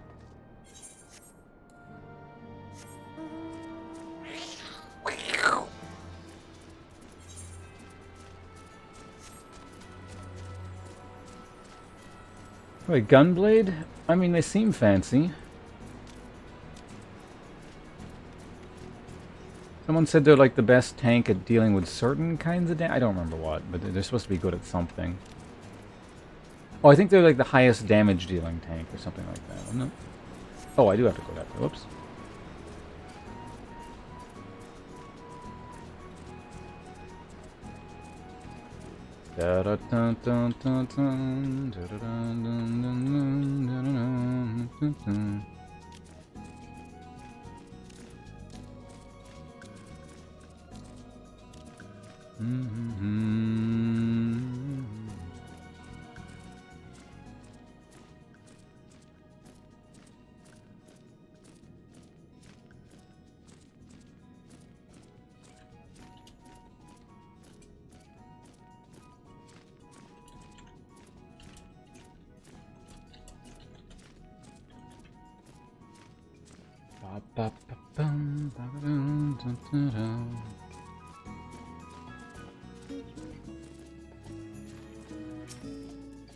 Marjorie. Oh, what?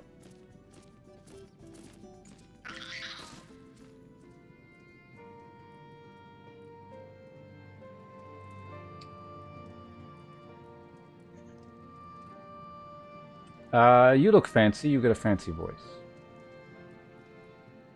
Are you also interested in exploring the Temple of the First? I never dreamed I would meet a fellow enthusiast.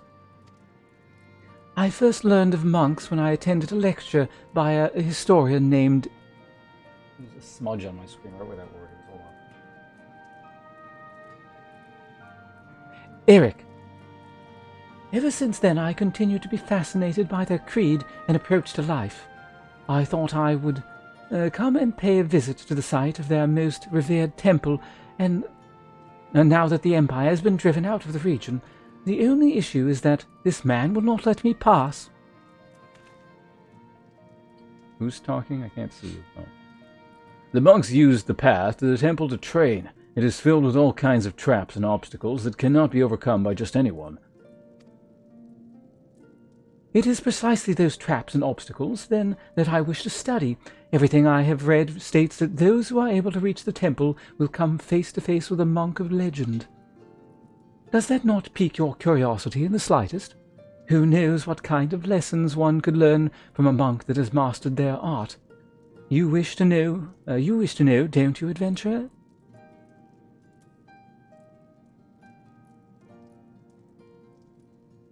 You are the one who helped the resistance defeat Xenos. Well, you should be more than capable of handling whatever the temple has to throw at you, then. In fact, if you are truly keen to explore that which lies beyond the doors, would you mind if I joined you? I am fairly familiar with the layout of the temple grounds from all the readings I have done. I know I can be of help. Oh, please take me with you.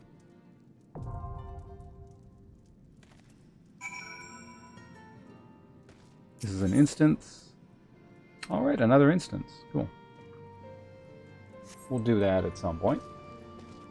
Running around unlocking everything. This one's like really nearby, so warp you for $100 and then we'll like ride there and then start that quest off, whatever that is. Oh shit. No. Wait, what is this quest?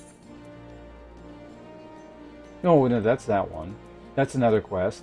That's Speak to Sid, which is going to unlock another instance. And I don't know what this one is yet, so we're going to move this way.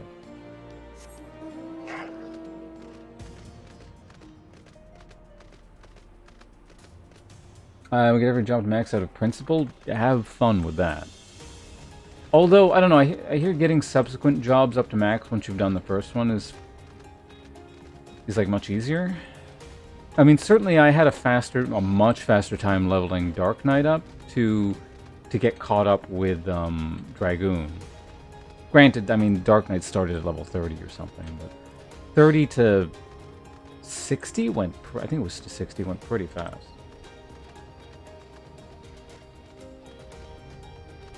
Kind of disappointed it was a tank. You just don't like tanks, or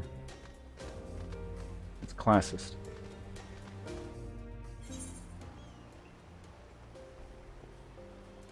Bum bum bum bum bum. There you are, battle-scarred veteran.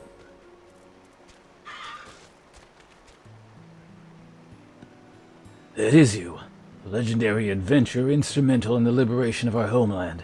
Aye, though it took an army to see it through, I have heard tell of your singular accomplishments, both here and in faraway lands. I know the type. You are a warrior through and through, ever searching for a new challenge. A man who lives for those moments when all hangs in the balance. Did I say something odd? No, of course not. Not far from here is a place where monks of the Fist of Rauger once honed body and spirit, the Circles of Answering. And by the grace of our Doman patrons, it is reborn. He who fights with strength of stone unyielding, breathes deep of boundless sky, and embraces serenity of rolling sea. Against him, none... That's an awkward sentence, but whatever. To wit, you will face striking dummies possessed of the fortitude of fantastic fiends and otherworldly foes. Attack them with your might and main, and should you triumph in the allotted time, you will know you have the strength to defeat them. though you may still die in the process. They are dummies after all, and wait, not die in the process? I lost what track of what this guy was saying. Doubtless you are intrigued. When curiosity overwhelms you, I shall deliver you to stone, sky. Well, it is still the circle of answering in name, but you must nevertheless embrace the wisdom of the elements to overcome your trials. Oh, how foolish of me. I forgot to tell you the best part. It's free. Okay, so this is more tutorial shit? I remember this from before. You now have access to these circles of answering, an expansion of Stone Sky Sea.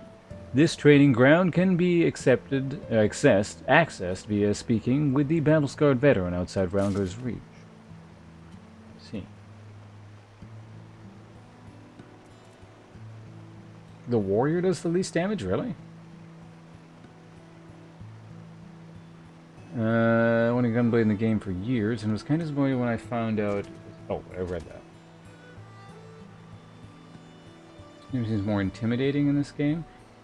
I mean, at the very least, keeping aggro is mega easy. It's pretty frantic if you gotta, like, run around and grab aggro and stuff, but I mean, everyone's kind of frantic in this game, so...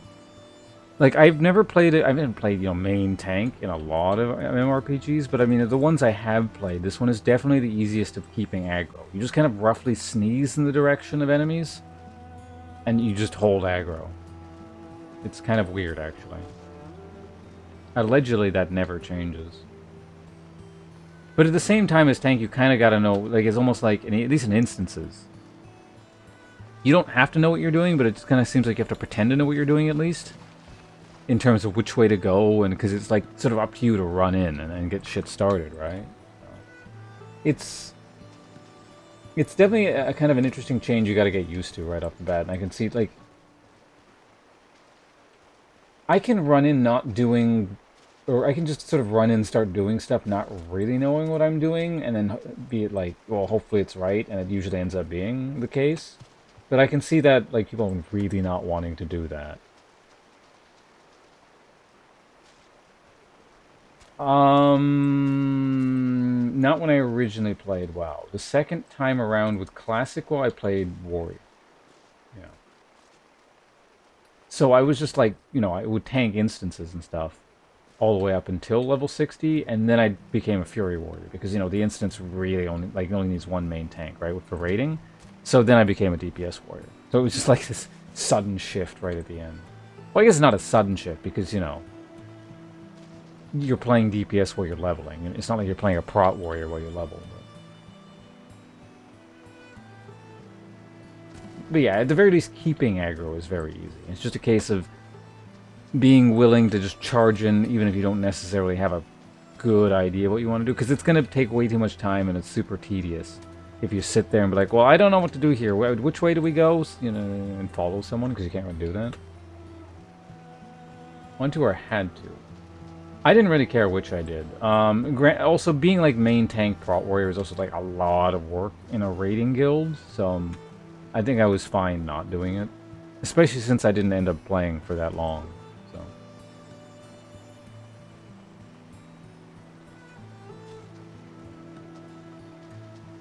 I mean, yeah, if you're willing to do that, then tank should be fine.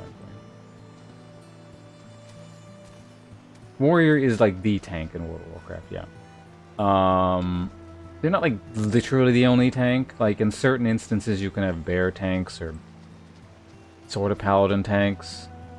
And that opened up a little bit more, I think, in the first expansion pack. I don't remember too well, but generally speaking, outside of specific niche instances, warriors were the end-all and be-all of tanking. Druids, I think, had more of a... It was more likely that you could have a druid tank than a paladin tank. Like, I think paladin tank was, like, mega niche. I can't remember any specific instances where it was desirable, whereas, like, druid, I think, was occasionally better for certain things, or usable as like an off tank or stuff like that. There are Death Knights in World of Warcraft. Those came in after I stopped playing. I don't like really know what their deal is. But anyway, let's see what the hell this is.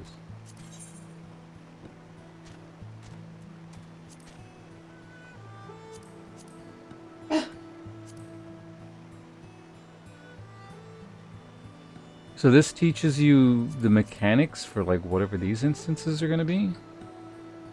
Royal Menagerie, which looks like this is well,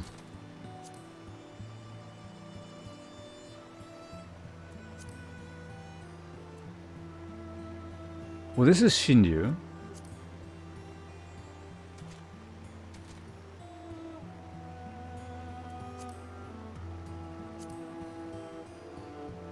So this is like hard mode, and this is like mega hard mode. I don't know. Well, let's see what this is all about.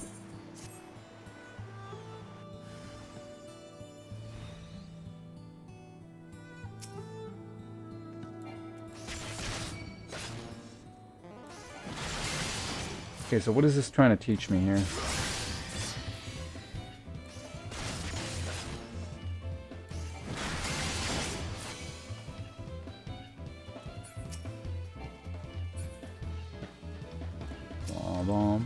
Hi.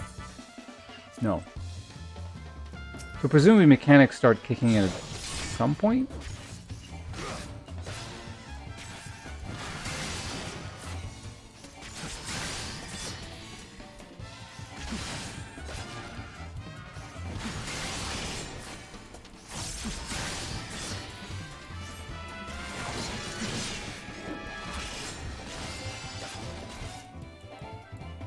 Oh.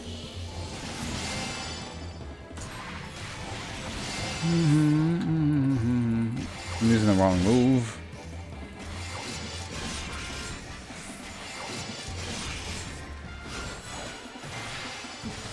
Can I even kill this thing in 2 minutes?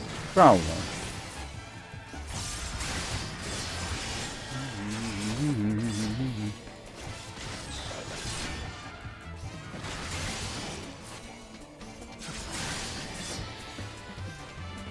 I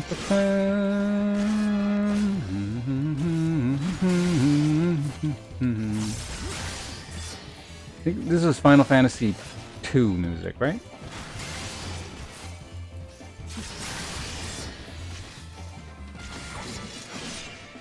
Yeah, I'm pretty sure.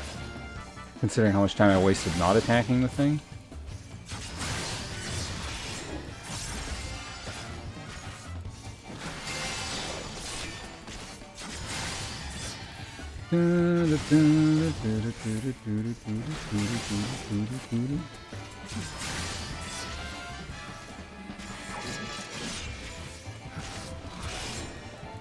Maybe. Like, I get a big move in 10 seconds, so should be fine.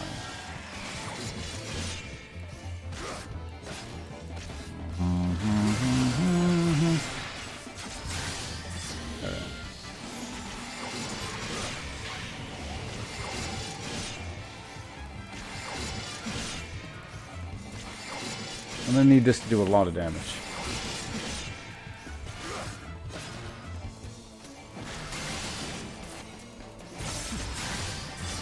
We're making it close. Uh-oh.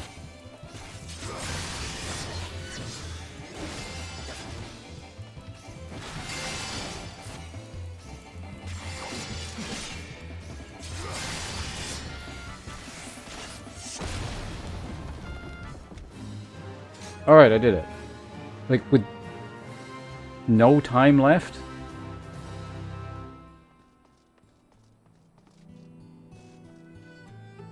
What the hell was the point of that? Is this a DPS check? What the fuck is going on?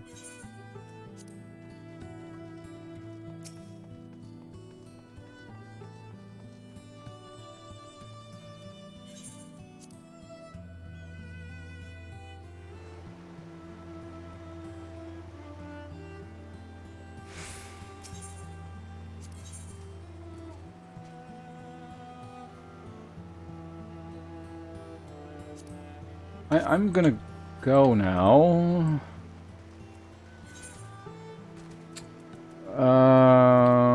Okay, so this should unlock an instant. So what's the closest warp point to that?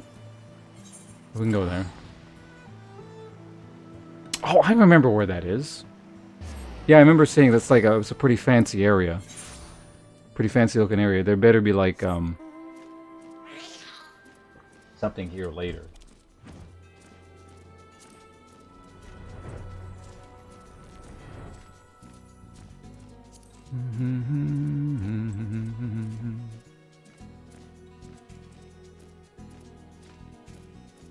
Bum, bum, bum, bum, bum, bum, bum. What the hell are those? Oh. Hi, Sid. Oh, my webcam's been off this whole time again. That's fine.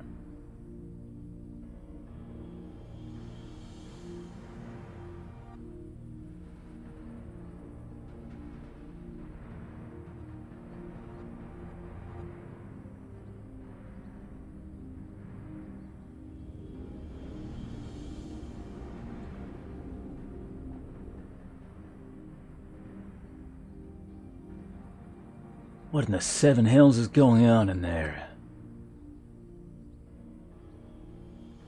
A veritable sea of condensed aether. Our precious has been busy.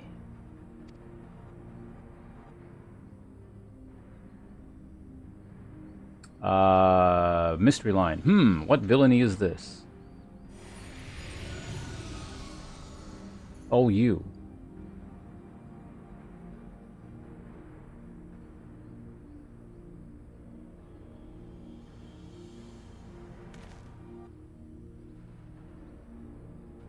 In slumber sweet have I lain since mine offspring's war with man did end. Yet I could not choose but stir at the abhorrent stench. Have care, mortal, for within this great hollow lieth Omega.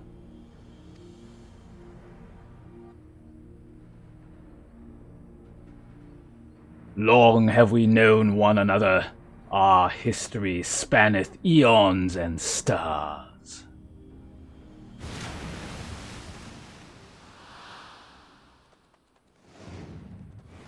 Got a ringer now? Nope. Oh gods, what's happening?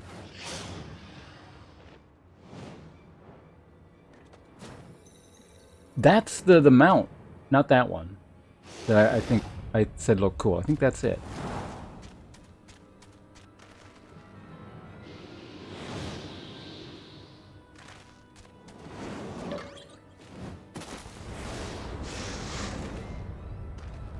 Chief, get out of here!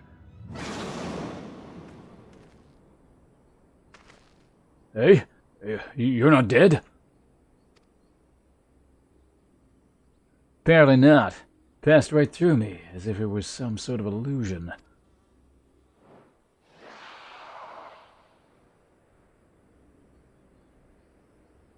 'Tis one of Omega's creations.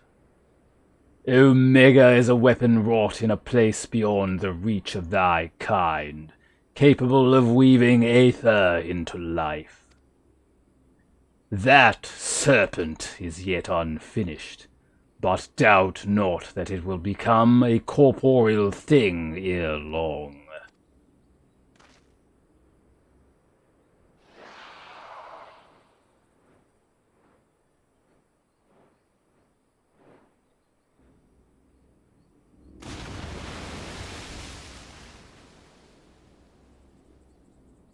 Well, whatever it is, it's gone.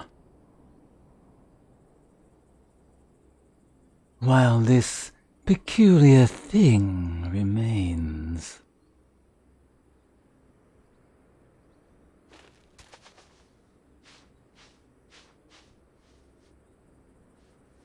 Jesus Christ, it's hideous.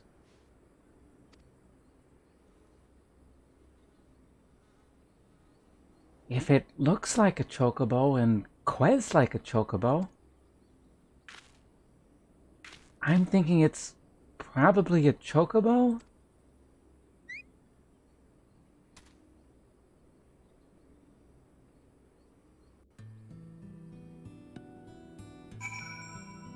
Don't tell me it's gonna talk.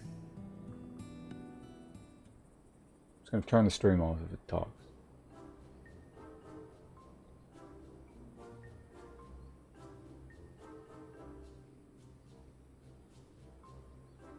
Correct. Huh. The way it quiz isn't unlike a chocobo, but it looks more like a stuffed doll to me. It's definitely a chocobo, trust me.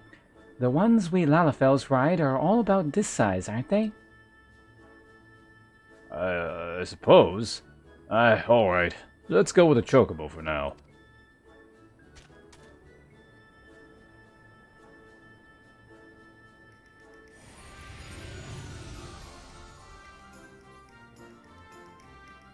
Thy mistress's blessing extendeth not unto this creature's soul, then.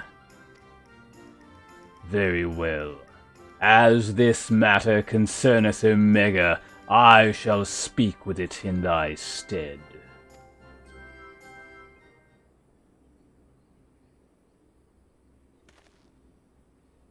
Ponce, aren't you going to introduce us to your knowledgeable little dragon friend?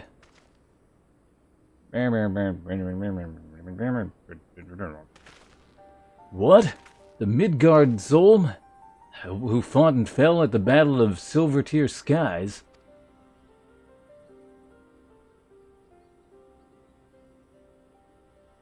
And here I was, content to be traveling in the company of just one legend.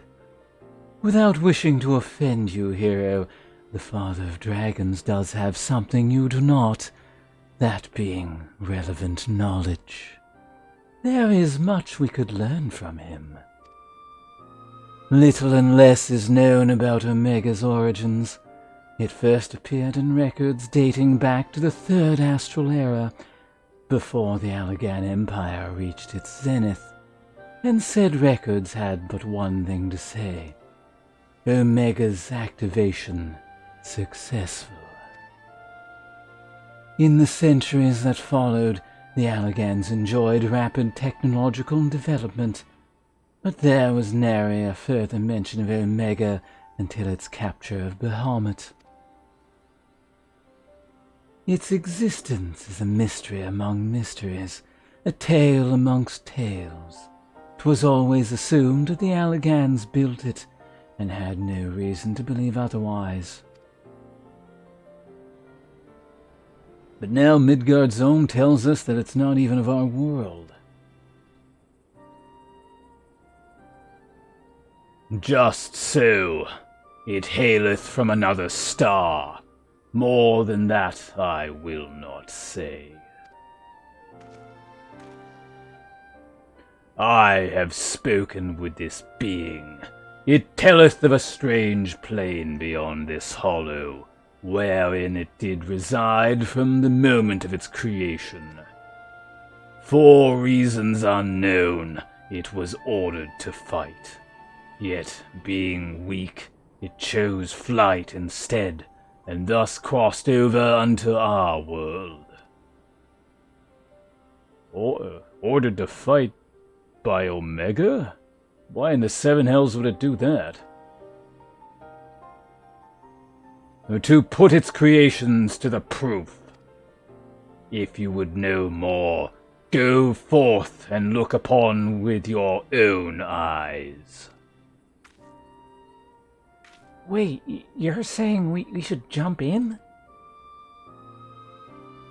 You have naught to fear from the fall. The hollow hath become a portal into Omega's domain. Once there, this being shall guide you. Servant of Hydaelyn, fate bindeth me to Omega. If it be thine intent to pursue it, I shall lend thee my strength.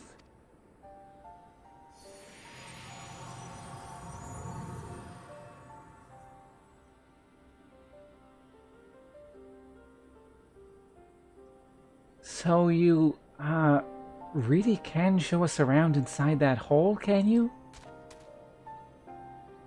Correct?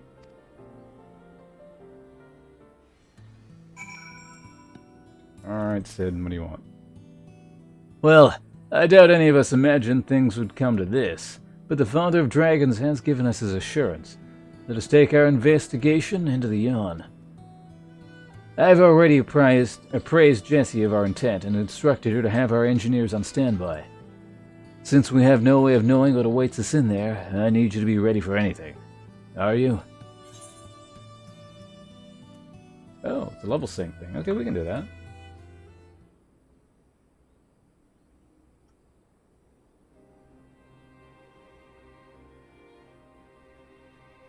Alright, let's begin.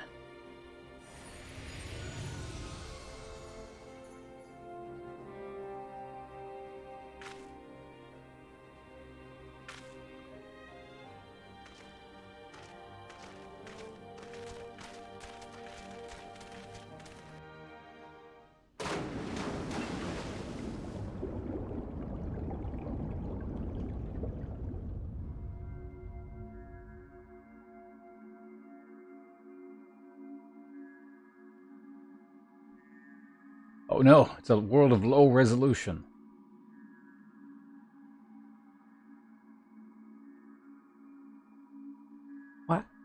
What is this place?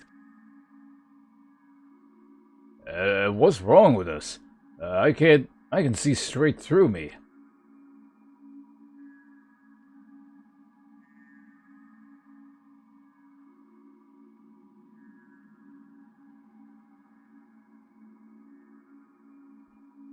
Oh shit, is this Omega? Does Omega get a voice?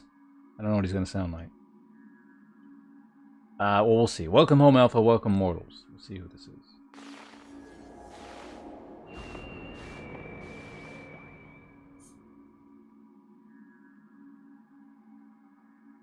I don't know what the hell Omega's gonna sound like. I wasn't ready for this today.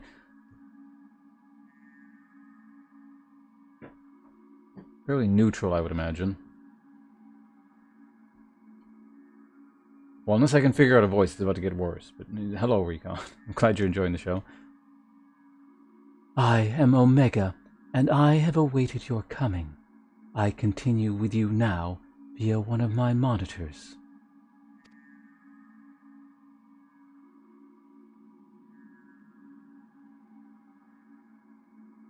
You stand in the rift between dimensions, where a vital experiment is presently in progress.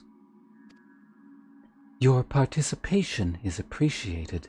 Please indicate your consent. Experiment? If you want our participation, you'll have to tell us a little more than that.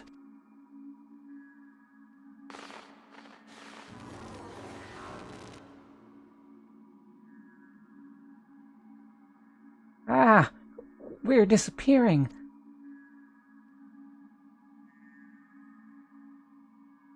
Non-participating entities will be summarily erased. Please indicate your consent.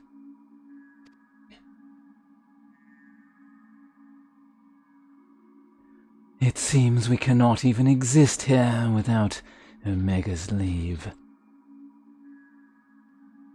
I think it's fairly clear what we have to do here, don't you?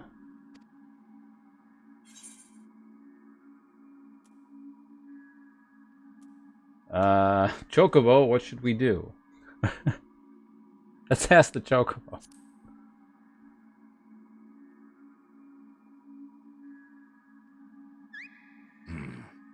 Thanks, bunches. I heard a follow. Half a second, I'll be able to check, but thank you in the meantime.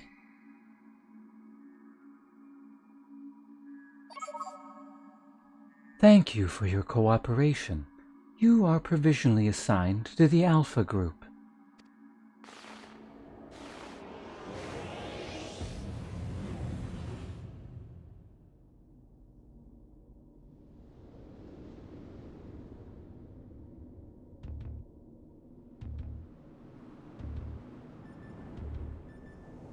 Don't ask questions, Avis. You're causing problems. Oh, this is Final Fantasy V? Yep, it's Final Fantasy V music. I recognize this.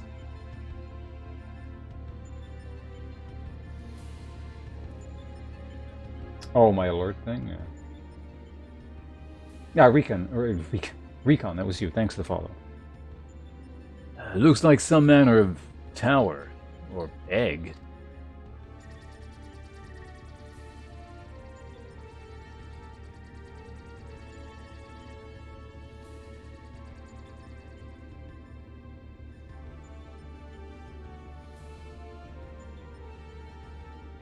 The aim of the experiment is to determine the mightiest being in creation. To that end, 89 candidates have been selected and recreated. They are grouped by dimension, matched by strength, and pitted against one another. That which you identify as a chocobo is Subject Alpha, and you have been assigned to its group.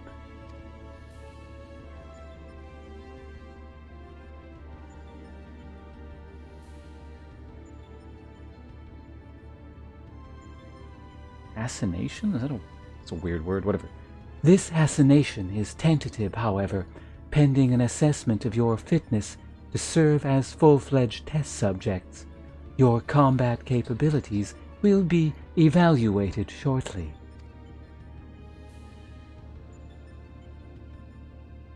I mean, of course you wouldn't know what it is, Hope. You're like, I don't know, 10 years old or something? Pretty sure this game, 5 was like released before you were born. Actually, no, literally, it was released before you were born. Combat capabilities? You mean you want us to fight?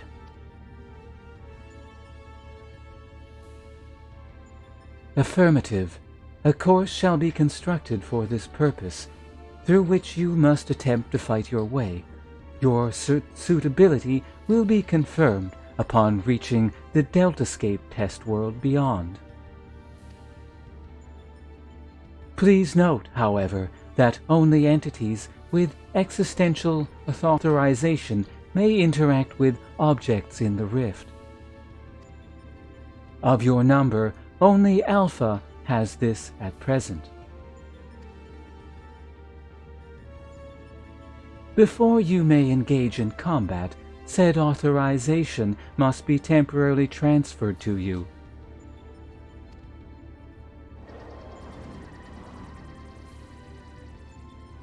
Tactics is a really good one. It's what... I mean, I don't include it as part of the standard ones. So. Oh, hold on a sec. Cutscene's still going here. An invitation from Omega itself. Not even I could have foreseen this.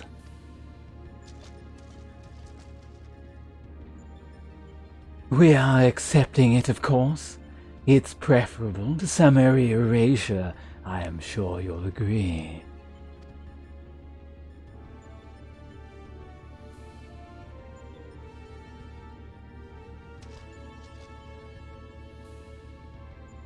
Yes. Alpha, was it?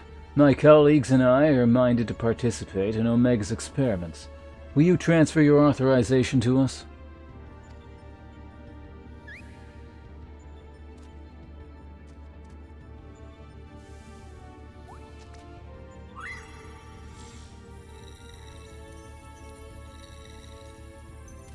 Hooray!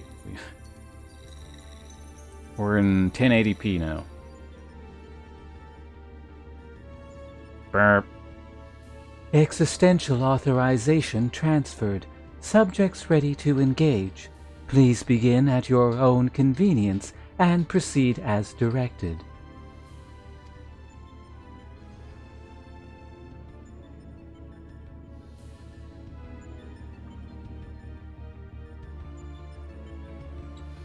Alright, do I have a moment to take a pause here? Or it's just going to start happening immediately. Oh. Okay, hold on a second. It's going to take longer for me to... Well, wait. No telling what awaits. Stay sharp. So, he said something, but I couldn't read it because it went too fast.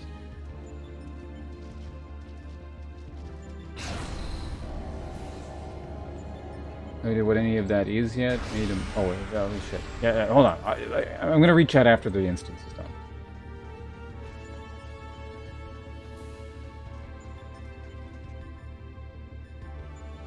It's different to the earlier ones. Take the lead, Ponce. We'll follow.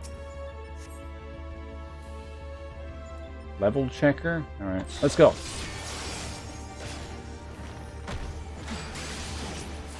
What's this? What's that cube? I suspect we're about to find out. I gotta read normally because this might be more. No good is protected by some kind of barrier. And this is like time limited, so I can't read it properly. Oh, barriers are my specialty. I'll have this down before you know it.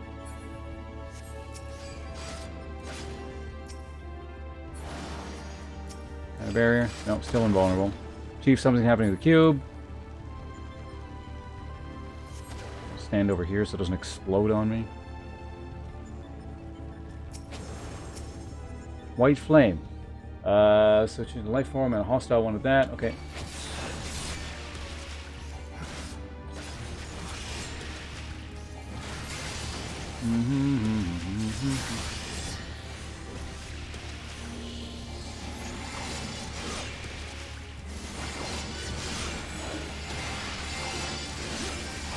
Just keep doing this. Go. Be able to get one more off here. Yeah, why not another one?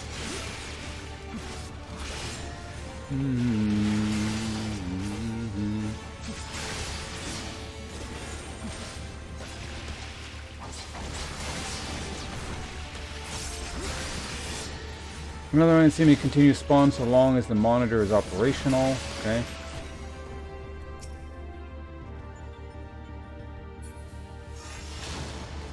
Reverse barrier, energy current. Okay. Well done, Wedge. This is just the enemy? This thing? Alright, fine. He was about to turn. Ba-da-da-da-da-da.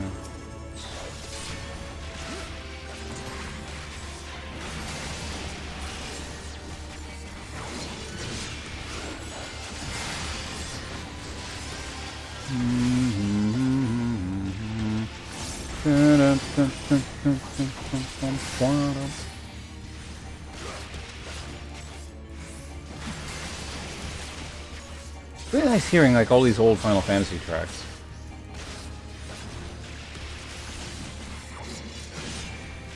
I could use that now, but it'd be a waste, so we'll just hold on to it. Even though I'm pretty sure it'll come back between now and whenever I need it next, because there's bound to be a lot of dialogue. Alright, next thing. Some kind of teleporter? Looks like something.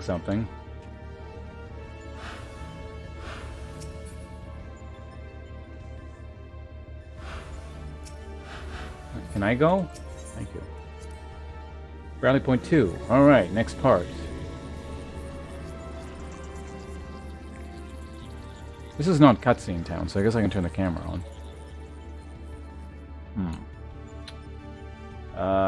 Morse time, yet another model. Right, the same approach as before. Biggs and Wedge, the monitor is yours. The rest of us will tend to the enemy whenever you're ready, Ponce. Okay. AoE, my favorite.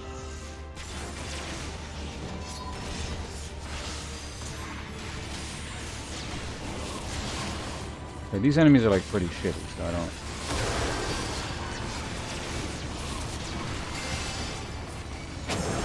Like I don't need to do too much here.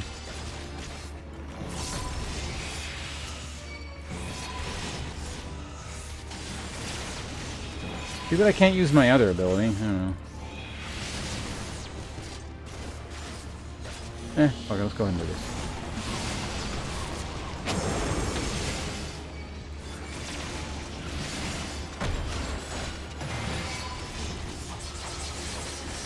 Oh, I'm out of the charges. Okay, that's fine.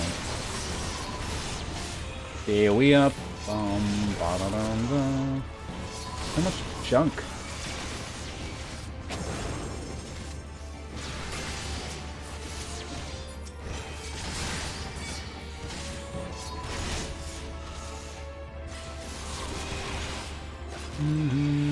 Okay, I'm only gonna have, or soon I'll have my mana thing.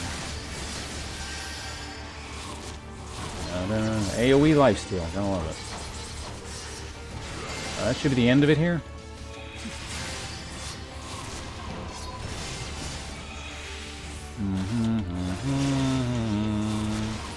There we go. One more. Quite done yet. Are you guys done doing whatever the hell you need to do? They are done. Alright, let's go. Teleporter time.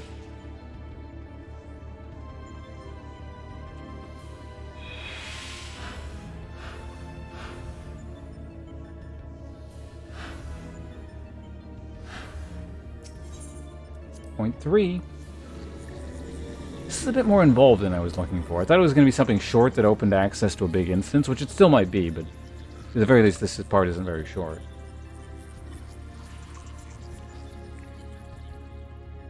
Point 3. That structure up ahead must be the Deltascape, and there are 2 monitors. Tengil says there are more cubes too. Stay focused, you're almost there. Okay. Biggs, this time you get the monitor as well. Ponce, you know what to do. Hit things. I think noticeable if I tinker with these toys.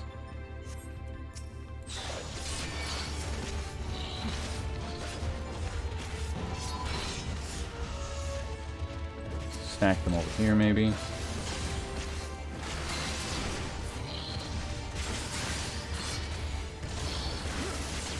Just waiting on the things to spawn there so I can like drop my thing down.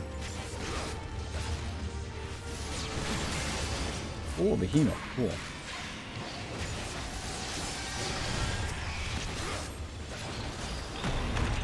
Oh.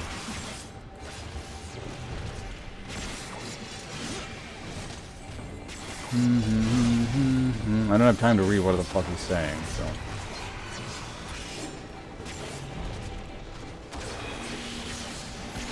Okay, let's go ahead and do this. King Behemoth.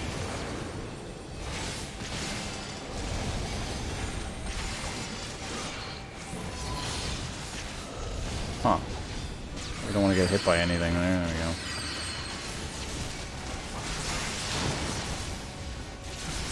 Oh, he's got one of them. Sure is busy in here today.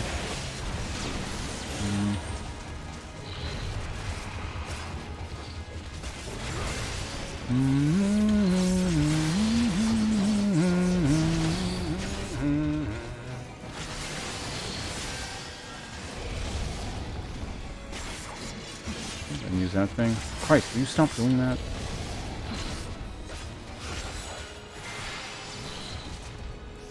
King Behemoth says Graw. Kill it before it does whatever that is. Presumably he's trying to like bring down meteors or something. Ba-da-da.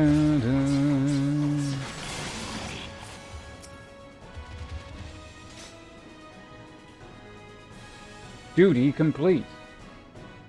Dun, dun, dun, dun, dun, dun, dun.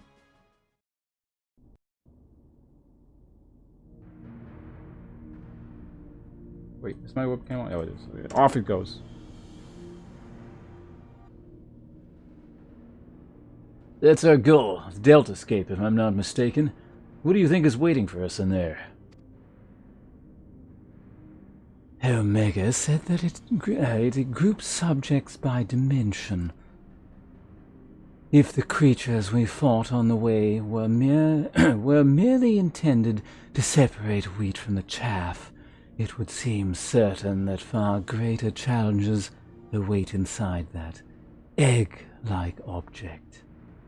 Our fellow test subjects, most like. But I am not certain what to make of that castle. Could it somehow be connected to the subjects? Quit.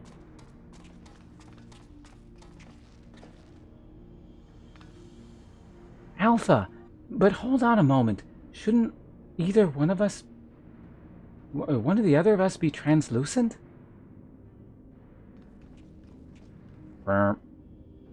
Subjects confirmed to have arrived at the Deltascape. Analysis complete. Congratulations. You are approved for participation. Your strength places you in the self-same tier as Alpha, the feeblest and farthest removed from yourself.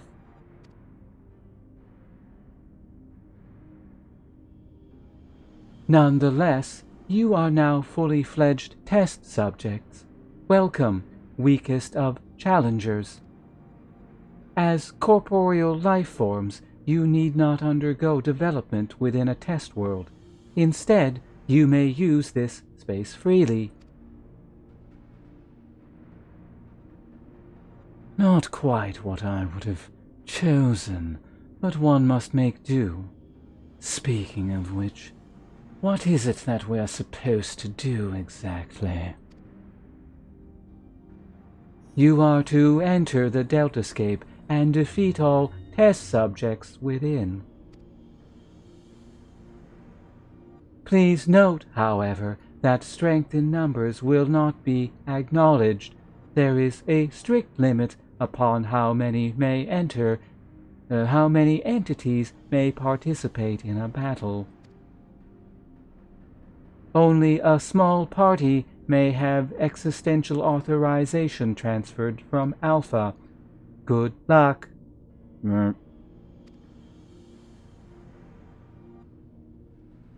So the eggs do contain our fellow test subjects, just as I predicted, eh, Garland?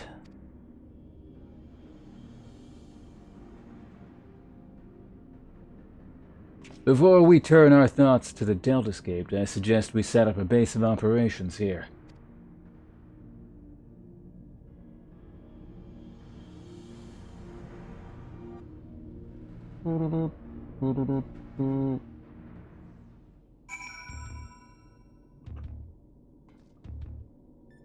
Alright, now I can get caught up with you guys.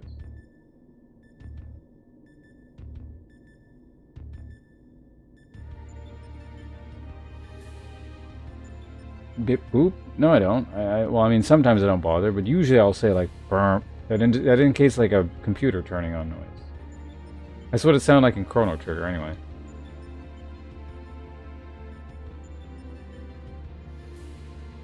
I have no idea what any of that is yet. Just a Marauder so far. Oh, okay. You just start playing. That's neat. Warrior, Paladin, Rogue, and WoW mainly, so probably melee. Yeah, I played mostly melee in World of Warcraft as well. So I tend to like melee stuff. The Black Mage big-ass AoE does look satisfying whenever it goes off. So I'm like, it looks cool. I don't think I'd like enjoy playing it as much, but it does look cool. Oh, the Omega thing? Doesn't matter. We're gonna kill it later anyway. Yeah, the Omega quest line is, like I said, it's long. It's optional, but it's long.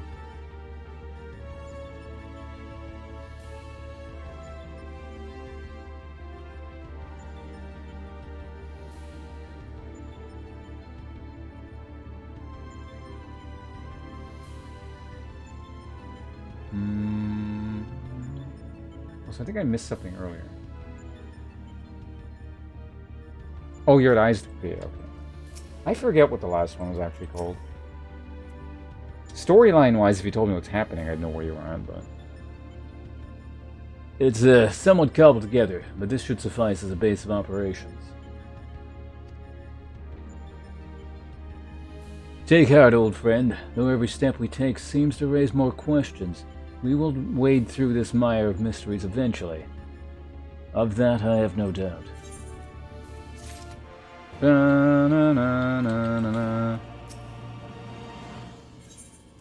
Sid is eager to proceed with the investigation.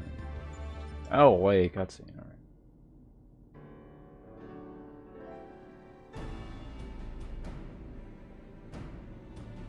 Right then, what to do next? We know that Omega is conducting tests to determine the strongest being, but we do not know its ultimate purpose, or even its exact whereabouts. Plainly, however, it is within Omega's power to curtail our stay here whenever it chooses. Accordingly, we have little choice but to proceed as bidden and defeat the test subjects awaiting in the Delta escape.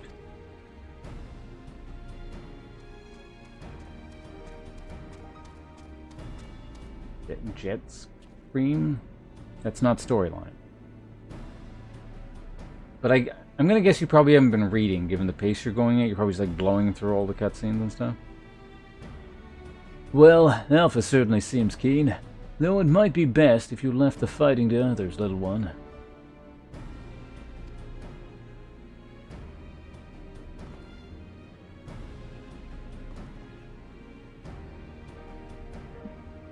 I don't know, can you read? That, of course, assuming others are willing. What do you say, old friend? Yes. This promises to be a most entertaining foray, and I would not dream of missing any part of it. You may rely on me to provide you with remote support.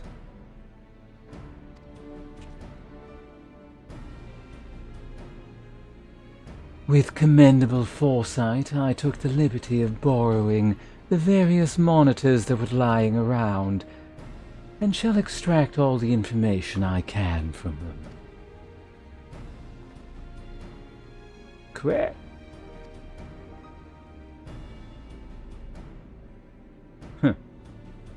It's a pity none of us speak Chocobo. As I recall, though, we are supposed to have Alpha Transfer's authorization to us prior to engaging in combat. In which case, Potts, you'll need him to accompany you into the Deltascape. See to your preparations and proceed whenever you are ready.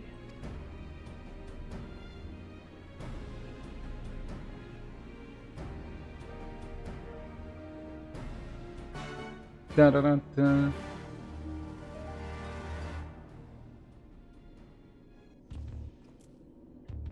Alright, so this finally unlocks the instance, I'm assuming? Crap. Alpha appears eager to proceed. You may enter Deltascape version 1.0 whenever you are ready.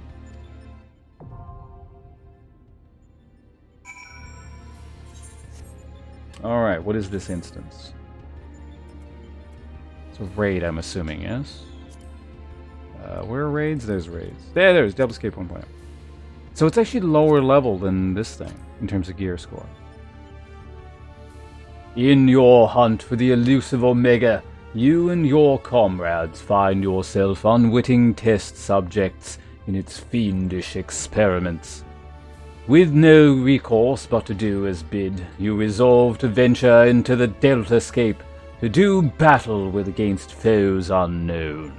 Before you looms the test world, the image of a mysterious castle framed within its egg-like contour. Just like Final Fantasy V. Alright, we unlocked it. We did our thing. Now time to leave these suckers here trapped in the internet world. Bye.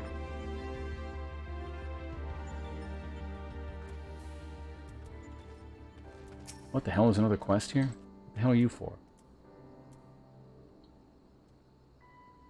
Good evening, sir. Will you be descending into the yawn? Oh, he just takes you there? Why does he have like that? You know, I'm gonna go in there just because. Like, why does he have that quest thing over his head? Just because you need to... Okay, fine.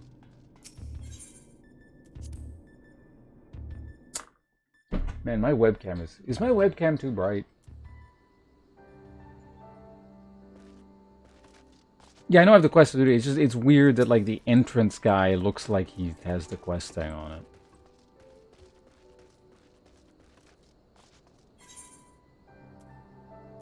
Okay, I do believe I have... It seems kind of pointless. It's like the quest is just use the duty finder, but... Maybe he will want to go back in there to see what's in there, because they can't figure out how to get back in there. Can I, like... What happens? Can I fly into this? No.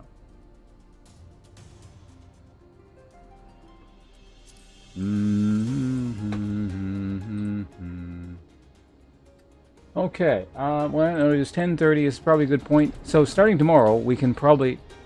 I've unlocked everything, and now I can do a whole bunch of things. So probably what I'm going to do is a mix of some instances, and I'm also moving forward this quest. Because this is the main one, it's the only thing I didn't do, because I had gotten to the point where it was unlocked, essentially. Because I think you need to do this to move forward and actually get to Stormblood.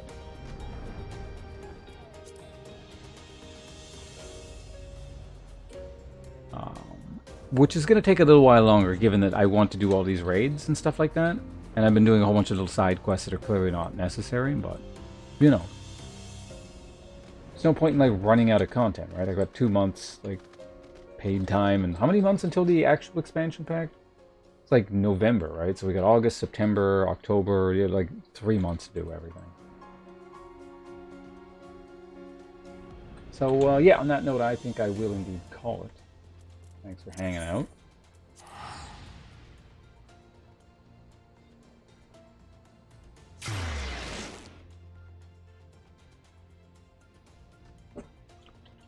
I think I'm going to start thinking up my D&D character for the next... the campaign I've just been informed exists. Why was that so loud? Access the internet, the Adventurers Guild.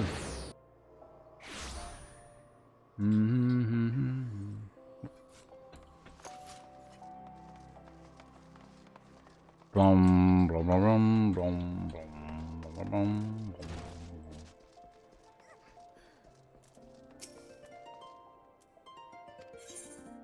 Hire to an inn. Shit. Okay, so what's the plan? Tomorrow, what day is tomorrow? Oh, Monday, right. So we'll either do more of this. Maybe I'll mix it. Oh, right, Guilty Gear, right, of course. Again, Hope, thanks for Guilty Gear. I'll be installing that probably today or tomorrow. I might play that. I don't know what I'm going to plan to do with that for the stream specifically. But I'll be playing it soon one way or the other. Maybe I'll just kind of get used to it off stream first. I don't know. We'll see. But, yeah. That's it for me for today. Thanks for tuning in to the show. And I hope to see you guys around again soon. Goodbye.